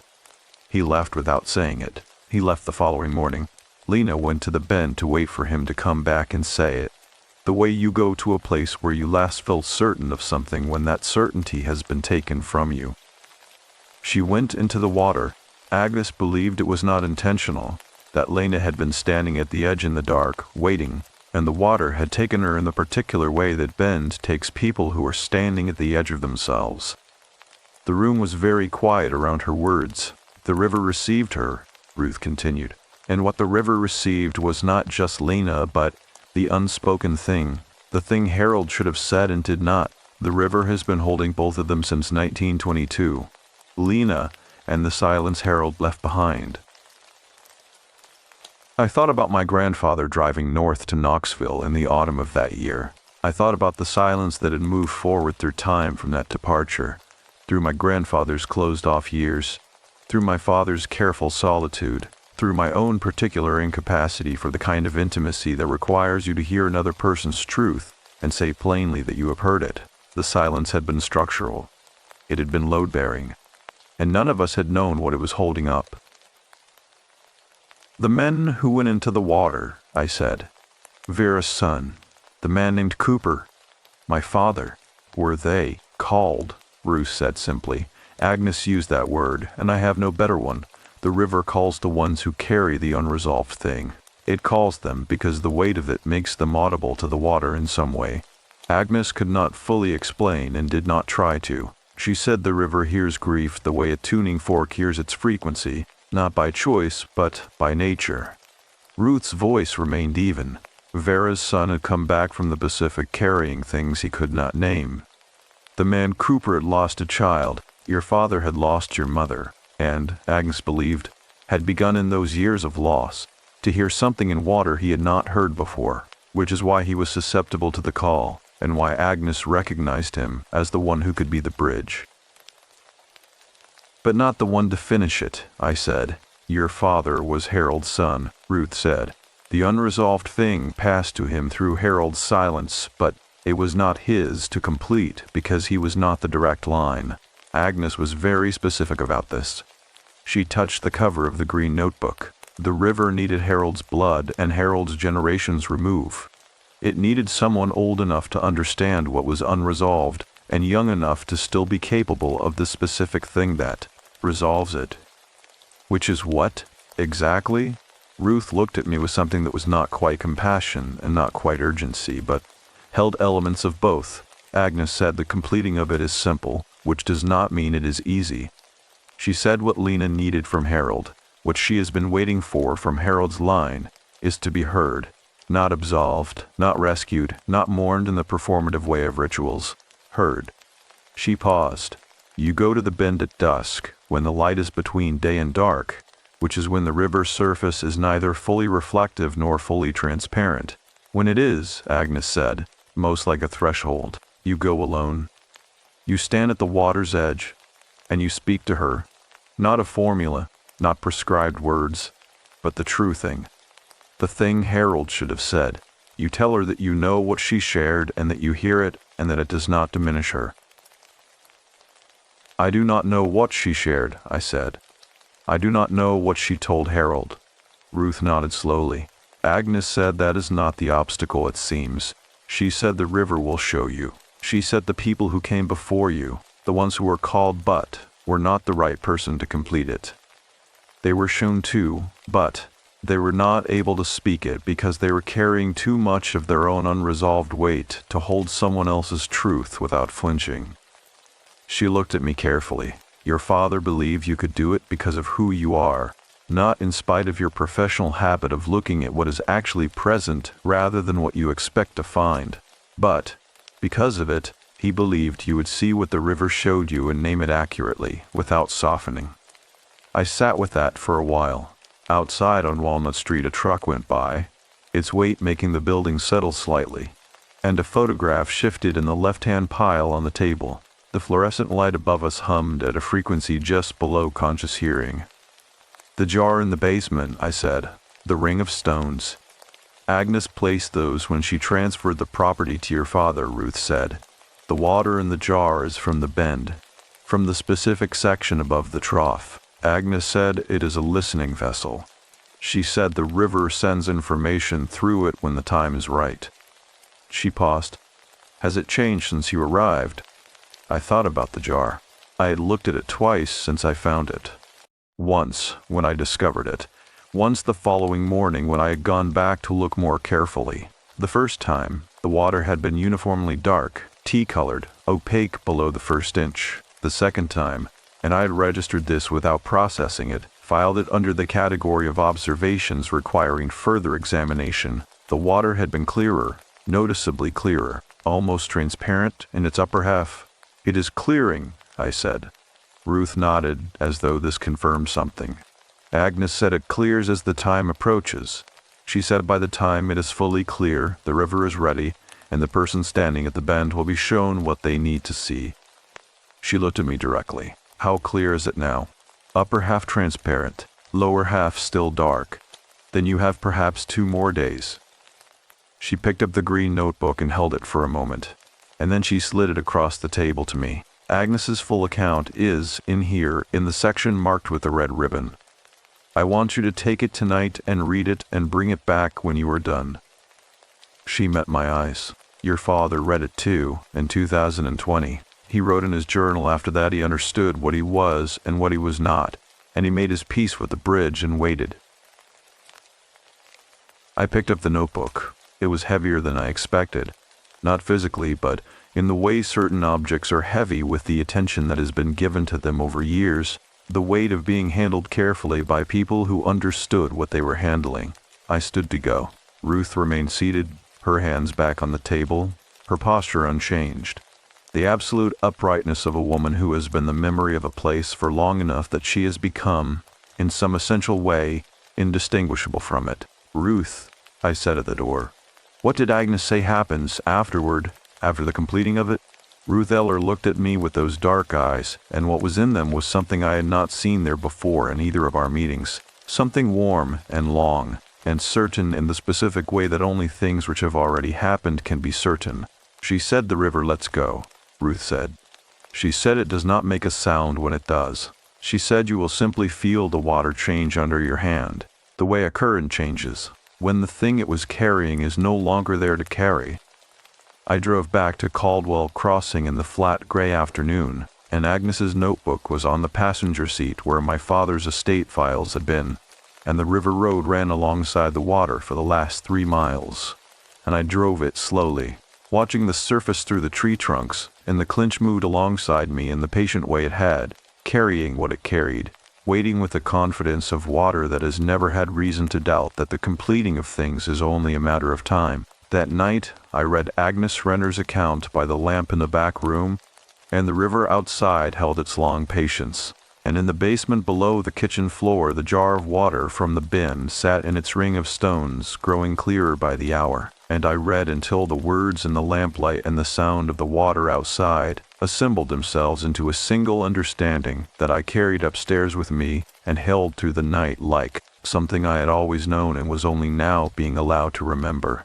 Agnes Renner's account had sat in me through the night like river sediment settling, not disturbing the water but changing its character, its weight, its quality of light.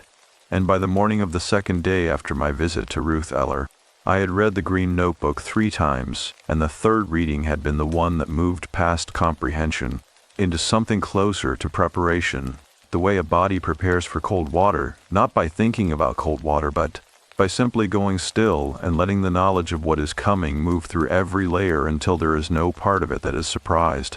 I checked the jar before breakfast. The water was clear, not clearing, not almost clear, fully, completely transparent from the surface to the bottom, so that the small amount of fine silt that had settled to the floor of the jar was visible in perfect detail, pale gray, lying undisturbed, with the specific stillness of something that has been waiting for a very long time, for the conditions around it to resolve. I crouched on the bare earth of the basement in the beam of my flashlight, and looked at it for a long time, and the water looked back with the uncomplicated clarity of something that has released everything it was asked to hold, and is now simply water again. I went back upstairs and made breakfast and ate it standing at the kitchen window, watching the near bank with the focused attention of someone who is about to do something that cannot be undone, and is using the ordinary acts of the morning as ballast. The day passed slowly and I let it pass. I did not try to fill it. I read Agnes's notebook one final time, not for new information but for the quality of steadiness it carried.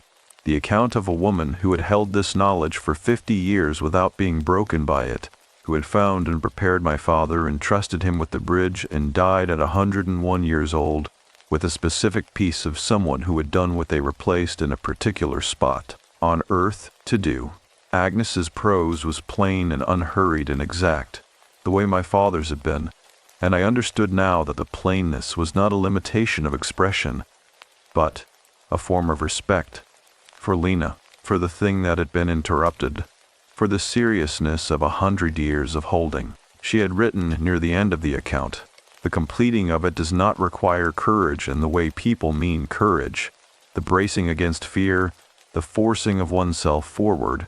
It requires only the willingness to be present without protection, to stand at the edge of something true and not step back from it. Most people spend their entire lives learning to step back from true things because true things are uncomfortable, and we have been trained since childhood to manage discomfort by creating distance. What the river needs is someone who can close that distance, not heroically, just honestly."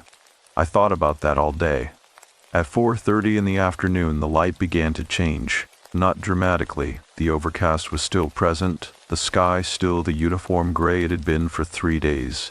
But the quality of the light through the overcast shifted from the flat illumination of midday to something lower and warmer and more directional, the sun finding the angle of late afternoon even through the clouds, laying a faint amber cast across the surface of the river that I could see from the back window.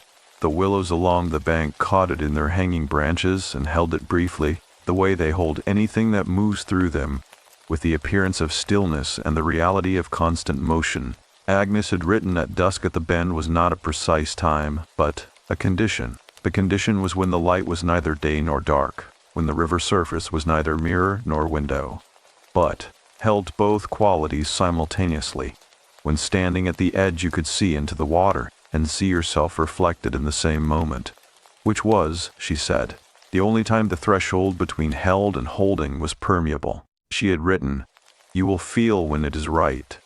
The river will tell you, not in a way you can hear with your ears, in a way you will feel in the center of your chest, which is the same place you feel it when the water in a river is about to change character. The moment before the current shifts, the moment before the depth changes, the pressure drop that a trained body learns to read before the mind has processed it." At 5:10, I put on my jacket and went outside. The cold was different from the previous days. Not the sharp frost smell of 2 mornings ago, not the raw damp of the overcast afternoons, but a settled, still cold that felt less like weather and more like the river's own temperature extending itself outward into the air. No wind. The willows were perfectly motionless, hanging straight in the still air with their reflections on the surface below them so precise that the line between tree and reflection was invisible from a distance. The whole scene a doubled image of itself that made the solid world seem briefly provisional. I walked down the mowed strip slowly. There was no need to hurry. Everything about the evening was without urgency. The specific unhurried quality of things that have been moving toward a point for a very long time and are now simply arriving at it in the manner they always were going to arrive, without drama, without announcement. At the edge of the bank, I stopped. The light on the water was exactly as Agnes had described, that dual quality, reflective and transparent at once, so that looking at the surface I could see the pale amber sky and the black lines of the willow branches reflected back at me and through them. Simultaneously, the pale limestone bottom and the wavering weed and the dark line of the trough. My own reflection was there too. A dark, vertical shape standing at the edge of what was above and what was below, held between the two surfaces in the particular way that a body standing at a threshold is neither fully in one place nor the other. I stood there and I felt in the center of my chest the pressure drop Agnes had described. Not frightening. Not a warning. More like the moment in a river survey when the instruments confirm what the trained body already knew. The current shifting, the depth changing, the system revealing its true character beneath the surface behavior. A recognition that moves from the body to the mind rather than the other way.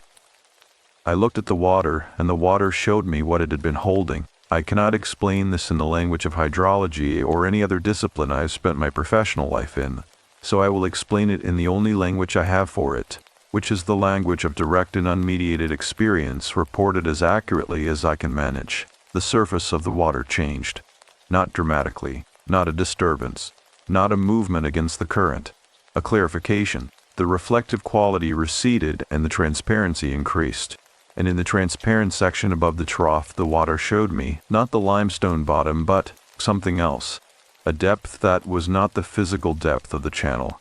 A darkness that was not the darkness of tannin-colored water. And in that depth, the presence that was not a shape in the way bodies are shapes, but was a shape in the way that accumulated time is a shape. The way a life is a shape when you see it whole and from outside. The way grief is a shape when it has been held in one place long enough to take on definition. I knew it was Lena. Not because I saw her face. I did not in any literal sense. I knew it the way my father had written about knowing. The way he had said I knew her face before I saw it. In the bone-level recognition that precedes conscious identification. The way you know a river's character from the first contact before you have assessed a single specific feature. She was present in the water with the complete reality of something that has existed in one form for a very long time, and is now, for the first time in that long time, being directly perceived. And the river showed me what she had shared with Harold. Agnes had been right that I would see it. She had not fully prepared me for the quality of seeing it, for the specific intimacy of being shown the interior of another person's truth as directly as light through clear water. What Lena had told Harold in the spring of 1922 was not a secret in the dramatic sense, not a confession of wrongdoing or a revelation of hidden identity. It was something both simpler and more fundamental than that. It was the true account of her grief, the grief she had been carrying since her father's death 2 years before. The way that grief had changed her relationship to the future, made her afraid of departure in a way she had not been afraid before, made the prospect of Harold leaving for Knoxville feel not like a practical difficulty to be solved, but like a repetition of the primal loss, the father leaving and not returning, the specific fear that the people who mattered went away, and the world gave no assurance of their return. She had told Harold she was afraid, not abstractly, specifically, honestly, with the full weight of what the fear is made of. The grief underneath it, the childhood loss, the way loss compounds itself through subsequent losses until a person is not just grieving the immediate thing, but the entire accumulated record of things that did not stay. She had made herself completely visible to him. She had given him the true account of herself, and he had left the next morning without a word. I stood at the water's edge with this knowledge in me, not filtered, not managed, not held at the professional distance that I had spent my career developing as a relationship to the things I studied, and I understood with a completeness I had never previously achieved that what Harold had done was what my family had been doing ever since, in the only way available to people who have not been shown a different option. We had been leaving, not in a literal sense of driving north on a county road. We had been leaving the true things people showed us, stepping back from them, filing them under categories that created distance, maintaining the analytical remove that felt like competence and functioned as flight. I had done it twice in my 30s. I had done it with my father in the last years of his life, choosing the surface of the relationship over its depth because depth required presence without protection, and I had not known until this moment what that actually meant. I understood now. I spoke, not loudly, not with the formal cadence of ritual or the performed gravity of someone who is rehearsed. I spoke in the ordinary voice I use when I am being accurate about something, the same voice I use in the field when I am reporting what the instruments say, what the water is doing, what is actually present regardless of what the model predicted. I said, I know what you told him.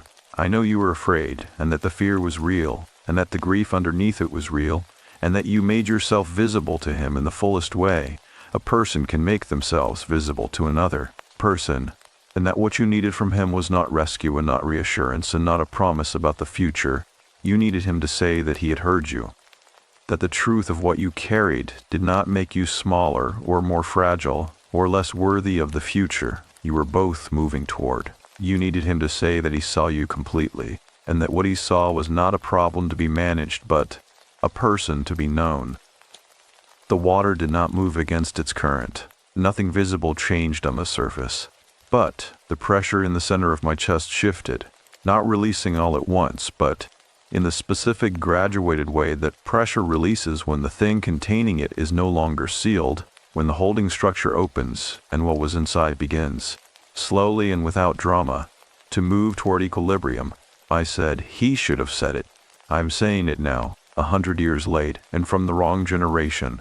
But I am saying it in the only way it can be said now, which is plainly and without softening, and with the full knowledge of what it cost you that it went unsaid for this long. You were heard. You are heard.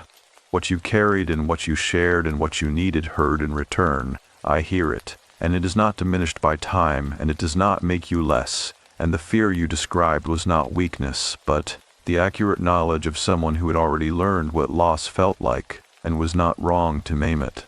The surface of the water changed. It was not dramatic. Agnes had promised it would not be, and she had been right. And that rightness was itself a kind of relief. That the completing of 100 years of held grief would look and sound and feel like what it was, which was simply the end of a very long holding, the release of a thing that had been suspended between its interruption and its completion, across 4 generations and half a dozen lives and one long corridor of family silence. The reflective quality of the surface returned fully. The dual nature, the threshold between above and below, closed.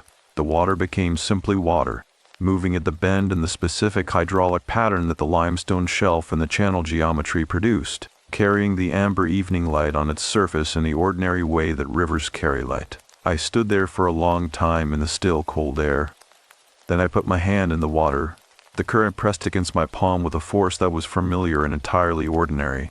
The physical pressure of moving water against a stationary surface, measurable, documentable, possessed of no quality beyond its own hydrology. The cold was the cold of October, river water in eastern Tennessee, nothing more. I held my hand there for a full minute, and the water moved through and around and past my hand with the indifferent, patient persistence of water that is going somewhere and has already released everything it was asked to carry, and is now simply a river running over limestone on a cold October evening in Rowan County, with the willows standing still along its banks and the first stars beginning to show through gaps in the overcast overhead. I withdrew my hand and dried it on my jacket and stood up slowly. The Renner house behind me had its back windows lit. I had left the kitchen light on. In the yellow light coming through the glass lay a warm bar across the mowed strip of bank in the nearest. Willows in the edge of the water, where it met the clay and gravel of the shore, and the whole scene had the quality of something that has returned to its ordinary state after a long period of being something else, which is a quality indistinguishable from the outside, from simple peace. I did not speak again. There was nothing further to say, which was itself a kind of completion. The silence after the completing of it was a different silence from the one that had preceded it, lighter by exactly the weight of what it no longer contained. I walked back up to the house. Behind me the clench ran on in the dark, unencumbered, carrying nothing now but Water and the ordinary freight of a river that has been released from a long custodianship and is, for the first time in 100 years, simply itself. The clinch had run on through the night unencumbered, and I had slept, genuinely slept, the full dark unconsciousness of a body that has completed something physically demanding and been released from the sustained tension of anticipation. And when I woke, the overcast had finally broken, and the morning came through the bedroom windows in clean, direct light that fell across the pine floor in sharp-edged rectangles, the kind of light that makes rooms look like themselves rather than like approximations of themselves, which is what all rooms look like when the weather has been gray for too long. I lay still for a while, taking inventory in the way I do after significant field work, not of physical condition, but of interior condition, the less mappable assessment of what is shifted and what is held and what is simply different in a way that does not yet have a category. The grief was present. I want to be accurate about this, because the temptation in retrospect is to describe the completing of the thing at the bend as a resolution of loss.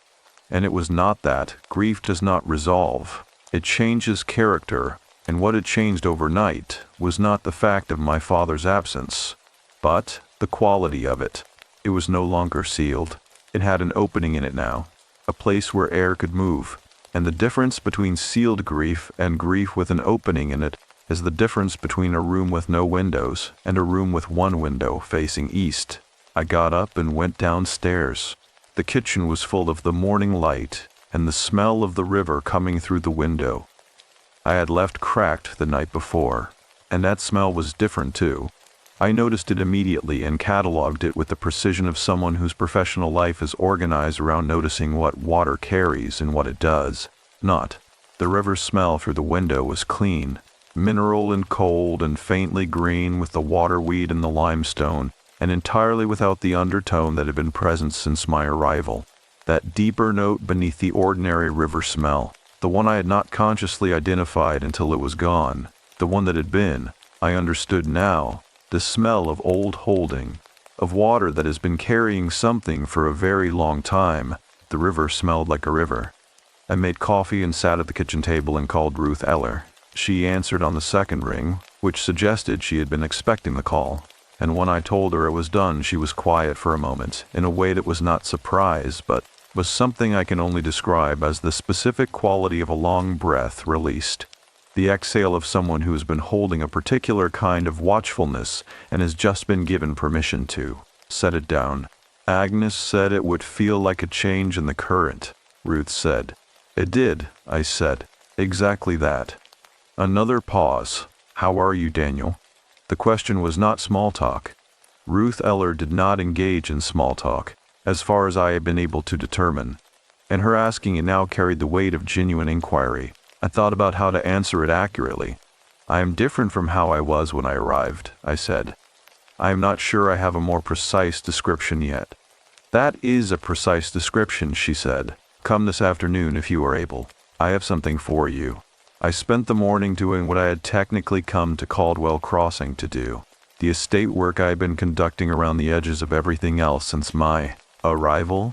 I photographed the interior of the house room by room, cataloged the furniture and the contents of the kitchen shelves and the boxes in the basement. I removed the jar from the ring of stones and carried it upstairs and looked at it in the full morning light. Still clear? Its water entirely transparent, the silt on the bottom visible and undisturbed.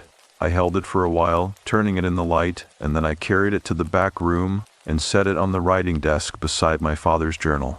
I picked up the journal and carried it to the kitchen table and read through it once more. The final time I knew, because there are things you read to understand and things you read to remember, and I had done the first kind of reading 3 times and I was now doing the second kind, which feels different in the hands, lighter, the pages turning with the ease of something that has given up all its weight and is simply itself. My father's words, read this way, were not instructions or evidence or documentation. They were company, the specific company of a person who is no longer present, but whose manner of paying attention to the world persists in what they wrote, so that reading their words is less like reading than like sitting in the same room with the quality of their mind. I found, near the back of the journal, a page I had not registered in my previous readings, or had registered and passed over because the context for it had not yet been established. It was the final entry, dated 3 weeks before my father died, 3 weeks before he left the voicemail on my phone, and drove out to the Bend on a Tuesday afternoon in October. He had written it at the Renner house. The final visit, I understood now, the visit during which he had also recorded the message. He had written, "I am leaving the journal here for Daniel because the journal is for him in a way. It was never entirely for me. I was the recorder. He is the one who will understand what was recorded, which is the natural order of things. The generation that carries a silence cannot fully translate it, can only preserve the record for the generation that will be asked to break it. I have done what I was here to do. The bridge is built. What I feel, standing here for the last time, is not sorrow and not fear. It is something closer to the feeling at the end of a long survey, when the data is complete and the picture has emerged and the work is done, and what remains is only the quiet satisfaction of having measured something true. I set the journal down on the table. He had known. He had gone to the water knowing, and what he had felt was the quiet satisfaction of completed work. I held this for a long time, turning it carefully, looking at it from the angles available to me. Grief and relief, and something I did not have a clean word for. The specific emotion of being known by a parent in a way you did not realize was happening until after they are gone to tell you directly. I drove to Harriman at 2 in the afternoon. Ruth Eller was waiting at the table with a green notebook in front of her, and beside it a small object wrapped in a piece of unbleached cloth, tied with a length of river grass that had dried to a pale yellow. She pushed both toward me when I sat down. "The notebook stays with you," she said. "Agnes's account belongs with the keeper of the property now, and you are the keeper." She nodded at the wrapped object.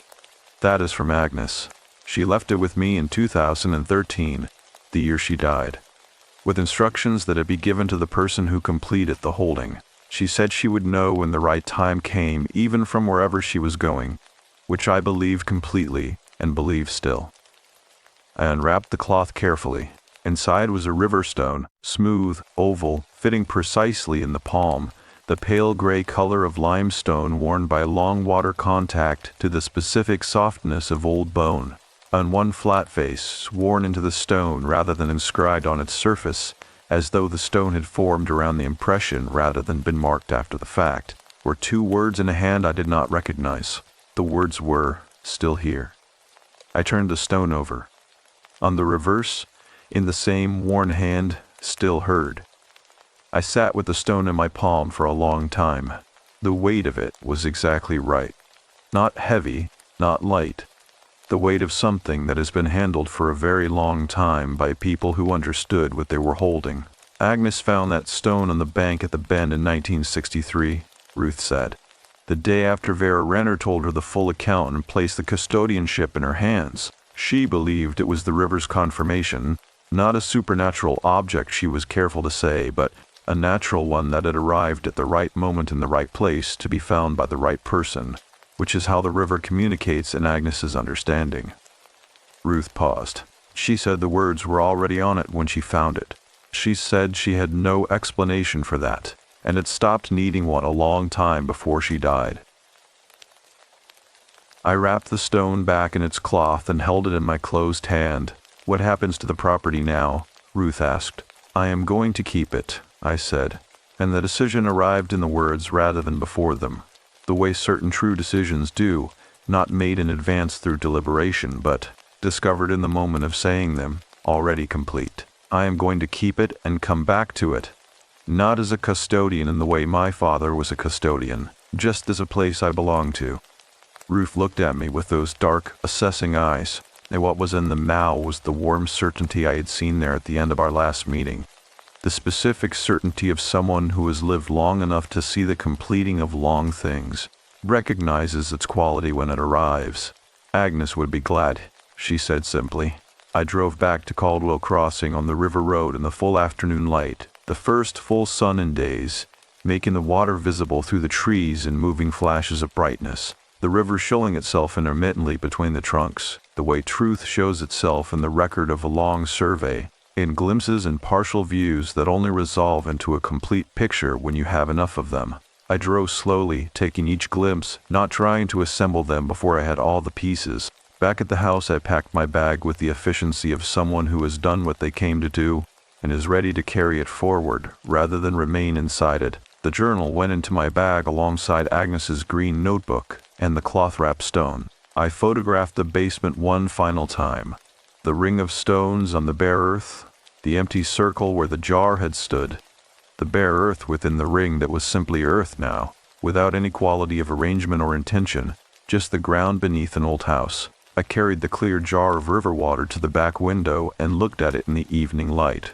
Then I carried it down to the bank and crouched at the water's edge and opened the lid and poured the river back into the river, which is where it had come from and where it had always belonged, and watched it disperse into the current without a trace. I stood up and looked at the water for a long time. The light was going, the good October light, the amber and rose of a clear sky evening in the hill country, and the river carried it on its surface in long warm lines that moved and broke and reformed with the current. On the far bank, standing at the edge of the willows in the lass of the light, a man was watching. I want to be accurate. I saw a figure, a stillness in the place where the willows moved, a presence that resolved briefly out of the evening light, and the shadow and the play of reflection on the water's surface. It lasted perhaps 4 seconds. It did not move. It had the quality of something that is not frightening because it is not threatening, only final. The last glimpse of something that is in the process of completing its departure, pausing at the threshold between presence and absence in the way people pause at a door before they go through it. I raised my hand. The figure, my father, the evening light, the river, whatever combination of those things I was seeing, was still for one more moment, and then the willows moved in a brief wind off the water, and the stillness resolved back into the general motion of the bank, and the light, and the current. And there was only the river, and the far bank, and the last warm color in the sky above the hills. I stood there until the color was gone. Then I went back to the house, turned off the kitchen light, locked the front door, and drove north toward Knoxville on Route 11W in the full dark, with the heater running, and the windows up, and the river road behind me carrying its ordinary freight of water and stone in the quiet dark of October in eastern Tennessee, somewhere near Bryce. Fly past the gas station with a hand-painted sign for sweet potato pie, and the lights were still on inside, and I thought about the woman who had asked if I was staying at the Renner place and told me the river was high without explaining what she meant. And I understood now that she had known, not the specifics perhaps, but the nature of what I was driving toward, and that her telling me the river was high had been, in its way, the most accurate thing anyone had said to me in the days before I arrived. The river had been high. It had been full of what it was holding, and I had gone to it, and it had shown me what it held, and I had said the thing that needed saying, and now the river was simply a river, and the road was simply a road going north, and the grief in my chest had an opening in it that let the night air through. 30 miles from Knoxville, I reached into the cup holder and picked up my phone and called my college roommate, a man named Gary Weston, whom I had not spoken to in 8 months because I had been in the managed withdrawal of grief. And Gary was the kind of person who asked direct questions and expected direct answers, and I had not been capable of either. He picked up on the third ring, groggy, with the surprise of an unexpected call. And before he could say anything, I said, "I need to tell you something true.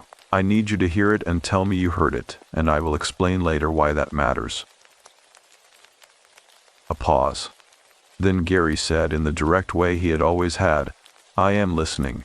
And I told him, not everything, not the river, or the jar, or the bend, or Lena Collier, or the figure in the willows.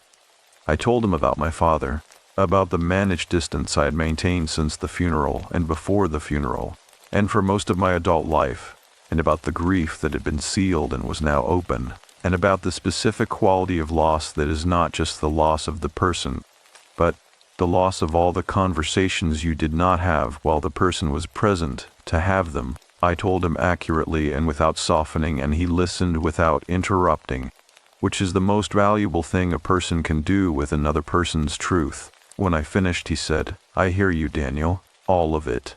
The road ran north through the October dark, and the stone in my jacket pocket held its warmth from my hand, and the river was behind me now. going on in the way rivers go on, which is to say without end, without arrival, in the perpetual present tense of moving water that has released what it held and is simply, freely itself.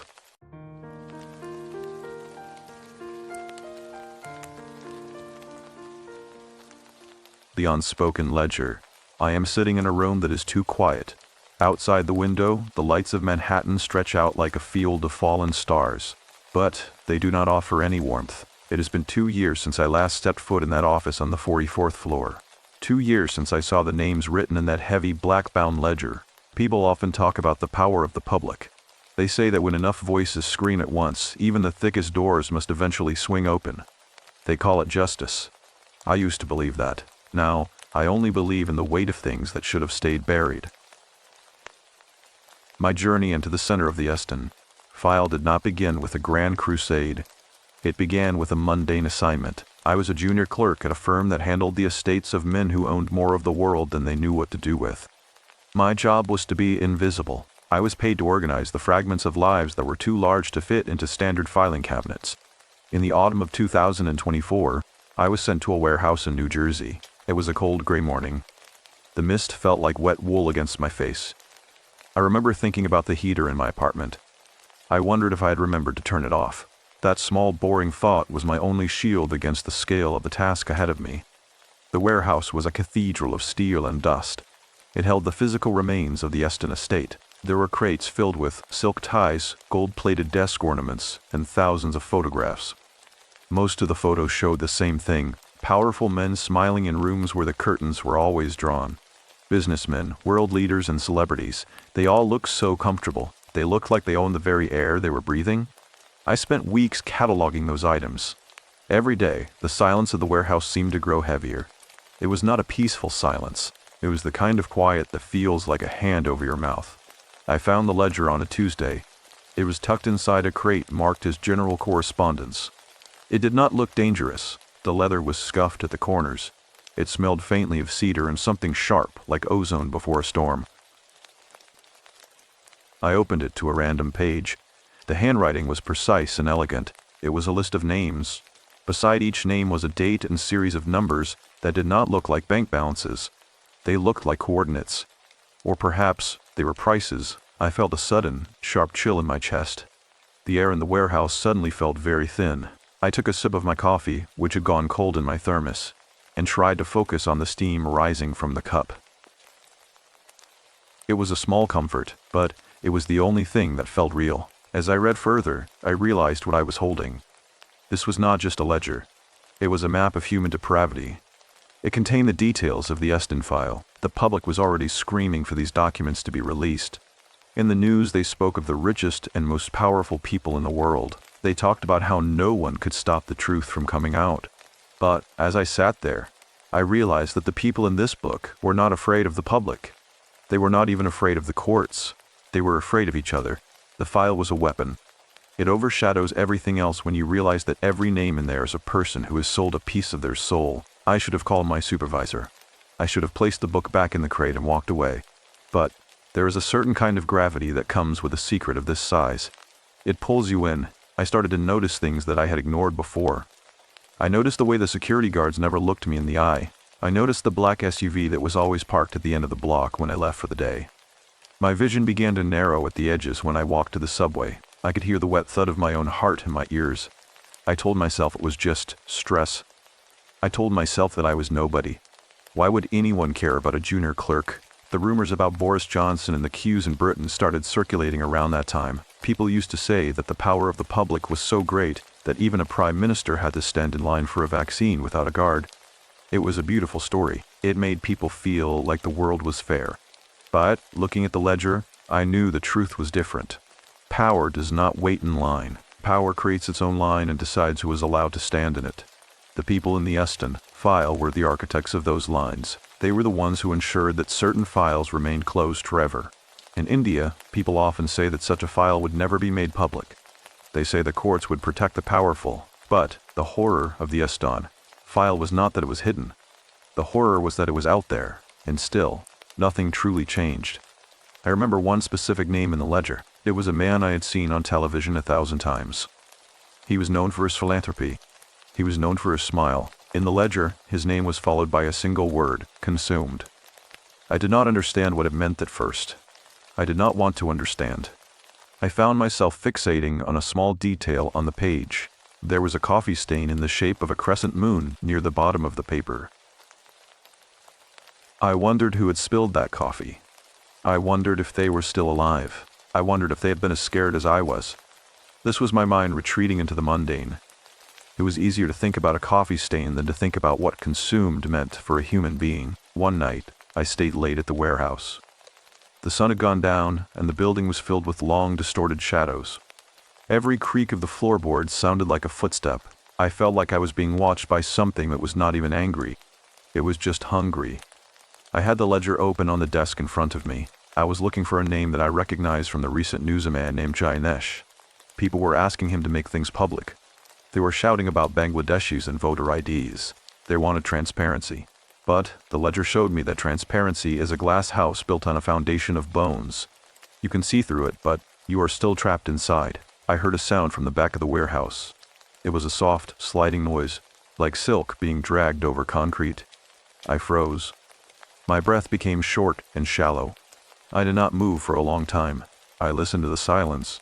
It was then that I realized the Eston file was not just a collection of papers. It was an invitation. If you knew what was in it, you were part of it. There was no such thing as an innocent observer. Even the public and their hunger for the truth were becoming part of the machine. They wanted to see the cruel people. They wanted to see the richest and most powerful fall. But the file was designed to survive the fall. I closed the ledger and tucked it under my coat. I knew I could not leave it there. As I walked toward the exit, the overhead lights flickered. The shadows on the walls seemed to stretch toward me. I reached the door and stepped out into the night. The cold air felt like a shock to my system. I looked down at my hands and realized they were shaking. I told myself I would go to the police. I told myself I would go to the newspapers. But, even as I said the words, I knew they were lies. I was already looking over my shoulder. I was already wondering if the man at the end of the block could hear my heart beating. The weight of the book against my ribs felt like a leaden heart. A reminder that some truths do not set you free. They only make the world feel much, much smaller. The salt air of the coast has a way of clinging to everything, a heavy and damp layer that feels like a second skin. As the low hum of the refrigerator in my small rental cottage vibrated through the floorboards, and the distant rhythmic clanging of a boy signaled from the fog, I sat at a wooden table that had been smoothed by decades of nervous hands. I felt, for a reason I could not yet articulate, that the silence of this place was not empty, but rather waiting for me to acknowledge what I had brought with me. I spent my first 3 days in the town of Oak Haven, doing very little. It is a small community on the edge of the Atlantic where the trees lean away from the water, as if they are trying to retreat from the tide. The houses here are built of gray stone and weathered shingle, standing like silent sentinels against the North American winter. I found myself walking the shoreline for hours, watching the gray waves collapse into white foam. My mind kept drifting back to the city, to the cold steel of the warehouse, and to the ledger that now sat at the bottom of my locked trunk. I told myself that I was safe here. I was just another face in a town full of tourists and retirees. But the ledger was a living thing. Even when I was not looking at it, I could feel its presence in the room. It was like a slow leak in a basement, a quiet and persistent rot that you can smell before you can see it. One afternoon, I went to the local hardware store to buy a new flashlight. The man behind the counter was old, his face mapped with deep lines that looked like the dry beds of forgotten rivers. He did not ask me where I was from or why I was there. He simply placed the flashlight on the counter and stared at my hands. I noticed that my fingers were stained with a faint, dark smudge from the ink of the ledger. I tried to rub it off on my jeans, but it would not move. It felt like the ink had seeped into my pores, becoming a part of my biology. I wondered if I had turned the stove off before leaving the cottage. That thought arrived with a strange, dull intensity, a small anchor of the mundane in a sea of growing dread. The power of the public is a phrase that people in this country love to repeat. They believe that if they shout loud enough, the world will bend to their will. But in Oak Haven, the public does not shout. They whisper, or they say nothing at all. I heard 2 women talking in the local diner about a file that had been opened in the city, something dangerous that involved men with names that appeared in history books. They spoke about it with a detached kind of fear, as if they were discussing a storm that was happening on a different planet. They did not know that the richest and most powerful person in the world was not just a name and a headline, but a sequence of coordinates and prices sitting in a trunk 3 blocks away. The American public had proven to be too much for the secrecy of the courts, or so the news anchors claimed. But, as I watched the fog roll over the pier, I realized that making a file public is not the same as making it understood. You can show a man a map of a minefield, but that does not mean he knows how to walk through it. I began to explore the outskirts of the town, where the roads turn from asphalt to gravel and eventually to dirt. There is an old lighthouse 3 miles to the north that has not been lit since 1954. The structure's crumbling, its white paint peeling away like dead skin. I stood at the base of the tower and looked up. The wind was whistling through the empty lantern room, a high and lonely sound that made my teeth ache. I felt a sudden, sharp pang of grief for the person I had been before I walked into that warehouse. That person was gone. They had been replaced by someone who looked for exits in every room and who jumped at the sound of a settling floorboard. I thought about the man Gianesh, whom the people in the city were harassing for answers about things they did not truly want to know. They wanted to see photos and documents, believing that sight was the same as control. They did not understand that some things are hidden not to protect the guilty, but to protect the innocent from the weight of the truth. I returned to the cottage as the light began to fail. The interior was cold, the dampness of the ocean having found its way through the window seals. I boiled a pot of water for tea, the steam rising in thick, white clouds that briefly obscured the kitchen. I sat in the darkness for a long time, listening to the house. It made a series of small, clicking noises, the wood expanding and contracting in the cooling air. I thought about the names in the ledger, the leaders and the businessmen who had been caught in the net. They were all connected by a single thread of greed and shadow.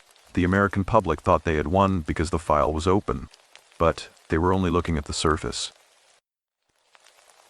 They were seeing the actors, but they were not seeing the stage. I felt a narrowness in my vision, a tightening in my chest that made it difficult to draw a full breath. My heart was beating with a wet, heavy thud against my ribs. I reached out and touched the cold surface of the table, trying to ground myself in the physical world. There was a knock at the door. It was not a loud knock. It was a soft, deliberate sound, 3 taps, spaced exactly 1 second apart. I did not move. I did not breathe. I waited for the person to walk away, but they did not. I could feel him standing there on the small porch, separated from me by only 2 inches of weathered oak. I looked at the trunk in the corner of the room. It looked smaller than it had that morning. It looked like it was sinking into the floor. I stood up and walked toward the door, my movements slow and heavy, as if I were moving through deep water. I did not ask who it was. I did not look through the peephole. I simply stood there, listening to the person on the other side. I could hear their breath, a slow and steady rasp that matched the rhythm of the waves outside. It was a patient sound. It was the sound of someone who had all the time in the world. I thought about the man who had been in jail for 35 years before he was found to be innocent. I wondered if he had felt this same sense of weary resignation when the door finally opened. I realized then that the Eston file was not a secret I was keeping. It was a secret that was keeping me. I reached for the handle, my hand shaking so violently that I had to use both palms to steady it.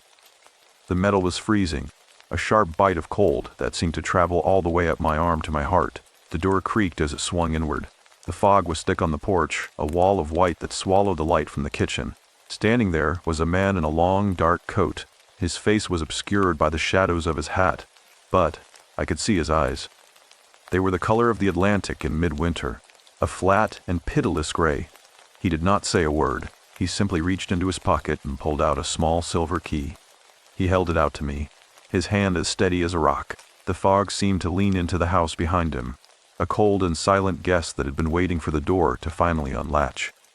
The man did not step across the threshold immediately. He stood in the swirling gray mist of the porch like a figure carved from the very headstones in the local cemetery. I felt the heat from the tea kettle behind me, a small and steady warmth that touched the back of my neck.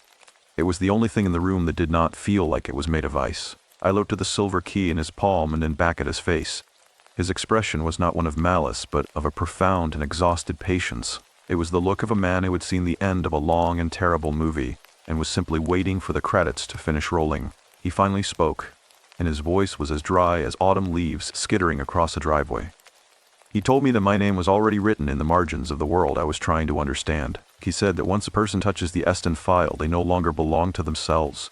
I felt a sudden, sharp urge to check the expiration date on the milk in my refrigerator. It was a jagged and irrelevant thought that pierced through my terror, a desperate attempt to find something that still followed the normal rules of time. I did not move to let him in, but I did not close the door. We stood there in the silence of Oakhaven, two men suspended between the roar of the ocean and the weight of a dead man's ledger. The man who introduced himself only as Elias told me that he had been a keeper of records for 40 years. He spoke of the American public with a faint, sad smile. He said they believe that information is the same as power. They think that by opening a file, they have dismantled the machine. But the machine is not made of paper, he whispered. It is made of the silence between the words. I thought about the man Ganesh and the people shouting for the names of the deleted. They were looking for ghosts in a graveyard that was still being dug. They wanted to see the faces of the powerful and the fallen. But they did not understand that the real power is the hand that holds the pen. We eventually sat at the wooden table. I moved the ledger to the center, where it sat like an unexploded bomb. Elias did not touch it. He looked at the scuffed leather and the way the light from the overhead bulb reflected off the grain. He told me that the people in this book were not villains in a story. They were merely the inevitable result of a system that rewards the shadow. He spoke of a man in Connecticut who had owned 3 television stations and a mountain of debt. In the ledger, that man had been traded for a series of favors that had nothing to do with money. Everything has a price, Elias said, but the currency is never what you think it is. The grief I felt in that moment was not for myself, but for the simplicity I had lost. I missed the days when a headline was just a headline and not a warning. I missed the way the world looked when I believed that the courts were the final word on justice. I watched a small spider crawl across the surface of the table, its legs moving with a delicate and terrifying precision. I wondered if the spider knew it was in a house on the coast of Maine. I wondered if it mattered to the spider. My vision narrowed until I could only see the spider and the dark edges of the ledger. My heart was a steady rhythmic thud in the base of my throat, a sound like a hammer hitting wet earth. Elias began to describe the island. It was a place not found on most commercial maps, a jagged piece of rock off the coast of New York. It was where the meetings happened. It was where the photographs in the crates had been taken. He told me that the Eston file was just the inventory list for that island. The public thinks they have the truth, he said, but they only have the receipt. The actual items are still there, hidden in the salt and the stone. He looked at me then, and I saw a flicker of something that looked like pity in his gray eyes. He told me that I had been chosen to find the ledger because I was a man who noticed coffee stains. He explained that the powerful people of the world do not fear the angry. They fear the observant. They fear the person who looks at a list of names and wonders why the ink is a different shade on page 42. I felt a cold sweat break out across my forehead. I thought about the black SUV that had followed me in the city. I thought about the way the security guards had looked through me as if I were made of glass. I was not a hero. I was a witness. And in the world of the Eston file, a witness is a liability that must be managed. I asked him why he was telling me this. I asked him why he had given me the key. Elias leaned back in the chair, and the wood groaned under his weight. He said that he was tired of carrying the keys to doors that no one should ever open. He told me that the Eston file was about to be closed forever, and not by the courts. He spoke of a silence that was coming. A silence that would swallow the noise of the public and the shouting of the politicians. It would be a quiet and orderly end. In India, they might call it a disappearance. In America, we call it a reorganization. The room felt smaller then, the walls leaning in as if to hear his whispers. I looked at the silver key. It was old, the metal worn smooth by decades of use. It did not look like a key to a door. It looked like a key to a clock. Elias told me that there was a vault in the lighthouse 3 miles to the north. He said that the ledger belonged there, with the others. Others? I asked, my voice cracking. He nodded slowly. There is always another ledger, he said. The Eston file is merely the one the public was allowed to see. It was a distraction, a bone thrown to a hungry dog to keep it from looking at the steak on the table. I felt a wave of nausea wash over me. The scale of the deception was too large to grasp. It was like trying to look at the sun. I thought about the Prime Minister standing in the queue for a vaccine. It was a beautiful piece of theater. It made the world feel fair, but behind the curtain, the ledger was being written. The dates and the coordinates were being recorded. The names were being added to the list of the consumed. I realized then that the power of the public is a myth we tell ourselves so we can sleep at night. We are the audience, not the directors." The man stood up to leave. He did not ask for the ledger back. He did not ask for the key. He simply walked to the door and stepped back out into the fog. I watched him go until he was nothing more than a shadow in the white. I closed the door and locked it, though I knew that a lock was a useless thing against a man like Elias. I went back to the kitchen and poured the rest of the hot water into my mug. The warmth of the ceramic against my palms was the only thing that felt real. I stared at the silver key on the table. It seemed to pulse with a low metallic vibration. I thought about the Menjanesh one last time. I wondered if he was sitting in a room somewhere, looking at a list of names and realizing that he could never make them public. I wondered if he felt the same crushing weight of grief that I felt. It is the grief of knowing that the world is not what we were promised. It is the grief of realizing that the truth is not a light, but a deeper kind of darkness. I sat in the kitchen until the sun began to rise, the first light of dawn turning the fog into a wall of glowing pearl. The key sat on the wood, a small and silent witness to the fact that I was no longer a man who just organized fragments of lives. The walk to the lighthouse took longer than I anticipated, because the gravel path had been partially reclaimed by the rising tide. Each step I took was heavy, as if the air itself had gained the density of seawater. The lighthouse stood at the end of a narrow, rocky finger of land that reached into the churning Atlantic like a desperate limb. It was a skeletal structure, stripped of its pride and its purpose, yet it radiated a quiet authority that silenced the wind. I reached the iron door and felt the weight of the silver key in my pocket. My fingers were numb from the salt spray, and the skin on my knuckles was cracked and white. I stopped for a moment to watch a single seagull fighting against the draft near the top of the tower. I wondered if I had left the tap dripping in the cottage sink. The thought was sharp and persistent, a small domestic worry that felt like a life raft in a dark ocean. I shook my head and pushed the silver key into the lock. It turned with a sound like a bone snapping in a quiet room. The door groaned open, revealing a spiral staircase that vanished into a throat of absolute darkness. I clicked on my new flashlight, and the beam cut through the gloom, illuminating decades of dust that danced in the light like tiny, frantic ghosts. The air inside the tower was stagnant and smelled of old iron and dried seaweed. I began to climb, the metal steps ringing with a hollow, discordant tone under my boots. Every few floors there was a small, slit-like window that looked out over the water. I could see the distant lights of a passing ship, a tiny cluster of yellow that looked incredibly fragile against the black expanse. The American public loves the idea of the lighthouse as a symbol of safety and guidance. They see it as a beacon that warns of danger, but, as I climbed higher, I realized that this lighthouse was designed to hide things, not to reveal them. It was a monument to the things we are not supposed to see. I reached the lantern room and found it empty of glass or light. The wind roared through the open iron frame, a sound like 1,000 voices screaming in unison. In the center of the floor was a small rectangular hatch made of heavy brass. It was polished to a high shine, which felt wrong in a place so neglected. I knelt down, my knees clicking painfully against the cold stone. I used the key a second time. The hatch lifted with surprising ease, revealing a small vault lined with velvet that had long ago turned to dust. Inside sat 3 ledgers, identical to the one I had left in the cottage. I did not open them. I did not need to. I knew what they contained. They were the Eston files of previous generations, the recorded history of a power that never truly changes its face. I thought about the names that must be inside those booksmen who were considered heroes, leaders who were mourned by nations, and businessmen who were praised for their vision. They were all part of the same ledger. They were all participants in a game that the public was never invited to play. The sense of grief that had been following me since the city finally caught up, settling into my marrow like a permanent chill. The world is a stage, and we are told that we are the critics. We are told that our opinions matter, and that our voices can change the script. But these ledgers were the true script. Everything else was just noise to keep us distracted while the pages were being turned.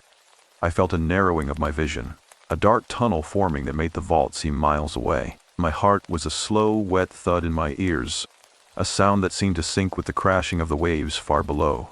I felt a deep, hollow ache in my chest for the people who still believed in the headlines. I ached for the people who thought that a man named Gianesh could fix a broken world by making a few names public. I heard a sound behind me, a soft scuff of leather on stone. I did not turn around. I knew who it was. Elias was standing at the top of the stairs, his dark coat billowing in the wind like the wings of a great black bird. He did not speak for a long time. He simply stood there, watching me look at the vault. When he finally spoke, his voice was almost lost in the roar of the gale. He told me that the threshold I was standing on was not a physical one. He said that once you know the scale of the ledger, you can never go back to the world of the public. You become a keeper, whether you want to be or not. The keeper's knowledge is a heavy thing to carry, he whispered. It is the knowledge that the richest and most powerful people in the world are not at the top of the pyramid. They are simply the ones whose names are written in the most expensive ink. I thought about the Boris Johnson story again, the image of the leader in the queue. It felt like a cruel joke now. It was a costume play designed to make us feel like we were all the same. But the ledger told a different story. The ledger told us that there are those who wait in line, and there are those who own the line itself. I looked at the silver key in my hand. It felt heavier than it had an hour ago. Elias stepped closer, his shadow stretching across the floor until it touched my boots. He told me that the Eston file was being closed because the era of the ledger was ending. He spoke of a new way of recording power, something digital and invisible that would make these books look like ancient relics. The public will think they have won, he said. They will see the files opened, they will see the names, and they will feel a great sense of justice. And while they are celebrating their victory, the new ledger will be written in the light of their own screens. I felt a sudden, sharp pang of loneliness. I was standing in a ruined lighthouse with a man who felt more like a memory than a person. Looking at the secret history of my country, I thought about my father, a man who had worked 40 years in a factory and believed in the evening news. I felt a wave of protective love for his ignorance. He had lived a life that was real to him because he didn't know about the coordinates and the prices. He didn't know that his entire world was a footnote in a book he would never see. I realized then that the truth is not a gift. It is a sentence. The wind suddenly died down, leaving a silence so absolute it felt like a physical weight. Elias reached out and closed the brass hatch, his movements precise and deliberate. He told me that I had a choice. I could leave the ledger in the cottage and walk away, or I could bring it here and add it to the vault. If I walk away, I asked, what happens to the file? He looked at me with those pitiless gray eyes. The public will get what they want, he said. They will get the names, they will get the scandal, and they will get the illusion that they have changed the world. I looked back at the ship on the horizon. It was further away now, a tiny speck of light almost swallowed by the curve of the earth. I thought about the man who had been in jail for 35 years, finally walking out into a world he no longer recognized. I felt a strange, weary sympathy for him. We were both prisoners of a system that didn't care about our innocence or our guilt. We were just data points in a ledger that was constantly being balanced. I turned away from the vault and began the long walk back down the spiral stairs. The silver key was cold against my palm, a small and silent reminder that the door I had opened could never be truly shut again. Jim and I said the trek back from the lighthouse felt like walking through the cooling remains of a dream that had turned into a fever. The fog had thinned into a translucent veil, revealing a moon that hung over the Atlantic like a pale, unblinking eye. I reached the cottage and found the front door still slightly ajar, just as I had left it in my haste to meet the darkness. I stepped inside and was greeted by the scent of the tea I had brewed hours ago, a faint and flowery ghost of bergamot that lingered in the stagnant air. I walked to the stove and rested my hand on the kettle. It was cold now, but the smooth metal felt solid and dependable beneath my palm. I sat at the wooden table and looked at the ledger, which was still resting exactly where I had left it. It seemed smaller now, as if the revelations at the lighthouse had drained it of its physical mass. I thought about the names inside and the lives they represented. I thought about the thousands of people who were at that very moment scrolling through their phones, waiting for the Eston file to be leaked. They were hungry for a resolution. They wanted to believe that the truth would act as a cleansing fire, burning away the corruption and leaving a pristine world in its wake. But I knew that the fire would only provide enough light to see the next set of shadows. I found myself wondering if I'd remember to pay my electricity bill before I fled the city. The thought was sharp and intrusive. A sudden concern for a digital balance in a world where I'd just seen the master ledger of human souls. I leaned back in a chair and listened to the house settle. A floorboard in the hallway groaned with a slow, deliberate sound, as if someone were standing there, waiting for me to acknowledge them. I did not turn around. I knew that the house was empty. The weight I felt was not the presence of a person, but the presence of a choice. The American public has a great capacity for outrage, but an even greater capacity for forgetting. We are a nation of headlines. We move from one crisis to the next, convinced that each one is the final battle between good and evil. But the ledger told me that there are no final battles. There is only the ongoing management of the silence. I thought about the man Ganesh and the names he was refusing to release in India. Perhaps he was not saving the Bangladeshis as the shouters claimed. Perhaps he was saving the public from the realization that their anger was being directed at a wall that had no door. I reached out and opened the ledger to the final page. The handwriting here was different from the elegant script at the beginning. It was hurried, the letters leaning forward as if they were trying to escape the paper. There was a list of dates that stretched into the future, years that had not yet happened. Beside them were the same coordinates and the same cryptic prices. My vision began to blur, the white of the paper becoming a blinding field that hurt my eyes. I could hear the wet thud of my heart in my ears, a heavy and rhythmic sound that seemed to be counting down to something I could not stop. The grief that had been my constant companion for weeks finally reached a point of stillness. It was no longer a sharp pain, but a quiet and heavy resignation. I realized that the resolution the public wanted was an impossibility. You cannot resolve a system that is designed to be a circle. I thought about the Prime Minister and the vaccine queue and the way people had pointed to it as proof of equality. It was a beautiful lie. It was a story told to children to keep them from being afraid of the dark. But the dark is where the ledger is written. The dark is where the coordinates are settled, and the prices are paid. I stood up and picked up the ledger. It felt like carrying a heavy stone. I walked to the fireplace, where a few charred remains of a previous occupant's fire still lay in the grate. I did not have any logs, but I had a stack of old newspapers I had found in the pantry. I crumpled them up and struck a match.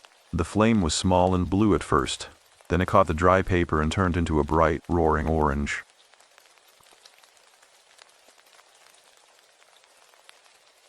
I watched the news of 3 weeks ago curl and blacken in the heat. The headlines about the economy and the local sports scores vanished into ash. I held the ledger over the flames. My hands were steady now. I thought about Elias and the vault in the lighthouse. He had expected me to add this book to the collection, to become another link in the chain of keepers. But I did not want to be a keeper of the silence. I did not want to be part of the machine that decided what the public was allowed to see. I dropped the ledger into the fire. The leather was slow to catch, but once it did, it burned with a thick, acrid smoke that smelled of old chemicals and rot. The pages began to curl. I saw the names of senators, CEOs, and actors turn into glowing embers. I saw the coordinates for the island vanish into the heat. I felt a sudden, sharp pang of fear that I was destroying the only proof that the world was what I thought it was. But as the fire grew, the fear was replaced by a sense of profound relief. I was not destroying the truth. I was only destroying the receipt. The truth would continue to exist in the shadows and the silence, but it would no longer have a hold on me. I watched the fire until the ledger was nothing more than a pile of gray flakes. The room felt lighter then, the shadows retreating from the corners. I went back to the kitchen and poured myself a glass of water. The water was cold and clear, and it felt like the first real thing I had tasted in a long time. I looked out the window at the ocean. The first light of dawn was beginning to touch the horizon, a thin line of pink that promised a new day. I knew that the world would be exactly the same when the sun came up. The public would still be shouting for the file. The powerful would still be writing their names in the dark. I thought about the man who had been in jail for 35 years. I wondered if he had ever found peace, or if the weight of what had been taken from him was too much to carry. I felt a sense of kinship with him now. We were both standing on the outside of a story that had no ending. I realized that the resolution was not in the opening of the file, but in the decision to stop looking at it. I was no longer a junior clerk. I was no longer a witness. I was just a man in a cottage by the sea, watching the morning arrive. The fire died down to a dull glow, leaving behind a silence that felt, for the first time, like it belonged entirely to me. Jim and I said the first winter storm of the season began to move in from the North Atlantic just as the last of the embers in the fireplace turned to gray dust. I stood by the window and watched the world outside dissolve into a flurry of white and silver.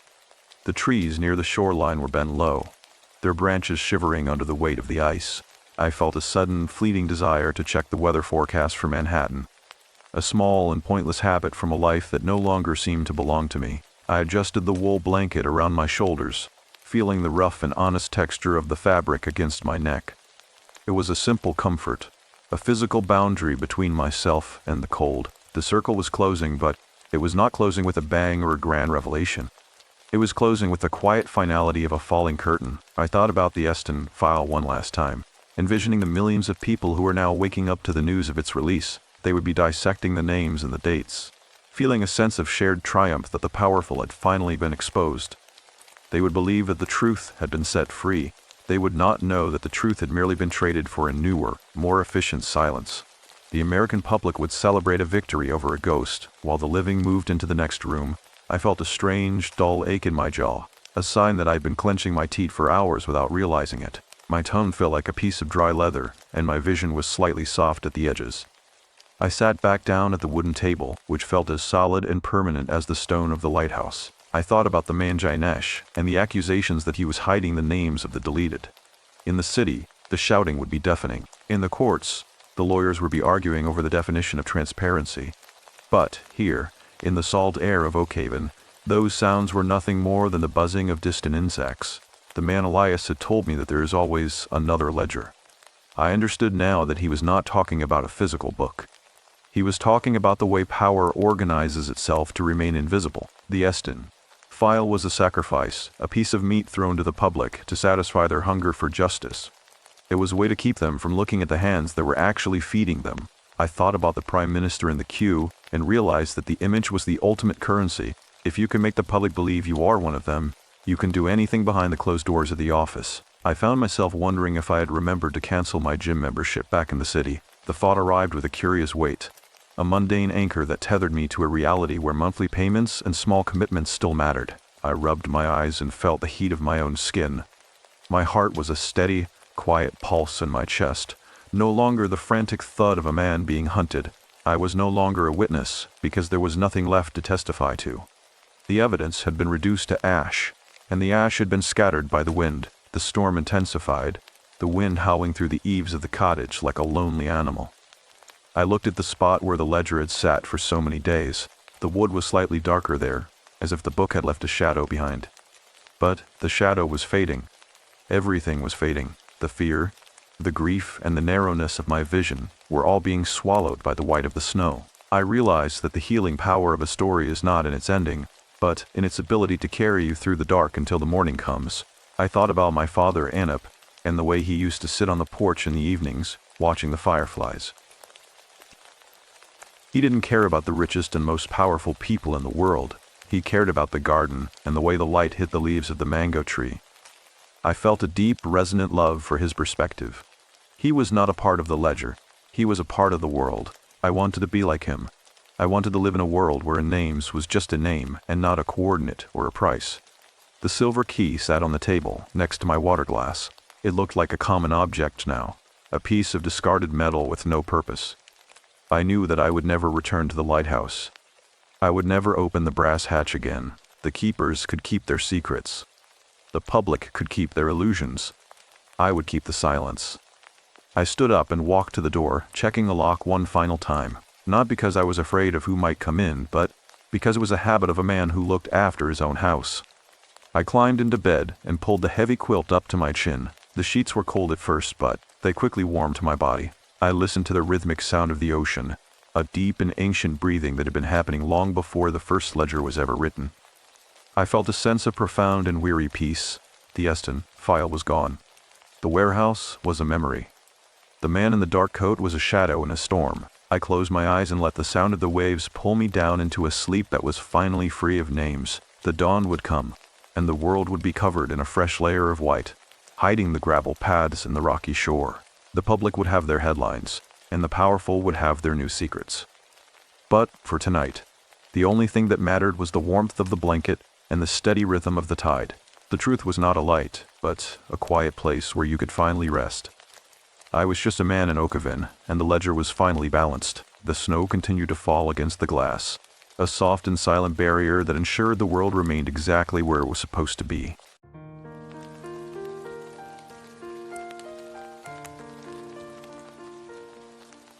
The way you carried. I drove into Waynesboro on a Thursday evening in October, 2 years after the relationship ended, and 8 months after I finally stopped checking her social media at 2 in the morning. The drive itself had taken most of the day. I had come down from Pittsburgh through the tail end of the West Virginia Panhandle, crossed into Virginia on Route 250, and followed the Blue Ridge Parkway south until the GPS signal started breaking up, and I was navigating by a hand-drawn map the rental owner had emailed me. which I had printed at a gas station outside Staunton and then immediately spilled coffee on. The Shenandoah Valley was behind me by then, wide and gold in the fading October light, the kind of light that makes everything look like it has been preserved under glass. Ahead of me, the Blue Ridge pressed close against the road, older than the country, patient, in the way that very old things are, patient. I want to be precise about who I was when I arrived. My name is Delia Marsh. I was 31 years old. I taught high school history in Pittsburgh, and I had taken the week off in the way that people take time off when they have no clear reason for it. Not for a vacation, not for a trip, but because continuing to sit in my apartment felt like a thing I could not do for one more day without it costing me something I was not prepared to pay. The relationship had been with a woman named Claire. 6 years, the last 18 months of which I spent being someone I did not fully recognize. Careful, watchful, tracking the edges of her mood the way you track weather when you know a storm is building. I had loved her more than I knew how to carry. I had also, I think now, loved her in a way that left no room for her to breathe. I understood that by the end. It did not make the end feel different. She left. She moved on. The person she moved on with turned out to be someone who had been feeding her a narrative about me, controlling, suffocating, incapable of real love. And she had believed it because she needed to believe something. I found this out later from a mutual friend, 6 months after the breakup, when it was already too late to do anything with the information except sit with it. I am not telling this story as a story of her wrongdoing. I want to be clear about that. What happened between us was more complicated than a verdict. But I had been carrying it. That is the honest word. Carrying it in the way you carry something heavy, that you eventually stop noticing because it has been with you so long it starts to feel like part of your spine. The fire road to the cabin turned off Route 250 at a rusted mailbox with no name on it. Just a house number, 437, and I almost missed it in the dimming light. The road was gravel for the first quarter mile, then bare-packed earth, and the trees came up close on both sides almost immediately, their branches lacing overhead. My headlights caught the white undersides of leaves turning in what little wind there was, and the effect was strange, pale and flickering, like hands. I told myself that was just the trees. The cabin appeared at the end of a short clearing, tucked against the tree line in the way that old structures settle into the land, not built on it, but grown from it, as if the ground had decided to produce a building and this was the result. It was a single-story structure, cedar-sided, with a covered porch and 2 windows facing the drive that glowed amber from inside, lit by lamps on timers the owner had set before my arrival. I sat in the car for a moment after I parked. I am not sure what I was waiting for. I told myself I was listening for rain, which had been threatening since Staunton, though I knew that was not it. The hollow had gone quiet. Not the quiet of absence, not the neutral silence of an empty room, but the quiet of attention, the specific quality of a silence that comes from something choosing not to speak. I found a key under a ceramic frog beside the porch steps, which felt like the most ordinary thing in the world after the drive, and I carried my bag inside. The cabin was warm. The owner had left a note on the kitchen counter explaining the quirks of the propane stove and the location of extra firewood on the covered porch, and beside the note, a small jar of honey with a handwritten label, local sourwood, Blue Ridge. I'm not sure why that detail matters. It matters. I set my bag down in the single bedroom, stood in the center of it for a moment, and really noticed, that I felt lighter than I had in months. That feeling should have made me curious. I did not examine it. I was too tired, and the bed had a wool blanket folded across the foot of it, thick and faded to the color of old moss, and I sat down and felt its weight settle against my legs, and thought about nothing for a little while. Outside, the wind moved through the canopy once, a long, low sound, and then the hollow went quiet again. I put the coffee on. I watched the dark outside the kitchen window. The trees were very close.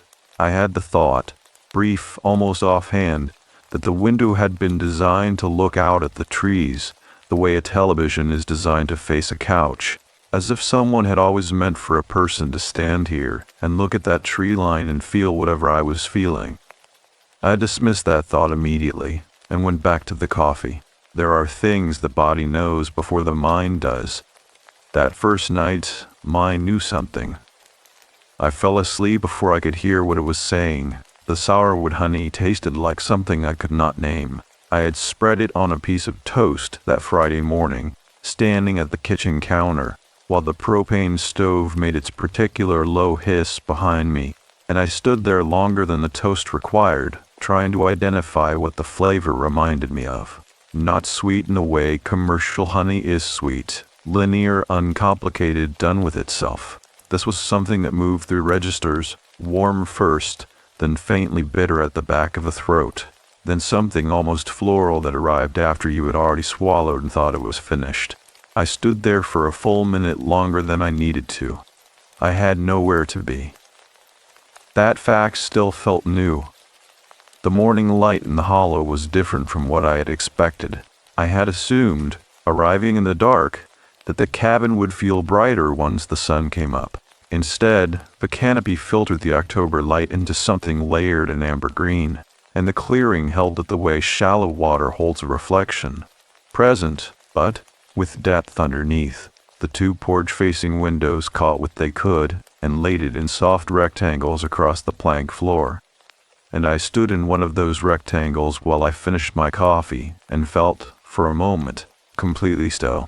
That feeling, the lightness from the night before, was still there. I noticed it the way you notice a sound that stops by the fact that you had stopped compensating for it. For 2 years, I had been carrying a specific kind of interior noise.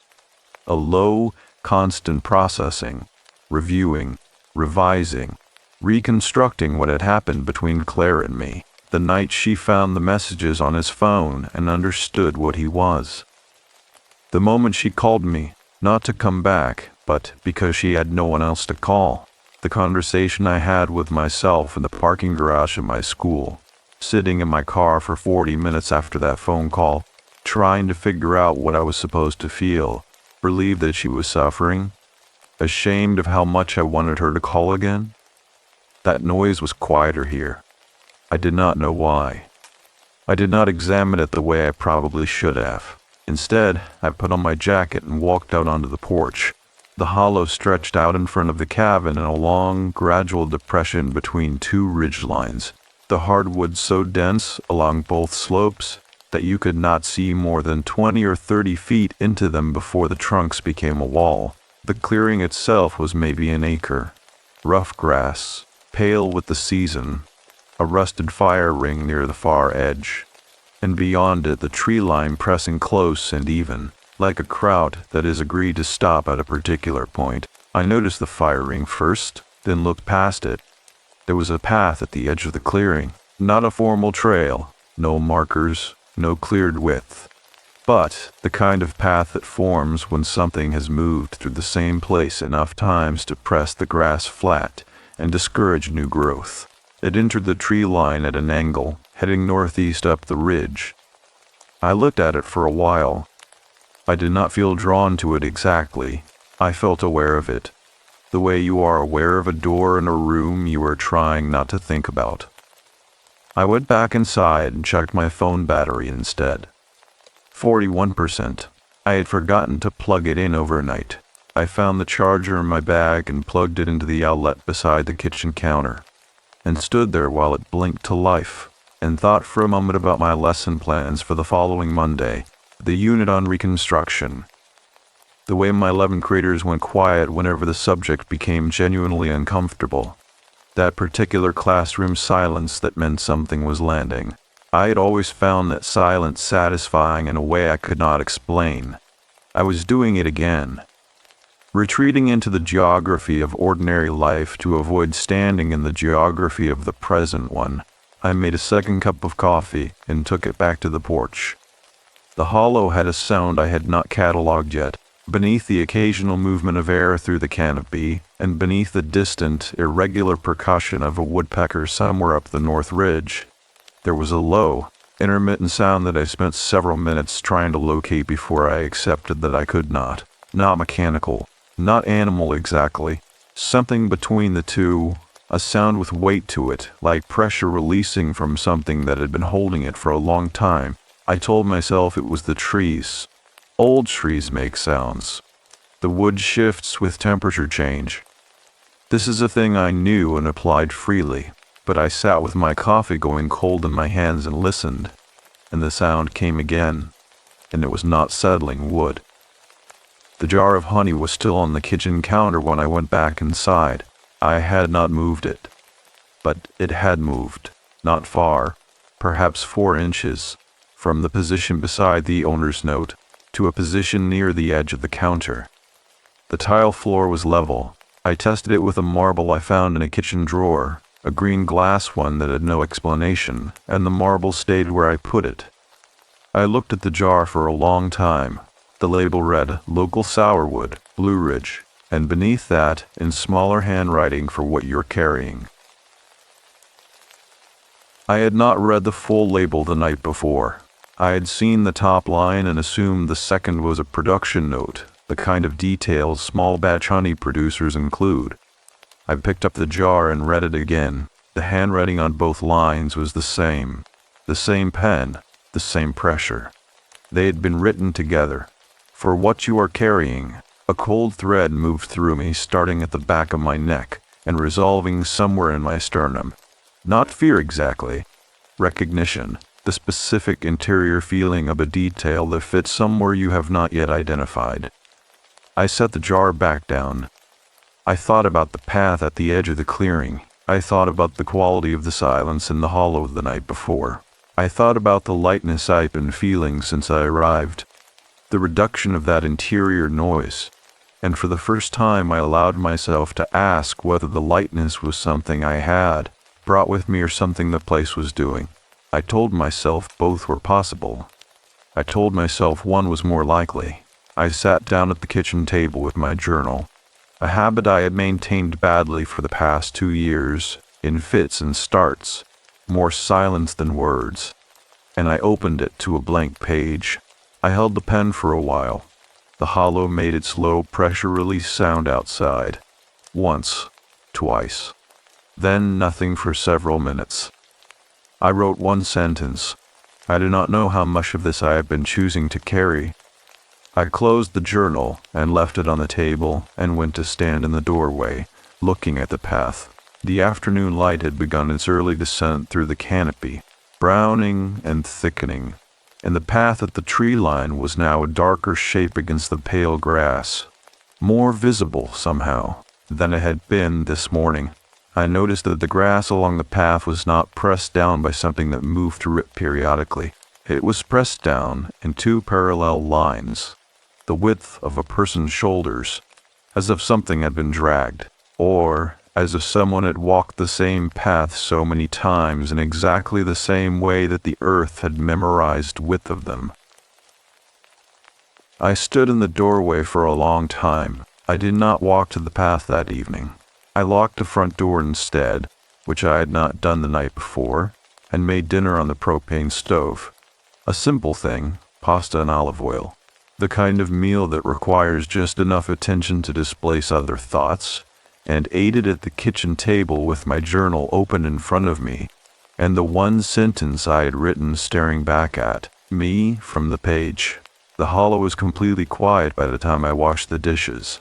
But at some point after 10 o'clock, when I had turned off most of the lights and was sitting in the main room with just the small lamp burning near the couch, I heard a sound on the porch, not the pressure sound from before, a different one, a slow, deliberate weight, distributed across the porch boards in a specific pattern of footsteps that came from the far end, moved to the middle, and stopped directly in front of the door. The silence after it was enormous. I sat completely still. I was aware of my own breathing. I was aware of the lamp's small warmth against the side of my face, the faint smell of the propane burner cooling in the kitchen, the wool blanket folded over the arm of the couch beside me. I pulled one corner of it into my lap without thinking, and held it there, and did not move. The footsteps did not resume. After a long time, long enough that my legs had gone stiff, I got up and turned the porch light on from the interior switch and looked through the window beside the door. The porch was empty, but at the far end of it, near the top step, the ceramic frog where I had found my key had been moved. It was now facing the door. It had not been facing the door when I arrived. I told myself animals could move a ceramic frog. I told myself the explanation was simple. I told myself both things repeatedly, and the hollow stayed quiet, and neither thing became true. I did not sleep well that second night, not because of fear, or not entirely. It was more that the hollow seemed to have decided to make itself known in the small hours, the way certain places do when the human noise dies down, and whatever was there before the human noise reasserts itself quietly. The pressure release sound came twice between midnight and 2 in the morning. Each time it woke me, I lay still and listened, and each time the silence that followed was so complete, it felt less like the absence of sound, and more like the presence of something that had chosen not to make one. I was up before 6. The sky through the bedroom window was the particular gray of early October in the mountains. Not overcast exactly, but layered, the light arriving through strata rather than falling clean. I made coffee, and stood at the kitchen window and looked at the path. It was still there, of course, 2 parallel pressed grass lines running from the edge of the clearing to the tree line, then disappearing into the dark between the trunks. In the morning light it looked less like something sinister and more like what it probably was, an old game trail or a route someone had used for years to reach the ridge above. The kind of detail that acquires weight at 10 o'clock at night and returns to its proper proportion by morning. I put on my boots and walked to it. The ground at the entry to the path was firmer than the rest of the clearing. Compacted, the grass worn to bare earth at the center of the 2 lines. I crouched and looked at it. The width between the 2 pressed channels was approximately the distance of an adult's shoulders, and the earth at the center was not hard-packed the way a trail gets hard-packed, from the sustained impact of footsteps. It was smoothed, as if whatever moved through here did not so much step as press. I stood back up. I told myself I was looking for signs of an animal. Something large enough to leave this width. A deer, moving in a habitual line, could account for it, though deer generally leave hoof impressions, and I could not find any. I told myself I was a history teacher from Pittsburgh, and this was a hiking trail, and I was overthinking a piece of pressed grass. I stepped onto the path. The trees came up around me almost immediately. Not dramatically. I did not feel swallowed or enclosed, nothing that cinematic, but the change in air was immediate. Cooler by several degrees. The sounds of the clearing behind me, the faint creak of the cabin's porch step in the wind, the distant woodpecker on the north ridge, did not diminish gradually. They simply stopped, the way a radio cuts out when you drive into a tunnel. I walked for approximately 10 minutes up the slope of the ridge before I found the cairn.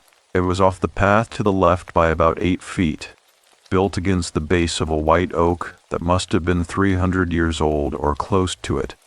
The trunk wider than my arm span, the roots lifting the forest floor in long, slow heaves. The cairn itself was modest. 7 or 8 flat pieces of shale stacked in a neat column reaching to my knee and set into the top of the column, wedged carefully into the gap between the 2 uppermost stones, a piece of folded paper.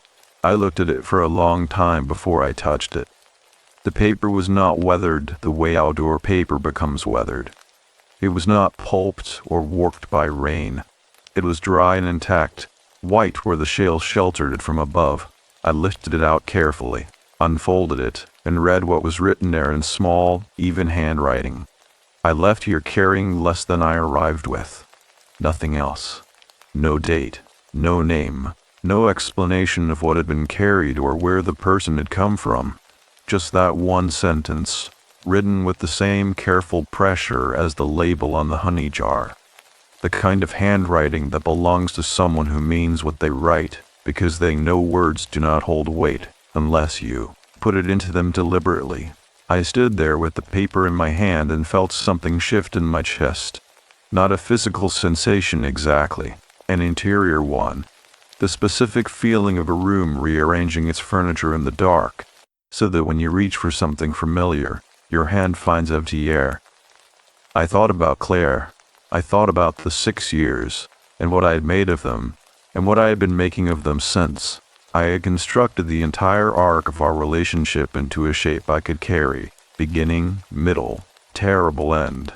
And I had been carrying that shape for so long that it had started to feel like load-bearing structure, like the thing holding me up, rather than the thing weighing me down.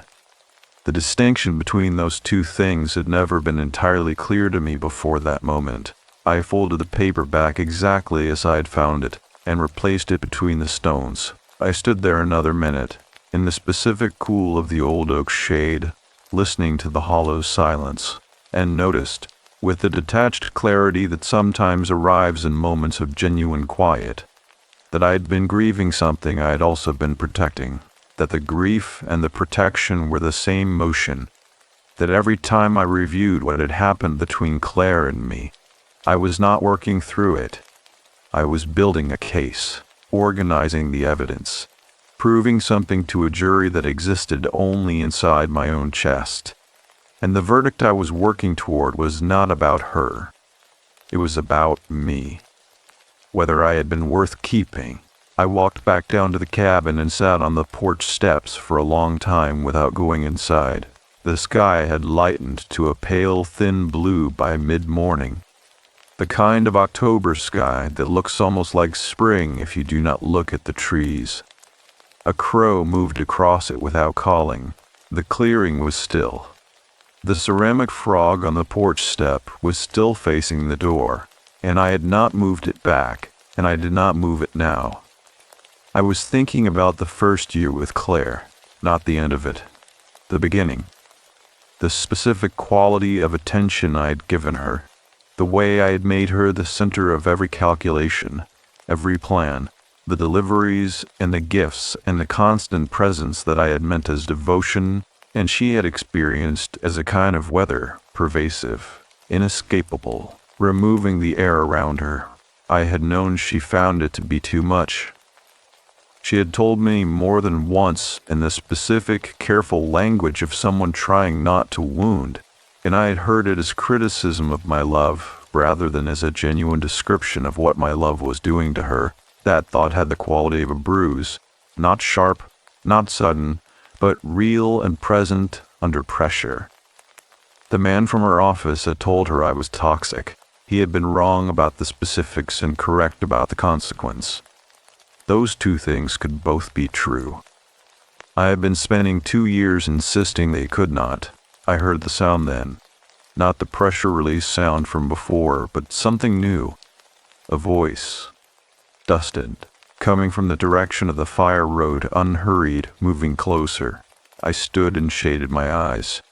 A woman was crossing the clearing toward the cabin, moving through the pale grass with the particular ease of someone who has walked this ground thousands of times.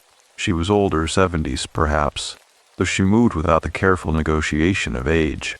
She wore a flannel shirt the color of cedar bark and carried a canvas bag over one shoulder. And she walked directly toward me the way people walk toward things they have already decided about. She stopped at the base of the porch steps and looked up at me with a level regard of someone who is not performing anything. "You found the path," she said. It was not a question. "This morning," I said. She nodded once, as if I had confirmed something she had expected. "I am Tanya," she said. "I keep this property. I live a quarter mile up the fire road." She set her canvas bag down on the step beside her. "I came to see if you needed anything, and to tell you something about the place, since you found the path on your own and not everyone does." I looked at her. "What do you tell people who do not find it?" I asked. "Nothing," she said. "There is nothing to tell them." The hollow decides who it wants to speak to. I only explain what it says. She looked at me for a moment with those level, unperforming eyes, and I felt the interior rearrangement again, that darkroom feeling of reaching for something and finding the furniture is moved. "You are carrying something," she said. It was the same not a question register as before. "I know," I said. "I know you know," she said. "That is the difference between you and the ones who do not find the path." She looked past me then, toward the door of the cabin, and something moved across her expression. Not concern, exactly, but recognition. "May I come in?" she asked. "There's more I need to tell you, and it is easier inside." The hollow made its long, slow pressure release sound behind me, from somewhere in the tree line, and I stepped aside and held the door open, and Tanya picked up her canvas bag and walked past me into the cabin without hesitation, the way a person enters a place they have been waiting to return to. I put the kettle on because it was the only ordinary thing left to do, and I stood with my back to the room while the water heated, and I understood, with a certainty I had not earned through any rational process, that what Tanya was about to tell me would require me to put down something I'd been holding since the end of my relationship with Claire, and that the putting down of it would not feel like relief. It would feel like loss. Tanya sat at the kitchen table as if she had sat there before, not performed familiarity, not the aggressive ease of someone trying to signal that they belong somewhere. Something quieter than that. The specific settledness of a person who has occupied many such chairs in many such kitchens over a long span of years, and has learned that a chair is just a chair, and a table is just a chair, and the conversation that happens across one is the only thing that carries weight. She set her canvas bag on the floor beside her, and folded her hands on the table, and I brought 2 mugs of tea, and set one in front of her, and sat down across from her and waited. The hollow was quiet outside. The light through the kitchen window had gone that particular mid-morning amber green, and it lay across the table between us like a third presence. "How long ago did it end?" Tanya asked. I did not ask her what she meant. 2 years, I said. "A little more." She nodded. "And you have been carrying the shape of it since?" "Yes." "Not the grief," she said. It was a distinction, not a correction. I looked at her. "The grief comes and goes," she said. "Grief is honest. What you are carrying is a structure you built around the grief to make it mean something specific, to make it tell a particular story about who you are and whether you deserved what happened." She looked at me with those level eyes. "That is different from grief. That is architecture."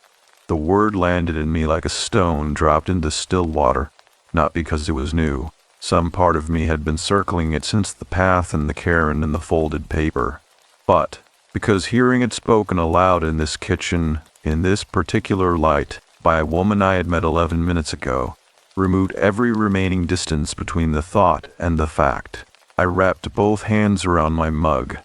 The ceramic was warm and slightly rough, a hand-thrown piece, uneven in the way that handmade things are uneven. I focused on the texture for a moment because it was the most solid thing available. "The hollow has been here a long time," Tanya said. She was not performing the telling, not leaning into it, not slowing her voice for effect. She spoke the way a person delivers practical information, because to her it was practical, long before the cabin, long before the fire road or the property lines or anyone's name on a deed. The Cherokee who came through this area understood it as a particular kind of place, not sacred in the ceremonial sense, but specific. A place where what a person carries internally becomes audible, not to other people, to the place itself. She paused and lifted her mug. "The hollow responds to weight," she continued. "Unresolved weight, the kind that has been carried so long it has stopped feeling like a burden and started feeling like a spine. The kind a person believes they need in order to remain upright." She set the mug down, The pressure sound you have been hearing, that is the hollow, recognizing what you brought with you. I did not ask how she knew about the sound. The path forms for certain visitors, she said, not all of them. The ones for whom the hollow has identified something that is ready to be put down. The path leads to the first cairn. There are 3 cairns on the ridge. Each one marks a place where someone left something, not physically, not a letter or an object, a recognition, a moment of honest interior accounting that the person had been avoiding. She looked at me steadily. The paper you found was left by a man who came here 4 years ago. He had been carrying the story of his mother's death, specifically the version of that story in which her death was partly his fault, for 11 years. Did he leave it?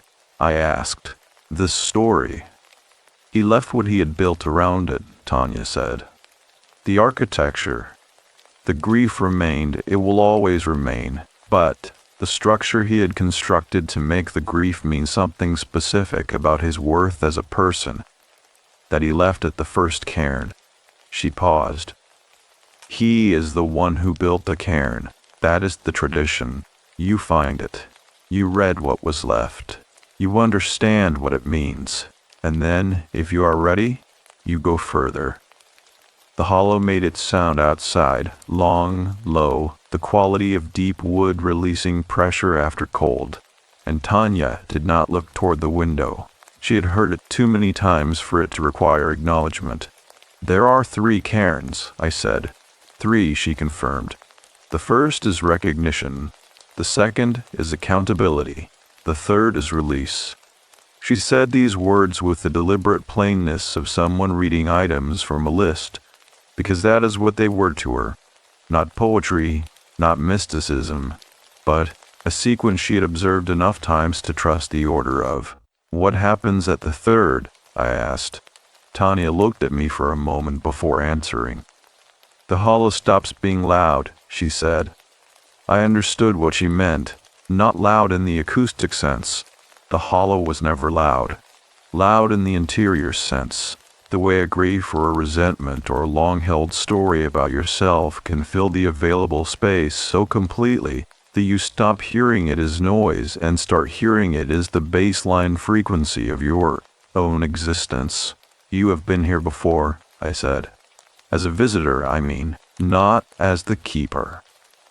She looked at me with an expression that was not surprise, but was adjacent to it. The look of someone who did not expect to be seen clearly by a person she'd only just met. 40 years ago, she said, I came here carrying my first husband's death. I'd made it mean that I was someone who caused the people she loved to leave. She said this without drama. I walked all 3 cairns in one afternoon. I've lived on this road ever since. The light through the kitchen window had shifted while we talked, the amber green deepening toward the darker shade of approaching afternoon, and I became aware that several hours had passed in what had felt like 20 minutes. You came here carrying the question of your own worth, Tanya said. It is the most common thing people bring to this hollow. The architecture varies. Sometimes it is guilt. Sometimes it is resentment. Sometimes it is a need to be proven right about something that hurt them. But, underneath, the question is always the same. Am I someone who deserves to be loved well? Did what happened to me mean something true about who I am? I felt the bruise pressure again, slow and real and specific. The relationship was real, she said. Your love for her was real. The ways it became suffocating were also real. The betrayal was real. The other man's influence was real. All of those things are true simultaneously, and the hollow does not ask you to resolve them into a single verdict.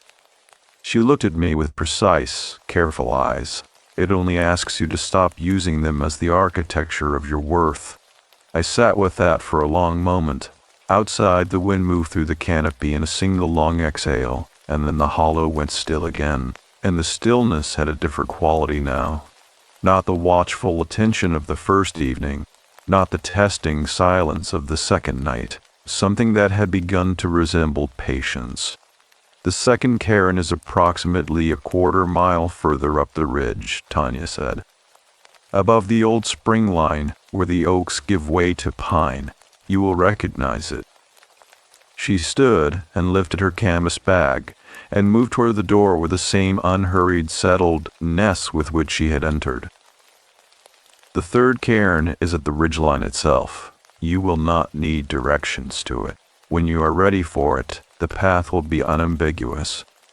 She paused at the door. From her canvas bag she removed a small object and set it on the counter beside the honey jar without ceremony. The smooth piece of gray river stone, flat and oval, the size of a large coin, with a single line scratched into its face. Not a word, not a symbol I recognized. Just a line. Deliberate and simple. Hold that while you walk, she said. Not as a talisman, just as something with weight that is not yours. It helps to have something in your hand that does not belong to you when you are putting down something that does. I looked at the stone. Has everyone who came here walked all three? I asked. Tanya opened the door, and the cool, hollow air moved through it. No, she said simply. She walked out across the porch, and down the steps and back across the clearing toward the fire road, and I stood in the open doorway and watched her until the tree line took her, and then I stood there a little longer in the thin afternoon light with the hollow's patience pressing gently against both sides of my face. I picked up the stone from the counter. It was heavier than it looked. Not dramatically, not impossibly, just more present in the hand than its size suggested. The kind of weight that asks to be held rather than pocketed. I held it and looked at the tree line, and the path at the edge of the clearing was very clear in the afternoon light. Two parallel lines of pressed grass running from where I stood to where the trees began, and beyond the trees, the ridge, and somewhere up the ridge, two more cairns stacked in the patient dark between the old oaks, each one holding something someone had finally agreed to put down. I closed the cabin door behind me and walked toward the path. The trees came up around me the way they had that morning, the sound of the clearing cutting off clean, and the air changed, and the hollow acknowledged my return in its particular way, not welcoming, not warning, but simply noting, the way a place notes a presence it has been expecting for longer than the person has been aware of being expected. The second cairn was exactly where Tanya had said it would be, above the spring line where the oaks thinned and the pines began. The air changed character entirely, drier, sharper, carrying the specific resin smell of old-growth pine that is less a scent than a pressure in the sinuses, a clean biological insistence. The path continued through the transition without hesitation, the two pressed lines running between the first pine trunks, as if the trees had agreed to part for it, and I followed it up the steepening slope with the river stone in my right hand and my breath coming harder in the thinner air. I had been walking for perhaps 20 minutes when I found it. The second cairn was larger than the first, taller, wider at the base, built with more stones and more deliberate weight. It sat in a small natural depression between two pine roots where the ground leveled briefly before continuing its rise, and the stones were darker here, granite rather than shale, local to the upper ridge, set into the top, as before, a folded piece of paper. I unfolded it and read. I blamed her for 11 years for a choice I made. I stood with the paper in my hand for a long time, longer than I had stood with the first one. The pine canopy above me moved in a wind I could not feel at ground level, and the sound it made was not the hollow's pressure release sound, but something cleaner, a high, steady rushing, like distant water. I looked at the words again and felt them do the specific work that true sentences do when they are not about you, but are entirely about you. The accountability cairn, that was what Tanya had called it. I thought about the 18 months. The watching and the tracking and the calls that went unanswered and the calls I made anyway. The version of love I had practiced, which had been real love. I believed that. I still believe that. but which had also been, underneath the love, a campaign. A sustained and effortful campaign to make Claire understand that she was the center of my world, conducted with a frequency and a persistence that had made her feel not cherished, but observed. She had told me, more than once, in the specific, careful language I had remembered correctly, and I had heard it as an attack on my devotion rather than as an accurate description of what my devotion was doing to her, because hearing it accurately would have required me to sit with the possibility that my love, as I was practicing it, was a problem, that I was not simply loving someone very much, that I was also beneath that or alongside it, or woven through it in a way I could not cleanly separate, managing my own fear of being left, the controlling, the possessiveness, the gifts and the food deliveries and the constant presence. Not malice. I had never been malicious, but intention is not the same as impact, and I had spent 2 years assembling a case about intention while carefully avoiding any honest accounting of impact. The man from the office had called it toxic. He had said it to manipulate her, to serve his own purposes, and she had been vulnerable to the narrative because I had made her vulnerable to it, not by being a bad person, but by surrounding her so completely with my need for her approval that she had no room to develop her own independent assessment of us. And so when someone handed her a framework that explained her discomfort, she took it, because I had not given her the conditions in which she could have worked through that discomfort honestly alongside me. I did not enjoy thinking this. My hands were cold around the river stone. I thought about the call she had made after she found out about him, the way her voice had sounded, not the specific words, but the quality of the voice itself. Stripped.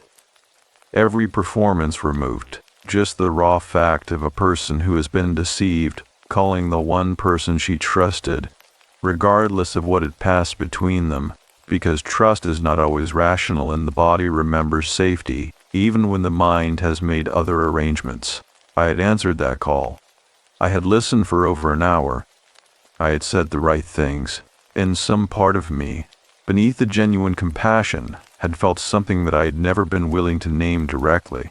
A dark and shameful satisfaction at being needed again, at being the one she called, at the confirmation, arriving from the wreckage of her new relationship, that what she had left had been worth something after all. I had never written that down. I had never said it to anyone. I said it now, quietly, in the specific silence between 2 pine trees on the side of a Virginia ridge, to no one in particular, and to the hollow specifically, and the saying of it moved through me like cold water through a closed fist, uncomfortable, necessary, cleaning as it went. I refolded the second paper and replaced it in the care and with the care it deserved. I held the riverstone in both hands and breathed the pine resin air, and let the Tanya of the last several minutes settle into me, without trying to immediately organize it into something more comfortable. This was the thing I had been doing for 2 years, taking each honest recognition and immediately converting it into a more livable shape, processing, revising, producing a version I could stand to hold. I let this one stay in its original form for a while. The wind moved through the pine canopy above me again. That high, clean rushing, and a single cone fell from somewhere in the upper branches and hit the forest floor 6 feet to my left with a sound that was somehow completely appropriate to the moment. Small, definite, done. I had built the architecture Tanya described using real materials. Real love, real pain, real betrayal, real grief. But I had arranged those materials into a structure whose primary function was to answer the question at the center of everything. Am I someone who deserves to be loved well? And the answer I had been building toward, the verdict I had been assembling, was yes, and she failed to see it, and the failure was hers. Which made me the wronged party, which made the wound not my responsibility to examine, which meant I could carry it indefinitely as evidence rather than putting it down as weight. The hollow made its sound. Here, on the upper ridge, it was different. Not the low-pressure release of the clearing below, but something higher, thinner, a sound at the edge of audibility that I felt more in the chest than heard with the ears, an acknowledgement, a confirmation that something had just been said that needed to be said. I stood and looked up through the pines at the October sky, which was the pale washed blue of late afternoon now, and thought about the word Tanya had used, architecture, the difference between grief and the structure built around grief. The difference between carrying loss and carrying a case built from loss. Grief I could live with. Grief was honest. Grief said, something real ended, and the ending cost me something real, and I am changed by both. The architecture said something different. The architecture said, the ending proves something about my value, and I will hold the proof close until someone refutes it, and if no one refutes it, then I will hold it forever. I've been holding it forever, or the 2 years that felt like forever. I looked to the river stone in my hands. It was the weight that was not mine, Tanya had said. Something to hold that did not belong to me, so that my hands would know the difference when I put down something that did. I understood that now in a way I had not when she handed it to me. I closed my fingers around it and started up the ridge toward the third cairn. The path continued without ambiguity. Tanya had been correct about that. Above the second cairn the pines grew closer, and the light between them went a particular deep blue-gray, the color of late afternoon in dense evergreen, and the path moved through it with the calm certainty of something that has always known where it is going. My legs were tired. The slope was steeper above the spring line, and the forest floor was soft with decades of pine needle fall, each step slightly uncertain, requiring attention. The attention was good. It kept me present in my body rather than in the long reviewing corridors of my own mind. The ridgeline announced itself gradually. The trees thinning, the sky opening in increments, the light returning from that deep blue-gray to the pale gold of a sun now very low and very horizontal. I came through the last stand of pines onto a narrow open crest, the ridge maybe 15 feet wide at its highest point, with the valley falling away to the west in a long wash of October color, red and gold, and the deep green of the cedars along the creek line far below, and the sky above it enormous and clear, and going orange at its lowest edge. The third cairn was at the center of the crest. It was the smallest of the three. 6 stones only, stacked with the careful economy of something that did not need to be large to be significant. No paper. No object set into the stones. Just the cairn itself on the open ridgeline, in the last of the afternoon light. I stood in front of it for a long time. I was not waiting for instructions. There were none. Tanya had said the third cairn was release, and I understood by now that the hollow did not tell you what to release. It only provided the conditions in which release became possible, which is more than most places provide and more than most people ask for. I thought about Claire one more time, not the end of it. The beginning. The specific afternoon, 6 years ago, when we had sat in a coffee shop in Pittsburgh after 3 weeks of knowing each other, and I had felt, with the clarity that arrives sometimes in the presence of a person who will matter to you, that something real was beginning. The quality of her attention, the way she laughed at something I said and then immediately became serious again, as if the seriousness was what she trusted in herself, and the laughter was a gift she was still learning to give. I had loved that person. That had been real, and then I set it down. Not her, not the love, not the loss, the architecture around it, the case, the verdict, the long-assembled proof of my worth or worthlessness. I set it on the ground beside the third cairn the way you set down a bag you have been carrying so long you forgot it was on your shoulder, and I stood there, in the last of the October light on the open Virginia ridgeline, and felt the difference between my weight and the weight I had been adding to it for 2 years. The hollow was silent around me. Then it made its sound. Once, long, low from everywhere and nowhere, a sound that was less heard than felt, and then it did not make the sound again. I placed the river stone at the base of the third cairn. I stood for a moment longer in the cooling air, watching the last orange dissolve from the western sky, and then I turned and walked back down the ridge the way I had come, through the pines, and past the second cairn and down to the oaks to the clearing, and the cabin windows were lit amber in the dark when I came out of the trees, and I stood in the clearing for a moment and breathed the cold hollow air, and felt the particular quality of a silence that is not watchful, not testing, not waiting, just present. I went inside and turned on my kitchen light and stood at the counter and looked at the sourwood honey in its jar.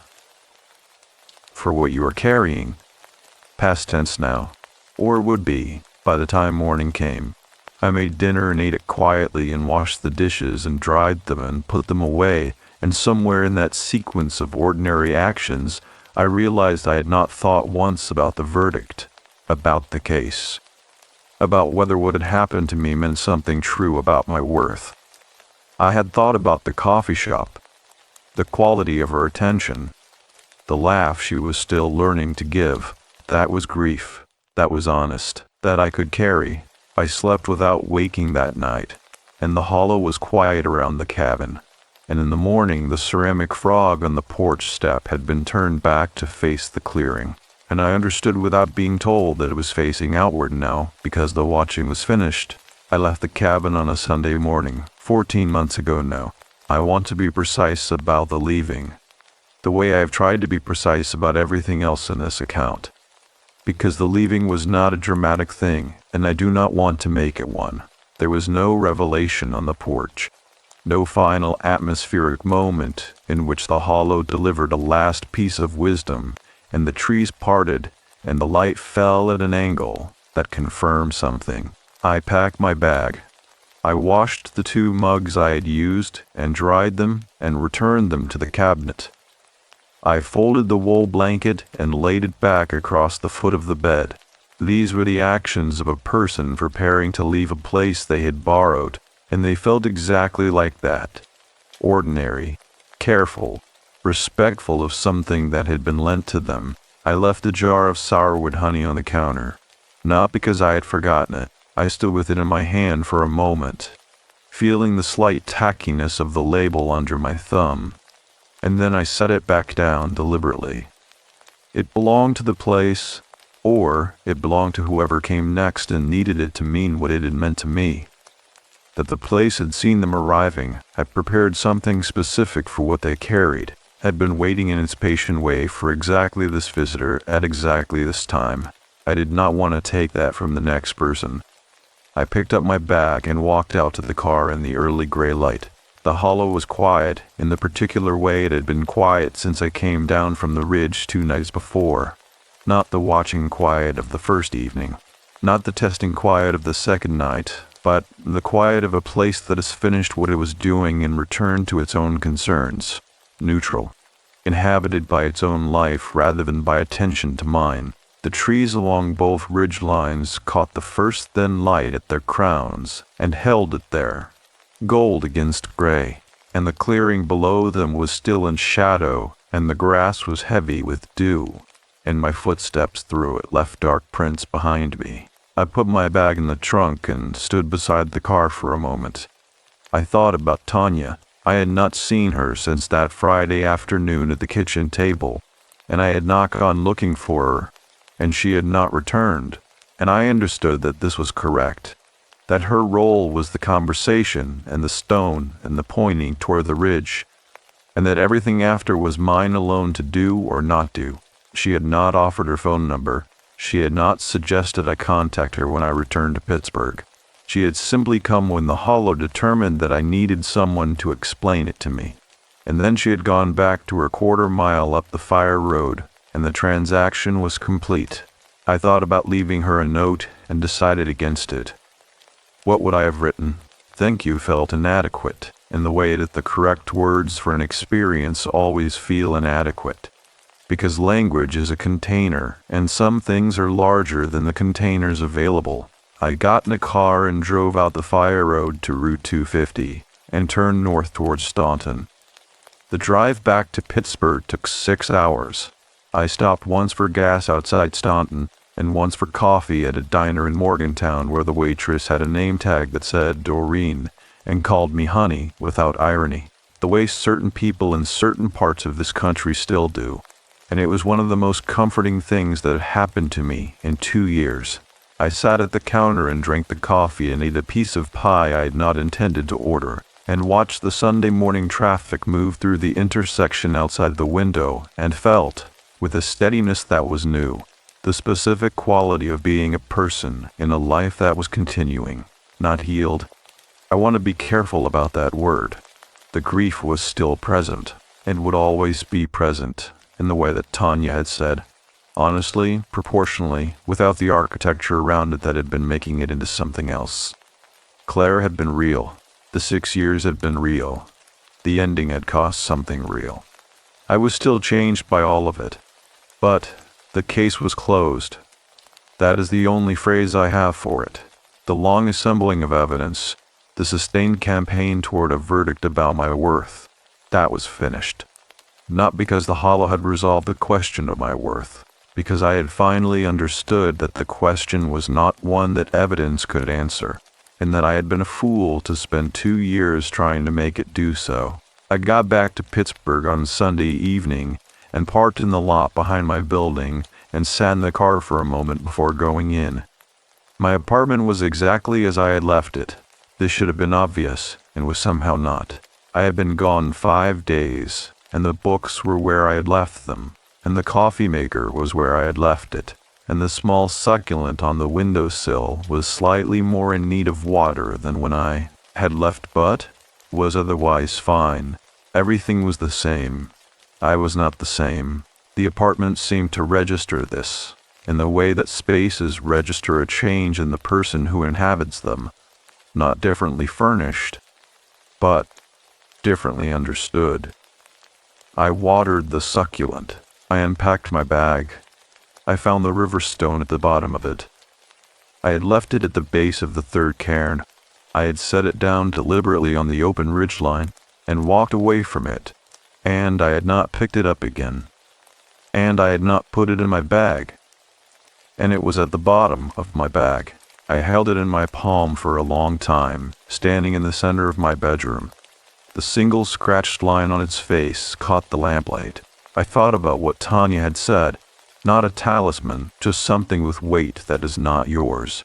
A way of knowing the difference between external weight and your own when the moment comes to put something down. Its function had been the walk. I had used it. I had left it. And yet here it was. I did not try to explain it. I had spent enough of my life trying to explain things that resisted explanation, and I had learned on that ridge that the more honest response to a thing you cannot explain is not explanation, but acknowledgement. Something had happened. The stone was here. Those two facts could coexist without requiring a verdict about which one was more true. I set it on the windowsill beside the succulent. That is where it still is, as I write this. The weeks that followed the cabin were not dramatic.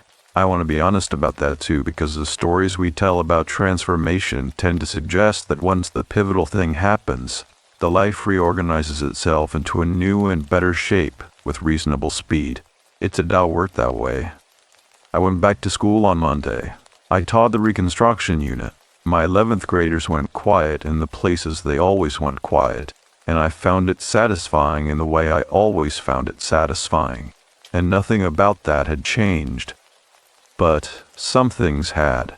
I called my brother for the first time in 4 months, and we talked for an hour, and I did not once rehearse the Claire narrative at him, which had been my habit for most of those 4 months. I just talked to him.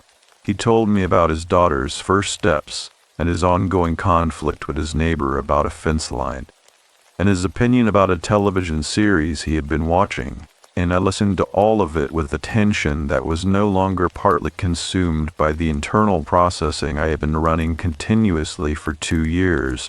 That was new. A colleague at school. A woman named Patricia who taught English on the same floor, and with whom I'd always been friendly in the careful way of people who suspect they might become more than friendly but have not yet done anything about it. asked me one afternoon in October whether I wanted to get coffee sometime, and I said yes without the long internal negotiation that request would previously have triggered. We got coffee. We talked for 2 hours. I walked home afterward feeling the specific lightness of a thing that had happened without being managed. That was new too.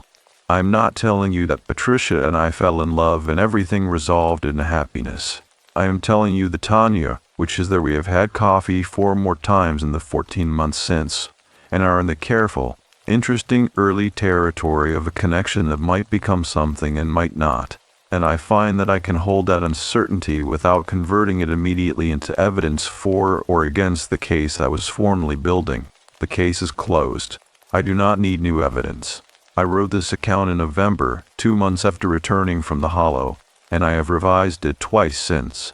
Not to improve the story, but to make it more accurate, to take out the places where I had made myself more sympathetic than the full Tanya warranted, to leave in the parts that were uncomfortable. This is the 3rd draft, and I believe it is honest. I do not know what the Hollow is.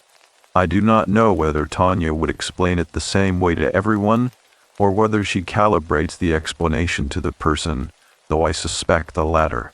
I do not know whether the stone came back in my bag because I needed it to, or because I put it there in some unremembered moment on the ridge, and the act of leaving it behind was the meaningful part, regardless of where the object ended up. I know that I drove into a Virginia hollow, carrying a 2-year-old architecture built from real materials around a real grief, and I drove out carrying the grief and nothing else, and the difference in weight was not dramatic, but was the most significant thing I have felt in my adult life. The stone is on the windowsill. The succulent is fine. On certain nights, when my apartment goes very quiet and the city outside does what cities do in the small hours, settling into its own frequency, the traffic thinning to occasional, the voices from the street below becoming sporadic and then absent, I can almost hear the hollow sound. Not really. I know I am not really hearing it. But I know what it would mean if I did. Not a warning. Not a summons. Just a place doing what that place does. Listening for what people carry and waiting with the patience of something very old for the ones who are finally ready to put it down. When time stresses, stories heal. I believe that now in a way I did not before. Not because the story fixed anything, because telling it honestly, to myself first, on that ridge, and then here, in these pages, was the only way I found to stop the story from telling me. The hollow is still there, off Route 250, down a fire road with a rusted mailbox and no name. The sourwood honey is on the counter. The ceramic frog faces the clearing, and somewhere on the open ridgeline, 3 cairns stand in the last of the afternoon light, holding what people left there, patient as the old oaks, waiting for the next person who finds the path.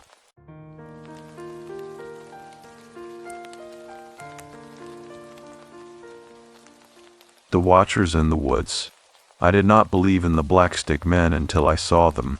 The invitation to the research cabin arrived in late September, just as the first rains of autumn began to turn the Pacific Northwest into a watercolor of greens and grays. The email was brief, almost clinical. Field assistant needed for 3-month ecological survey. Remote location. No cell service. Must be comfortable with solitude. I applied without hesitation. I had just finished my master's in environmental science, and the idea of disappearing into the woods for a season felt like salvation. My apartment in Seattle had become a cage of memory stacks of unopened mail, the scent of my ex's cologne still clinging to the couch, the silence that pressed in like a weight. The forest, I thought, would be quiet in a different way. It would not judge me. The drive took 6 hours. I left before dawn, the city still asleep, and followed the winding 2-lane highways south, then east, then deeper into the Cascades. The GPS lost signal an hour outside of Packwood, and I relied on handwritten directions tucked into the glove compartment. Turn left at the abandoned gas station. Follow the logging road for 12 miles. The cabin is the last structure before the tree line. The road narrowed to a dirt track, rutted and slick with rain. The forest closed in around me, the pines so dense they blotted out the sky. I rolled down the window and breathed in wet earth, sap, the metallic tang of rain on stone. The cabin was exactly as described, a squat weathered structure of cedar and glass perched on the edge of a clearing. A generator hummed softly beside it, and a propane tank stood sentinel near the door. Dr. Elias Voss, the lead researcher, was waiting on the porch. He was taller than I expected, his beard streaked with silver, his eyes the pale blue of a winter sky. He shook my hand with a grip that was firm but not warm. "You're late," he said. "The storm's coming in." I apologized, though I wasn't sure why. The sky was a bruise of purples and blacks, the wind stirring the tops of the trees like a held breath. Elias showed me inside. The cabin was sparse, 2 bunk beds, a wood stove, a table littered with maps and data lockers. A rifle hung above the door. "For bears," Elias said, following my gaze. "Though you won't see them, they avoid this place." I didn't ask what he meant. That first night, I lay in the lower bunk, listening to the rain drum against the roof. The forest was not silent. It breathed. The wind moaned through the eaves, and somewhere in the dark, a branch snapped like a gunshot. I told myself it was just the storm. I told myself I was safe. At 3:17 in the morning, I woke to the sound of something moving outside the cabin. Not an animal too deliberate, too slow. Like someone dragging their feet through the mud. I held my breath and listened. The sound circled the cabin once, twice. Then it stopped, directly outside my window. I did not look. By morning the rain had stopped, but the forest felt different. The air was thicker, the silence heavier. Elias was already at the table, sipping black coffee from a chipped mug. He didn't ask if I'd slept. He didn't mention the noise. Instead, he handed me a topographic map and pointed to a red X near the creek. "We start there today," he said. "Bring the camera." I nodded, though my hands were still shaking. The forest was waiting. The morning unfolded with the deliberate slowness of a place untouched by urgency. Elias moved through the cabin with the quiet efficiency of someone who had long since stopped questioning the rhythm of isolation. He did not speak unless necessary, and when he did, his voice carried the weight of something held back. I watched him as I pulled on my boots. The leather stiff with disuse, the soles were still caked with the dried mud of my last fieldwork, months ago, in a life that now felt as distant as the city skyline. We stepped into the forest just after 7. The air was cool and damp, the kind of cold that seeps into bones rather than biting at the skin. Elias led the way, his stride unhurried, his path unerring. He did not use the trail. There was no trail, not one marked on any map, but moved instead along a route known only to him, stepping over roots and around brambles with the ease of long practice. I followed, my footsteps deliberate, my breath shallow. The forest was not quiet. It was never quiet. The sound of water trickled somewhere to the left, hidden by the undergrowth, and the wind stirred the highest branches, a whisper just beyond hearing. But beneath it all, there was something else, a stillness, not an absence of sound, but a presence of something waiting.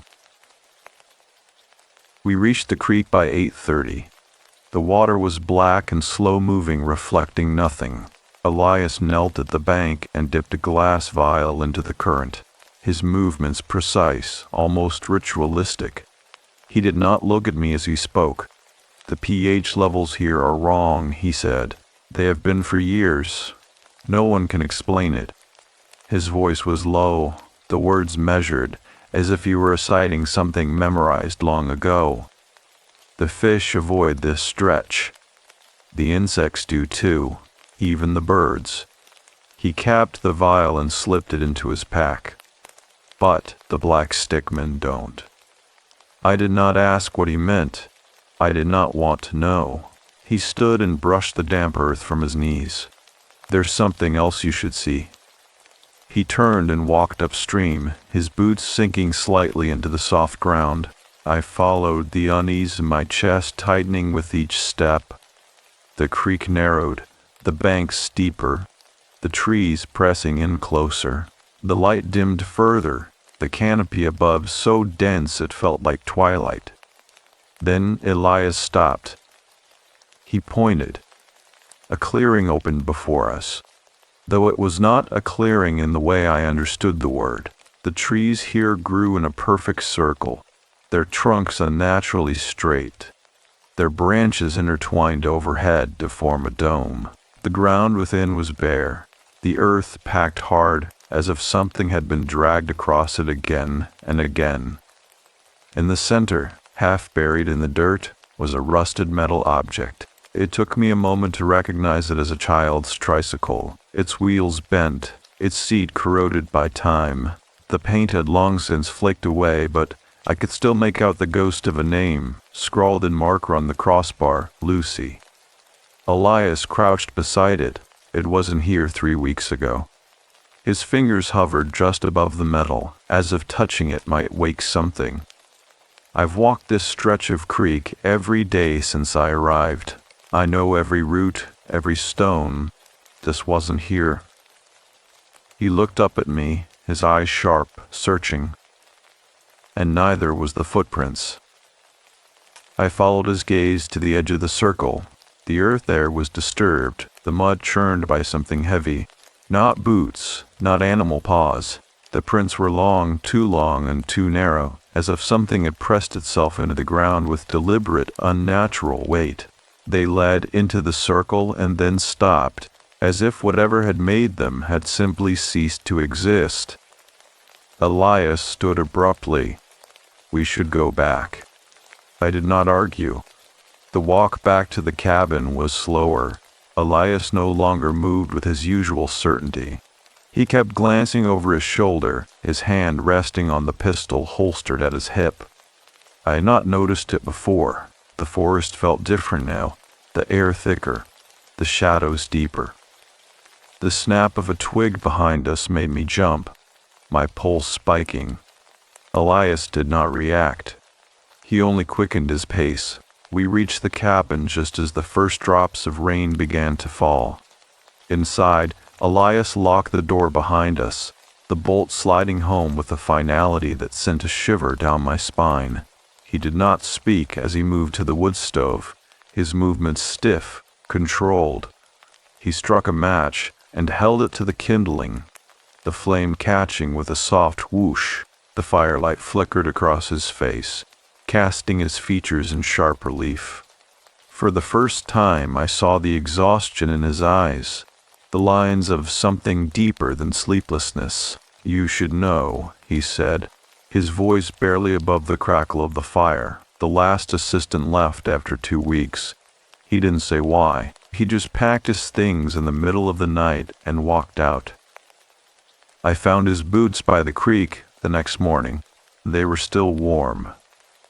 The rain began to fall in earnest, a steady drumming against the roof. Elias reached for the rifle above the door.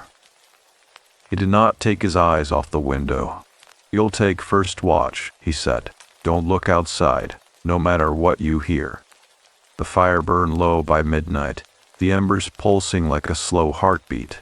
Elias had not spoken since his warning, his silence a weight that pressed against the walls of the cabin. He sat at the table, his rifle resting across his lap, his fingers tracing the grain of the wood as if counting the rings of a tree. I took the first watch as instructed, perched on the edge of the lower bunk, my back against the cold wall. The rain had stopped, but the forest outside was not still. It never was. The wind moved through the pines with a sound like distant breathing, and every so often, a branch would tap against the glass of the window, a deliberate, testing knock. I did not look. Elias had left a thermos of coffee on the stove, its bitter scent cutting through the heavier smells of damp wool and old wood.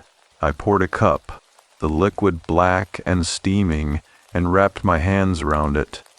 The heat seeped into my palms, but the cold in my bones remained.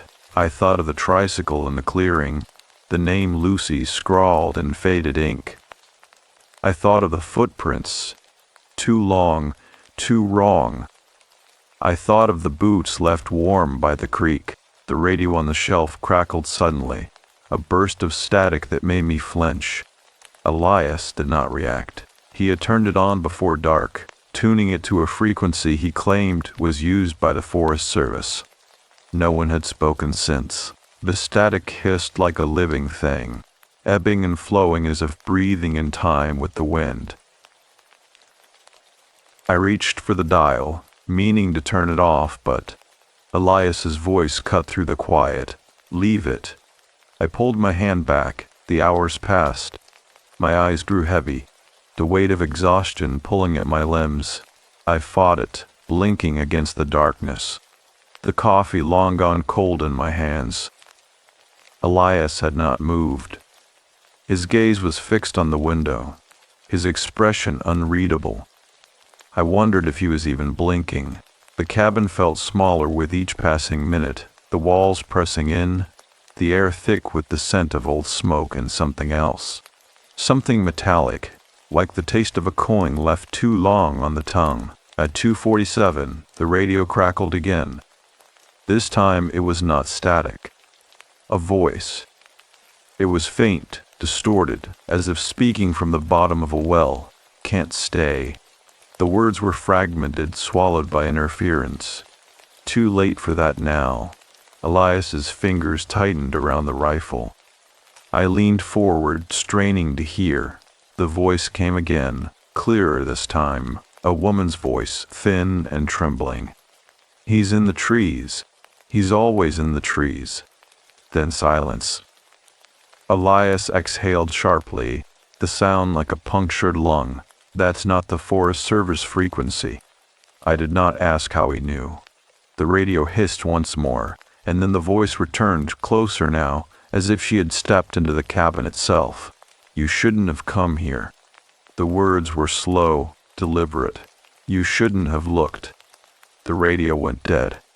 Elias stood abruptly, the chair scraping against the floor. He moved to the window, his body tense, and pulled the curtain aside just enough to peer into the dark. I could not see his face, but I saw the way his shoulders stiffened, the way his breath fogged the glass. "They're here," he said, his voice barely audible. "They're always here after the radio." I wanted to ask what he meant by they. I wanted to demand answers, to shake him until he explained the tricycle, the footprints, the voice on the radio, but the words died in my throat. The forest outside had gone still.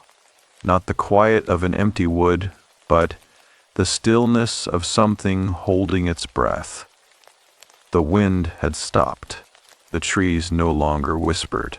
Even the fire seemed to burn more softly, its light dimming as if smothered by unseen hands. Then the knocking began. It started at the door, a slow, rhythmic tapping, like fingers counting down. Elias did not move. His grip on the rifle did not waver. The knocking continued, patient, insistent. Then it moved, to the window beside me, to the wall behind the stove, to the roof above our heads. It was not the sound of branches in the wind. It was not the creak of the cabin settling. It was the sound of something walking the perimeter of the cabin, testing its edges, its weak points. The sound of something deciding whether to come inside. Elias's voice was a rasp. "Do not make a sound." I did not breathe. The knocking stopped. The radio crackled once more. The woman's voice returned, softer now, so close it might have been a whisper in my ear. They're inside the circle now. The fire went out. The darkness was absolute. Elias's hand found my arm in the black, his grip bruising. "Whatever happens," he said, "do not let go of me." Something moved in the corner of the cabin. It was not the wind. The morning arrived with a sluggish, reluctant light, as though the forest itself were hesitant to reveal what the night had left behind. Elias had not slept. His face was gaunt in the gray dawn, his eyes bloodshot and fixed on the door. The rifle still rested across his lap, his fingers never straying far from the trigger. The knocking had stopped hours ago, but the silence it left behind was worse. It was the kind of quiet that hummed in the ears, the kind that made the skin prickle with the certainty that something was still listening. I moved stiffly, my muscles aching from the tension of the night.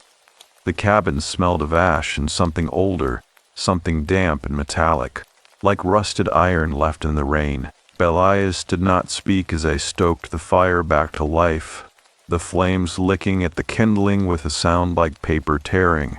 The radio remained dead, its static replaced by an emptiness that felt deliberate. I wanted to ask about the voice, about the knocking, about the thing that had moved in the dark, but the questions lodged in my throat, heavy as stones. Elias stood abruptly, his chair scraping against the floor. "We need to go back to the clearing." His voice was rough, the words clipped. "Before the light changes." I followed him outside without argument. The forest was different now. The air was thicker, the colors muted, as if the world had been drained of something vital. The trees stood too still, their branches casting long, unnatural shadows across the ground. The creek was lower than the day before, the water dark and sluggish, as though it, too, were holding its breath. Elias moved quickly, his path unerring, but there was a tension in his shoulders that had not been there before. He did not look back to see if I was following. He did not need to. The clearing was exactly as we had left it. The tricycle still lay half buried in the dirt, the name Lucy now almost invisible beneath a fresh layer of damp earth. The footprints, however, were gone. The ground had been smoothed, the mud packed down as if something had pressed it flat with deliberate care. Elias crouched at the edge of the circle, his fingers brushing the earth. "They don't like being seen," he said. "They don't like being named." He looked up at me, his expression unreadable, but "they do like being remembered." I did not understand. He stood and walked to the center of the clearing, his boots sinking slightly into the damp soil. This place was a homestead once. His voice was low, almost conversational, as if he were reciting something long memorized. A family lived here in the 1800s. The mother, the father, 2 children. The records say they vanished overnight. No signs of struggle, no signs of anything. He gestured to the tricycle. "That wasn't here 3 weeks ago. Neither were the footprints. But the stories say the children never left. They say the mother still walks the creek at dusk, calling for them." He turned to face me, his eyes sharp. "The black stick men aren't spirits. They're not ghosts. They're what's left when something is taken too soon, when the grief doesn't have anywhere to go." A cold wind moved through the clearing, stirring the branches above our heads. The sound was like a sigh, long and trembling. Elias's gaze did not waver. "You felt it last night. The knocking. The voice on the radio. That wasn't the mother. That was the thing that took her. The thing that's still here." He reached into his pocket and pulled out a small, worn photograph. The edges were frayed, the colors faded to sepia. It showed a woman standing in front of a cabin much like ours, her arms wrapped around 2 children. Their faces were blurred, as if the camera had shaken at the moment of capture. Elias held it out to me. "This was in the cabin when I arrived." Under the floorboards, No one knows who they are. No one knows where they came from. His voice dropped. But they're still here, and they're not alone. I took the photograph. The woman's eyes were fixed on something just beyond the frame. Her expression, not quite fear, not quite sorrow, but something older, something resigned. The children clung to her, their small hands gripping the fabric of her dress. The background was a blur of trees, the forest pressing in around them, as if the woods themselves were reaching for the family, pulling them into the dark. Elias turned away, his gaze fixed on the tree line. The last assistant didn't just leave. His voice was quiet, the words precise. He walked into the woods 3 nights after he heard the radio. He didn't come back. I found his boots by the creek the next morning, still warm. He paused. The footprints led into the circle. They didn't lead out. The wind stirred again, and this time it carried something with it. A sound like whispering, too faint to make out the words. Elias's hand went to the pistol at his hip. They're close, he said. They're always close after the radio speaks. I wanted to run. I wanted to turn and sprint back to the cabin, to pack my things and drive until the forest was far behind me, but my feet would not move. The photograph felt heavy in my hands, the edges digging into my skin. The woman's eyes seemed to follow me, her expression not quite a warning, not quite a plea. Elias stepped forward, his boot pressing into the damp earth. We need to go back. His voice was firm, but there was something beneath it, something like fear, something like grief. But we're not leaving the way we came. He turned and walked toward the tree line, his path taking him not back toward the creek, but deeper into the forest. The trees here grew closer together, their branches intertwined overhead, the light dimming with each step. I hesitated, the photograph clutched in my fingers. The whispering sound came again, closer this time, the words almost discernible. Elias did not look back. If you stay here, he said, you'll be alone when the knocking starts again. I followed. The forest swallowed us whole. The deeper we moved into the forest, the more the world seemed to unravel at its edges. The trees here were older, their trunks wide and gnarled, their bark blackened as if scorched by something long past. The air smelled of wet earth and something older, something like iron, like blood left to dry on stone. Elias did not speak. His silence was not the quiet of caution, but the quiet of someone who had accepted what could not be changed. He moved with purpose, his path unerring, as though he had walked this route 100 times before. Perhaps he had. We reached a second clearing just before noon. This one was smaller, the trees forming a near-perfect ring around a patch of bare earth. In the center stood a single object, a wooden chair, its paint peeled away by time. Its legs sunk slightly into the damp ground. The seat was stained dark, the wood warped as if something heavy had rested there for years.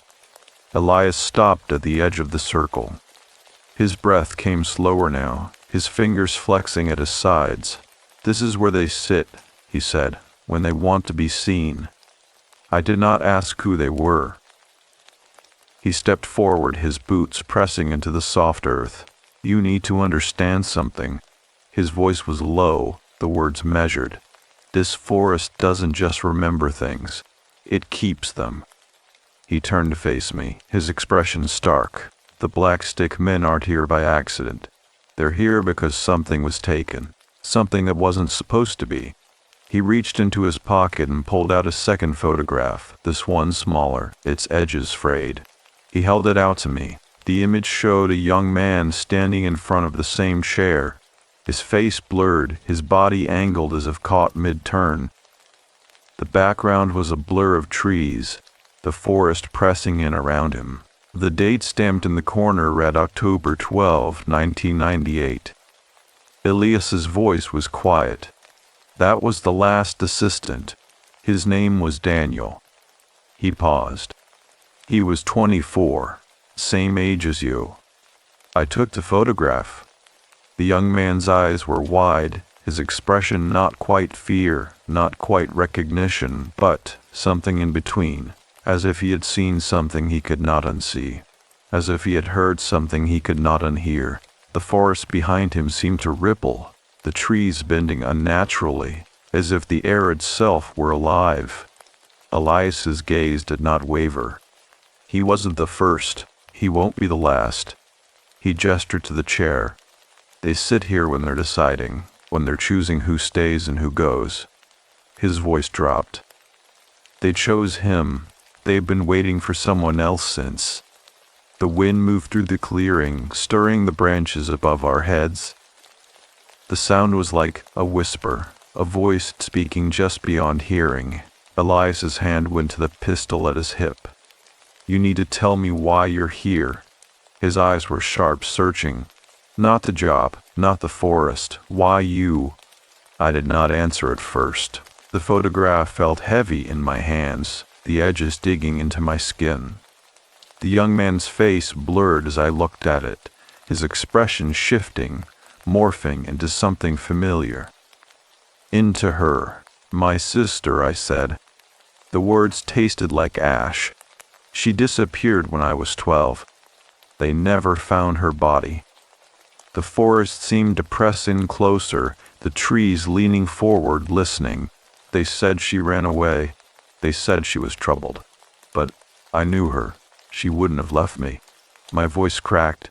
I saw her that night, standing at the edge of the woods behind our house, just standing there, watching. The memory surfaced, raw and unfiltered.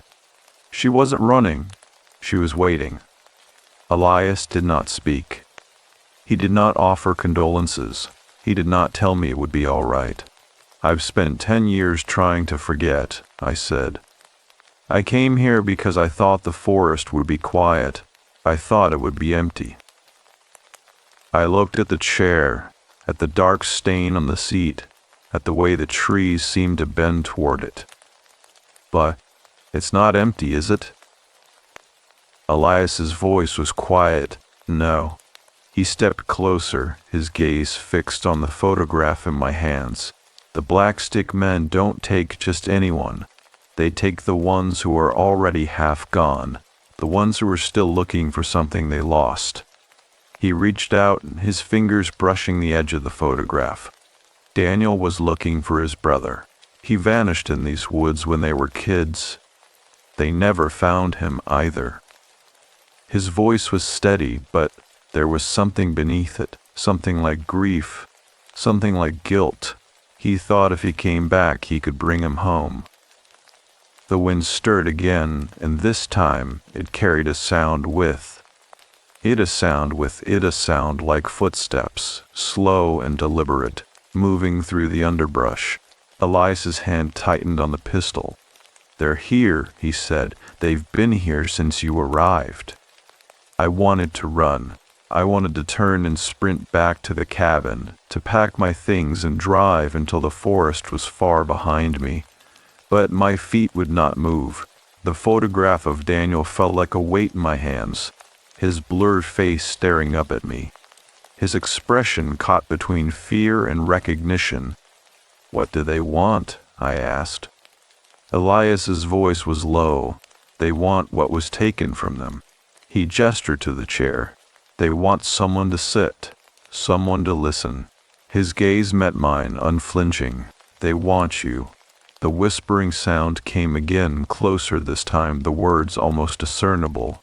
They're asking for you by name, Elias said. They've been asking since last night. The forest held its breath. The forest did not let go easily. Elias led me deeper into the trees, his path deliberate, his silence heavy with the weight of things unsaid. The air grew colder with each step, the light dimming as the canopy thickened overhead.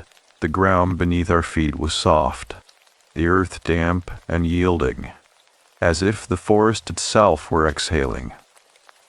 We walked for what felt like hours, though the sun barely moved in the bruised sky. The trees here were ancient, their trunks wide enough that two people could not have wrapped their arms around them. Their bark was blackened in places, as if scourged by something long past, and the branches twisted unnaturally, forming shapes that looked almost like faces, their mouths open in silent screams.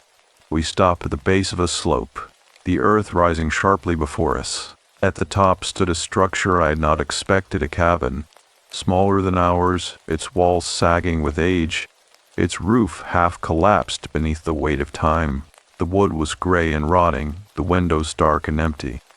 A thin curl of smoke rose from the chimney, dissolving into the still air. Elias turned to me, his expression grave.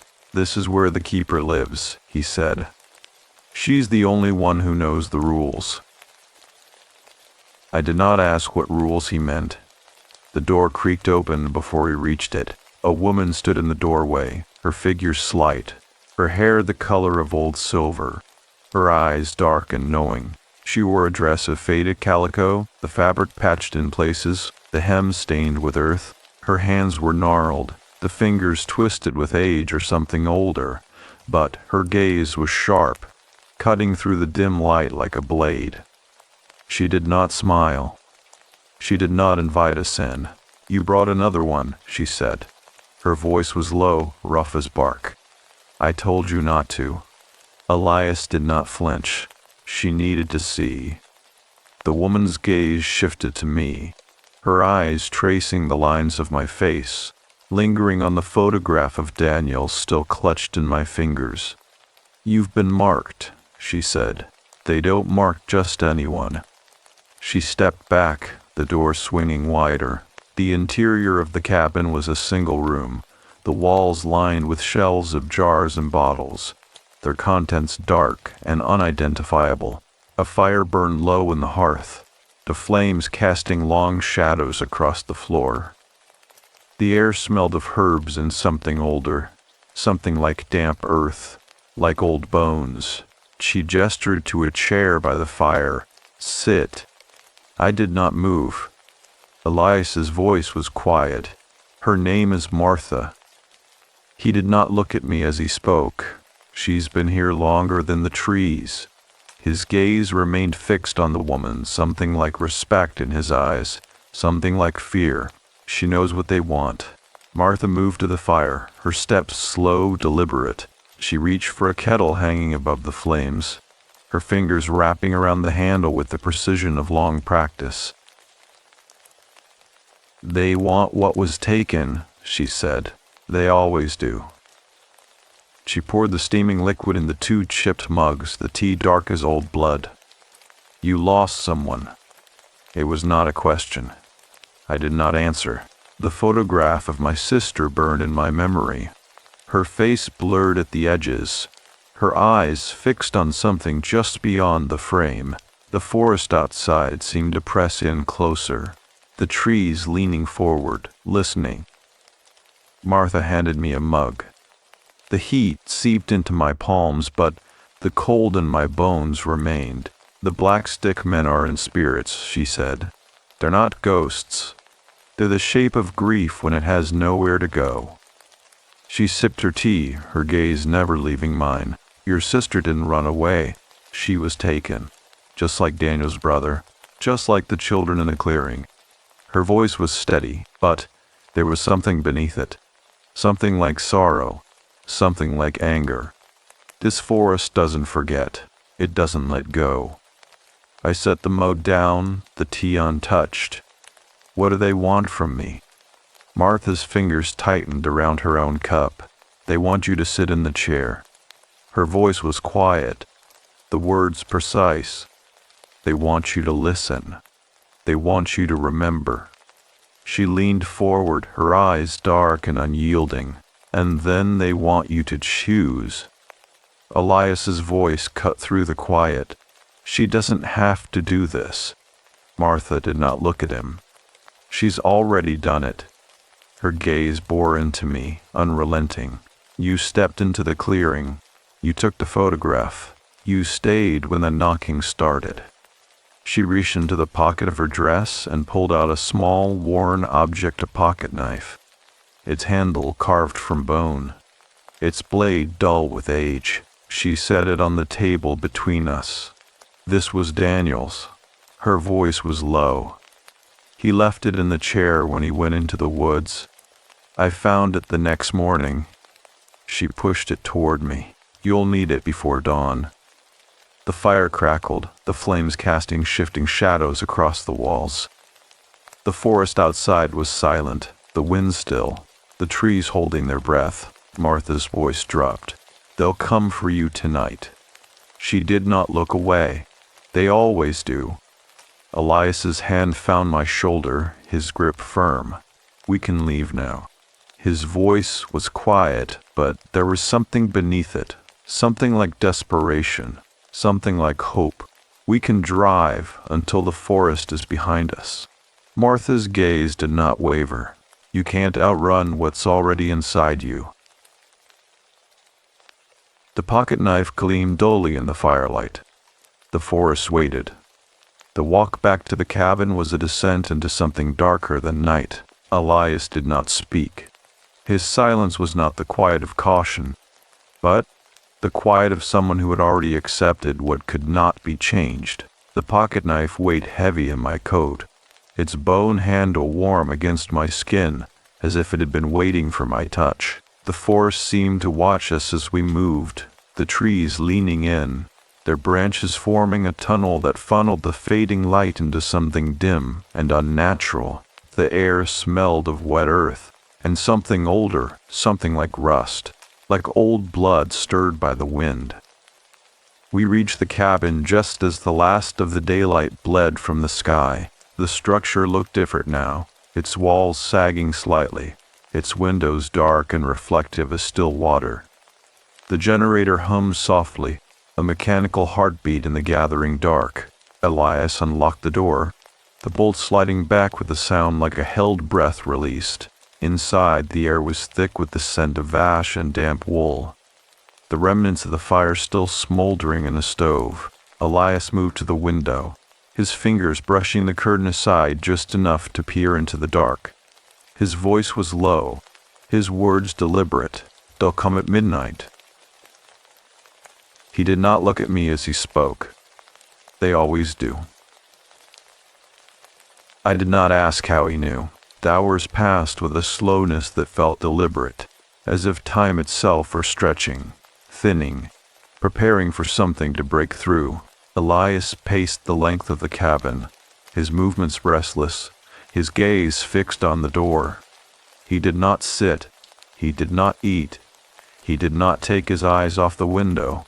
The radio remained silent, its static replaced by an emptiness that felt like a presence, like something holding its breath. I wanted to ask about Martha, about the pocket knife, about the rules of the forest, but the questions died in my throat, heavy as stones. At 11:30 the knocking began. It started at the door, a slow, rhythmic tapping, like fingers counting down the seconds. Elias did not move. His grip on the rifle tightened, his knuckles white beneath the skin. The knocking continued, patient, insistent. Then it moved, to the window beside me, to the wall behind the stove, to the roof above our heads. It was not the sound of branches in the wind. It was not the creak of the cabin settling. It was the sound of something walking the perimeter, testing the edges, searching for a way in. Elias's voice was a rasp. "Do not look." I did not breathe. The knocking stopped. The silence that followed was worse. It was the kind of quiet that hummed in the ears, the kind that made the skin prickle with the certainty that something was still listening. The fire in the stove died with a soft hiss, the embers fading to gray. The darkness pressed in, thick and suffocating, as if the forest itself had stepped inside the cabin. Elias's hand found my arm, his grip bruising. "They're here," he whispered. "They're in the circle." The radio crackled to life. The voice that emerged was not human. It was too slow, too deliberate, the words stretching like taffy, the syllables bleeding into one another. You sat in the chair. The voice was neither male nor female, but something older, something that had forgotten how to sound like either. You took what was ours. The static hissed, a living thing, ebbing and flowing like breath. Now you give it back. Elias's fingers dug into my arm. Don't answer. The voice came again, closer this time, as if it had stepped into the cabin itself. You have until dawn. The radio went dead. The darkness seemed to press in closer, the walls of the cabin bending beneath the weight of something unseen. Elias's voice was a thread. We have to go now. His grip on the rifle did not waver. We have to go to the clearing before they come inside. I did not argue. The forest outside was not still. It was never still. The wind moved through the pines with a sound like distant breathing, and every so often a branch would tap against the glass of the window. A deliberate, testing knock. Elias opened the door, the hinges groaning as if in protest. The night air was cold, the darkness absolute. The trees stood like sentinels, their branches forming a tunnel that led into the heart of the forest. The clearing was just beyond the tree line, the circle of trees forming a perfect ring around the patch of bare earth. The chair stood in the center, its legs sunk slightly into the damp soil, its seat stained dark with something older than time. Elias's voice was a whisper. You have to sit. I did not move. The forest held its breath. The chair was not empty. A figure sat in the darkness, its form elongated, its limbs too long, too thin, as if stretched by unseen hands. It did not move. It did not breathe. It simply watched, its face a blur of shadows, its eyes 2 points of light in the dark. The air around it rippled, the trees bending toward the clearing, their branches forming a dome overhead. The whispering began again, the words just beyond hearing, the sound like something speaking from the bottom of a well. Elias's hand found the small of my back, his touch firm, urgent. You have to sit, he repeated. You have to listen. I stepped forward. The figure in the chair did not move. Its limbs were too long, too thin. Its fingers curled around the arms of the chair like roots digging into the earth. The air smelled of damp earth, and something older, something like rust, like old blood stirred by the wind.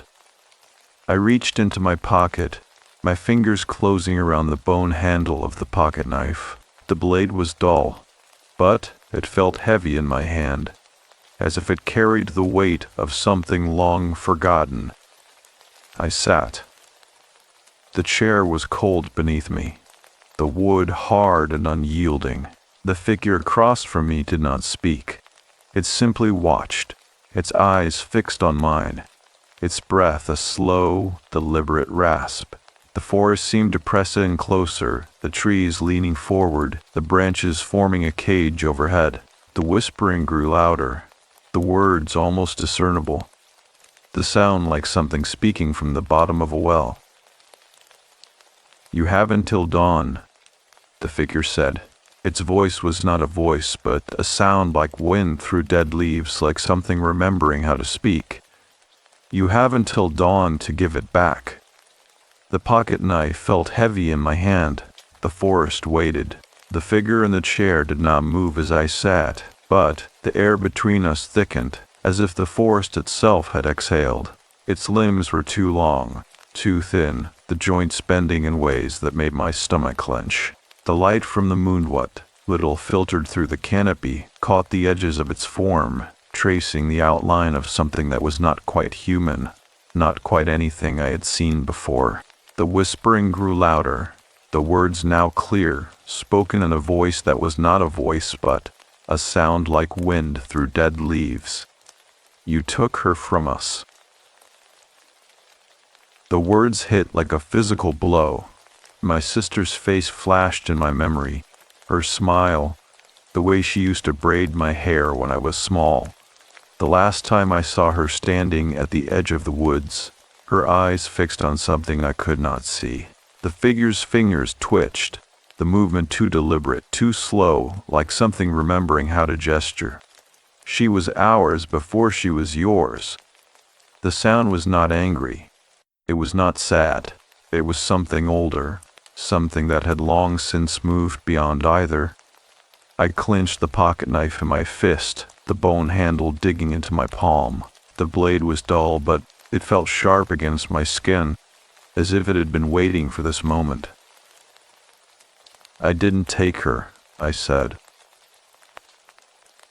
The words tasted like ash. She was taken from me too.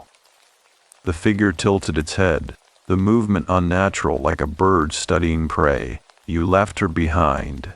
The whispering grew louder, the voices overlapping, the words bleeding into one another. "You ran, you forgot." The guilt rose in my throat, bitter and choking. I had run. I had let the years pass, let the memories fade, let the searches stop. I had told myself it was too late, that there was nothing left to find. The figure's eyes, if they were eyes fixed on mine, unblinking, unyielding. "You have to give her back." I did not understand. The figure's hand too long, too thin reached into the darkness beside the chair. It emerged holding something small and pale. A doll. Its dress was faded, the fabric stained with dirt and something darker. The face was smudged, the features blurred, as if it had been left too long in the rain. The figure placed it on the ground between us. "She made this for you." The voice was slow, deliberate. "She left it in the woods the night she was taken. We kept it for her." The doll's dress was the same pattern as the one my sister had worn the last time I saw her. The pocket knife felt heavier in my hand. I did not want to know what I was supposed to do with it. I did not want to know what the forest expected me to give back. The figure's voice dropped to a whisper. "Cut the thread." I did not move. The whispering grew louder, the voices overlapping, the words now a chant, a rhythm, a pulse. The forest seemed to press in closer, the trees leaning forward, the branches forming a cage overhead. The doll lay between us, its blank eyes fixed on mine, its small hands outstretched. The figure did not speak again. It did not need to. I reached for the doll.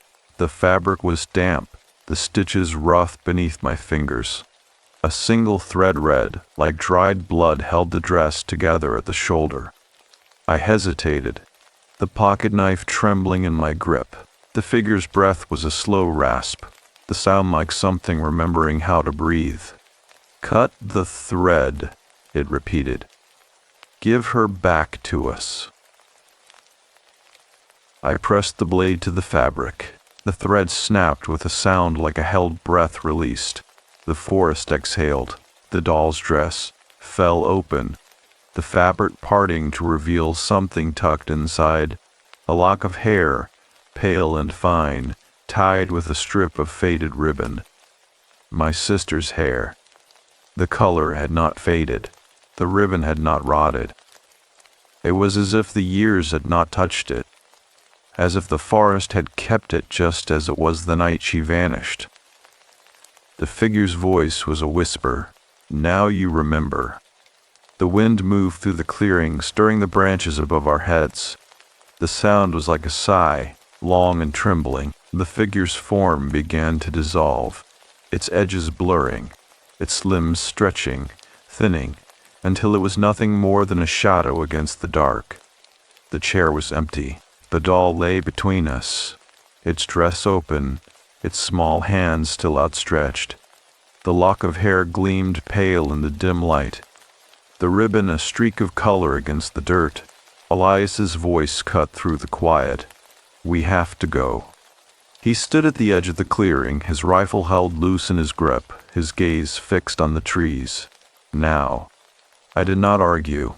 The walk back to the cabin was a blur of shadows and silence. The forest seemed to watch us as we moved, the trees leaning in, their branches forming a tunnel that funneled the darkness into something thicker, something alive. The air smelled of wet earth and something older, something like rust, like old blood stirred by the wind. Elias did not speak. His silence was not the quiet of caution, but the quiet of someone who had seen too much to believe in words. We reached the cabin just as the first light of dawn began to filter through the trees. The structure looked different now, its walls sagging slightly, its windows dark and reflective as still water. The generator hummed softly, a mechanical heartbeat in the gathering light. Elias unlocked the door, the bolt sliding back with a sound like a held breath released. Inside, the air was thick with the scent of ash and damp wool, the remnants of the fire still smoldering in the stove. I set the doll on the table, its dress still open, the lock of hair gleaming pale against the wood. Elias moved to the window, his fingers brushing the curtain aside just enough to peer into the light. His voice was low, his words deliberate. "It's over." He did not look at me as he spoke. For now. I did not ask what he meant. The forest outside was quiet, the wind still, the trees holding their breath. The radio remained silent, its static replaced by an emptiness that felt like a presence, like something waiting. I reached into my pocket, my fingers closing around the pocket knife. The bone handle was warm against my skin, as if it had been waiting for my touch. The blade was dull, but it felt sharp against my palm, as if it carried the weight of something long forgotten. Elias turned from the window, his gaze fixed on the doll. "You should keep it." His voice was quiet, the words precise. "It's yours now."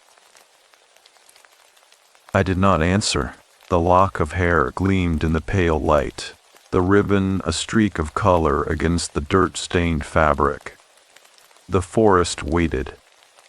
3 months passed before I could bring myself to touch the doll again. I left the forest the morning after the clearing, driving until the trees were nothing more than a dark smear in the rearview mirror.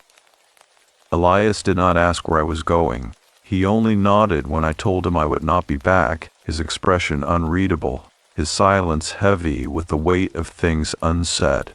The doll rode in the passenger seat, its dress still open, the lock of hair tucked inside like a secret. I did not look at it as I drove. I did not speak. The road unwound before me, the miles stretching into something long and unbroken. But the forest stayed with me. It was in the way the light slanted through the windshield, in the scent of damp earth that clung to my clothes, in the quiet hum of the engine that sounded too much like whispering. I rented a room in a town 2 hours from the woods, a place small enough to disappear in, quiet enough to forget. The walls were thin, the floorboards creaking with the weight of other people's lives. I placed the doll on the shelf above the bed, its back to the wall, its blank eyes fixed on the door. The lock of hair gleamed pale in the dim light, the ribbon a streak of color against the faded fabric. I did not touch it. I did not speak to it. I told myself it was just a thing, just wood and cloth and memory. But the forest had a way of making things true. The dreams began a week later. They were not nightmares, not exactly. They were quieter than that, slower, the kind of dreams that settled into the bones and stayed. I would wake to the sound of knocking, a slow, rhythmic tapping at the door, at the window, at the walls. I would lie still, my breath held, my fingers digging into the sheets. The knocking would stop. The silence that followed was worse. It was the kind of quiet that hummed in the ears, the kind that made the skin prickle with the certainty that something was still listening.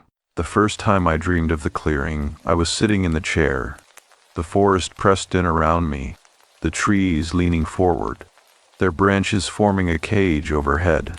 The figure was there, its limbs too long, too thin, its face a blur of shadows. It did not speak. It simply watched, its breath a slow rasp, its fingers curled around the arms of the chair like roots digging into the earth. The doll lay at my feet, its dress open, the lock of hair gleaming in the dim light. The figure reached for it, its movements deliberate, its touch too gentle for something so wrong. "You remember now," it said. Its voice was not a voice, but a sound like wind through dead leaves. "You won't forget again." I woke with the taste of rust in my mouth. The dreams came every night after that. Sometimes I was in the clearing, sometimes in the cabin, sometimes standing at the edge of the woods behind my childhood home. My sister's face blurred at the edges, her eyes fixed on something just beyond the frame. The figure was always there, its form shifting, its limbs stretching, its voice a whisper just beyond hearing. "You left her behind," it would say. "You ran. You forgot." The words were not an accusation. They were a fact, something older than guilt, something that had long since moved beyond either. I began to leave offerings. It started with small things, a handful of dirt from the forest floor, a pine cone, a stone from the creek. I placed them on the shelf beside the doll, arranging them in a line, as if they could form a barrier between me and the dreams. The knocking stopped after the third offering. The silence that followed was not an absence, but a presence. Something watching, something waiting. I told myself it was just the wind. I told myself it was just the house settling, but the forest had a way of making things true. The lock of hair began to change. I noticed it a month after returning, when the light slanted just right through the window, catching the ribbon in a way that made the colors seem too bright, too new. The hair itself was darker than I remembered, the strands thicker, as if it had been growing in the quiet, in the dark. I did not touch it. I did not speak of it, but I began to leave larger offerings.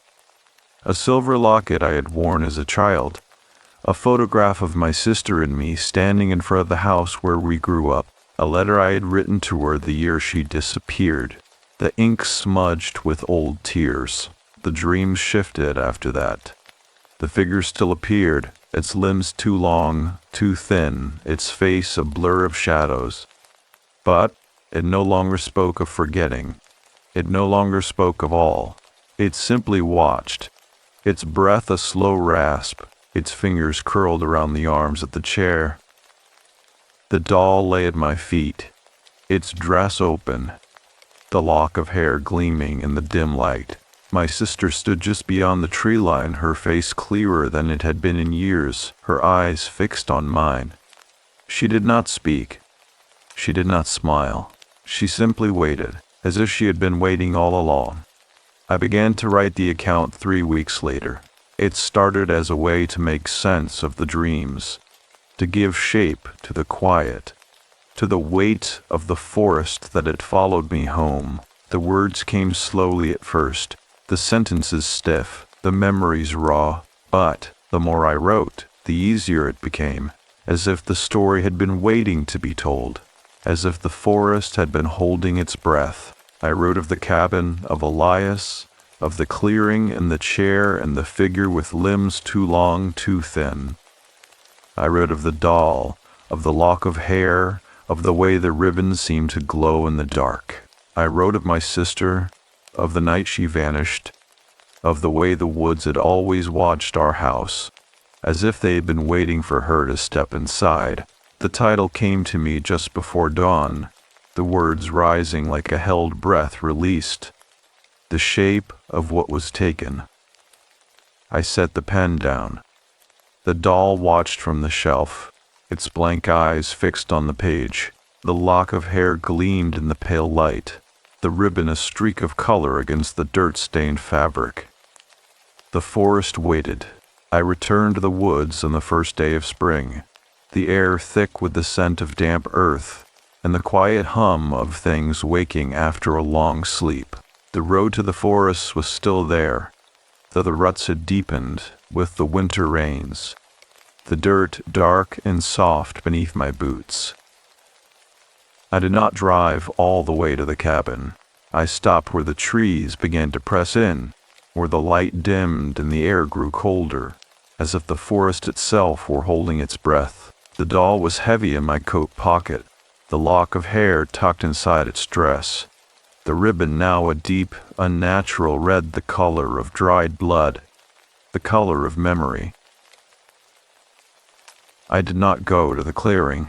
Instead, I followed the creek, the water black and slow-moving, reflecting nothing. The trees here were older, their trunks wide and gnarled, their branches twisting unnaturally, forming shapes that looked almost like faces, their mouths open in silent screams. The air smelled of wet earth, and something older, something like rust, like old blood stirred by the wind. I moved quietly, my footsteps deliberate, my breath shallow. The forest seemed to watch me as I walked, the trees leaning in, their branches forming a tunnel that funneled the light into something dim and unnatural. I stopped where the creek bent sharply, the water pooling in a dark, still eddy.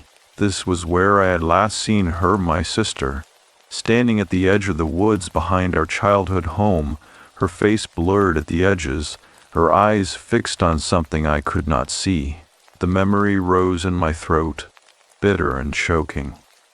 I had run that night. I had let the years pass, let the searches stop, let the grief fade into something quiet and unspoken. The forest had not forgotten. I knelt at the water's edge, my fingers brushing the damp earth. The doll felt warm in my hands, the fabric of its dress soft beneath my touch. I had tied the new ribbon myself, the color too bright, too vivid, as if it had been dyed with something more than thread. The lock of hair gleamed pale against the fabric, the strands thicker now, darker, as if it had been growing in the quiet, in the dark. I did not speak. The forest did not either.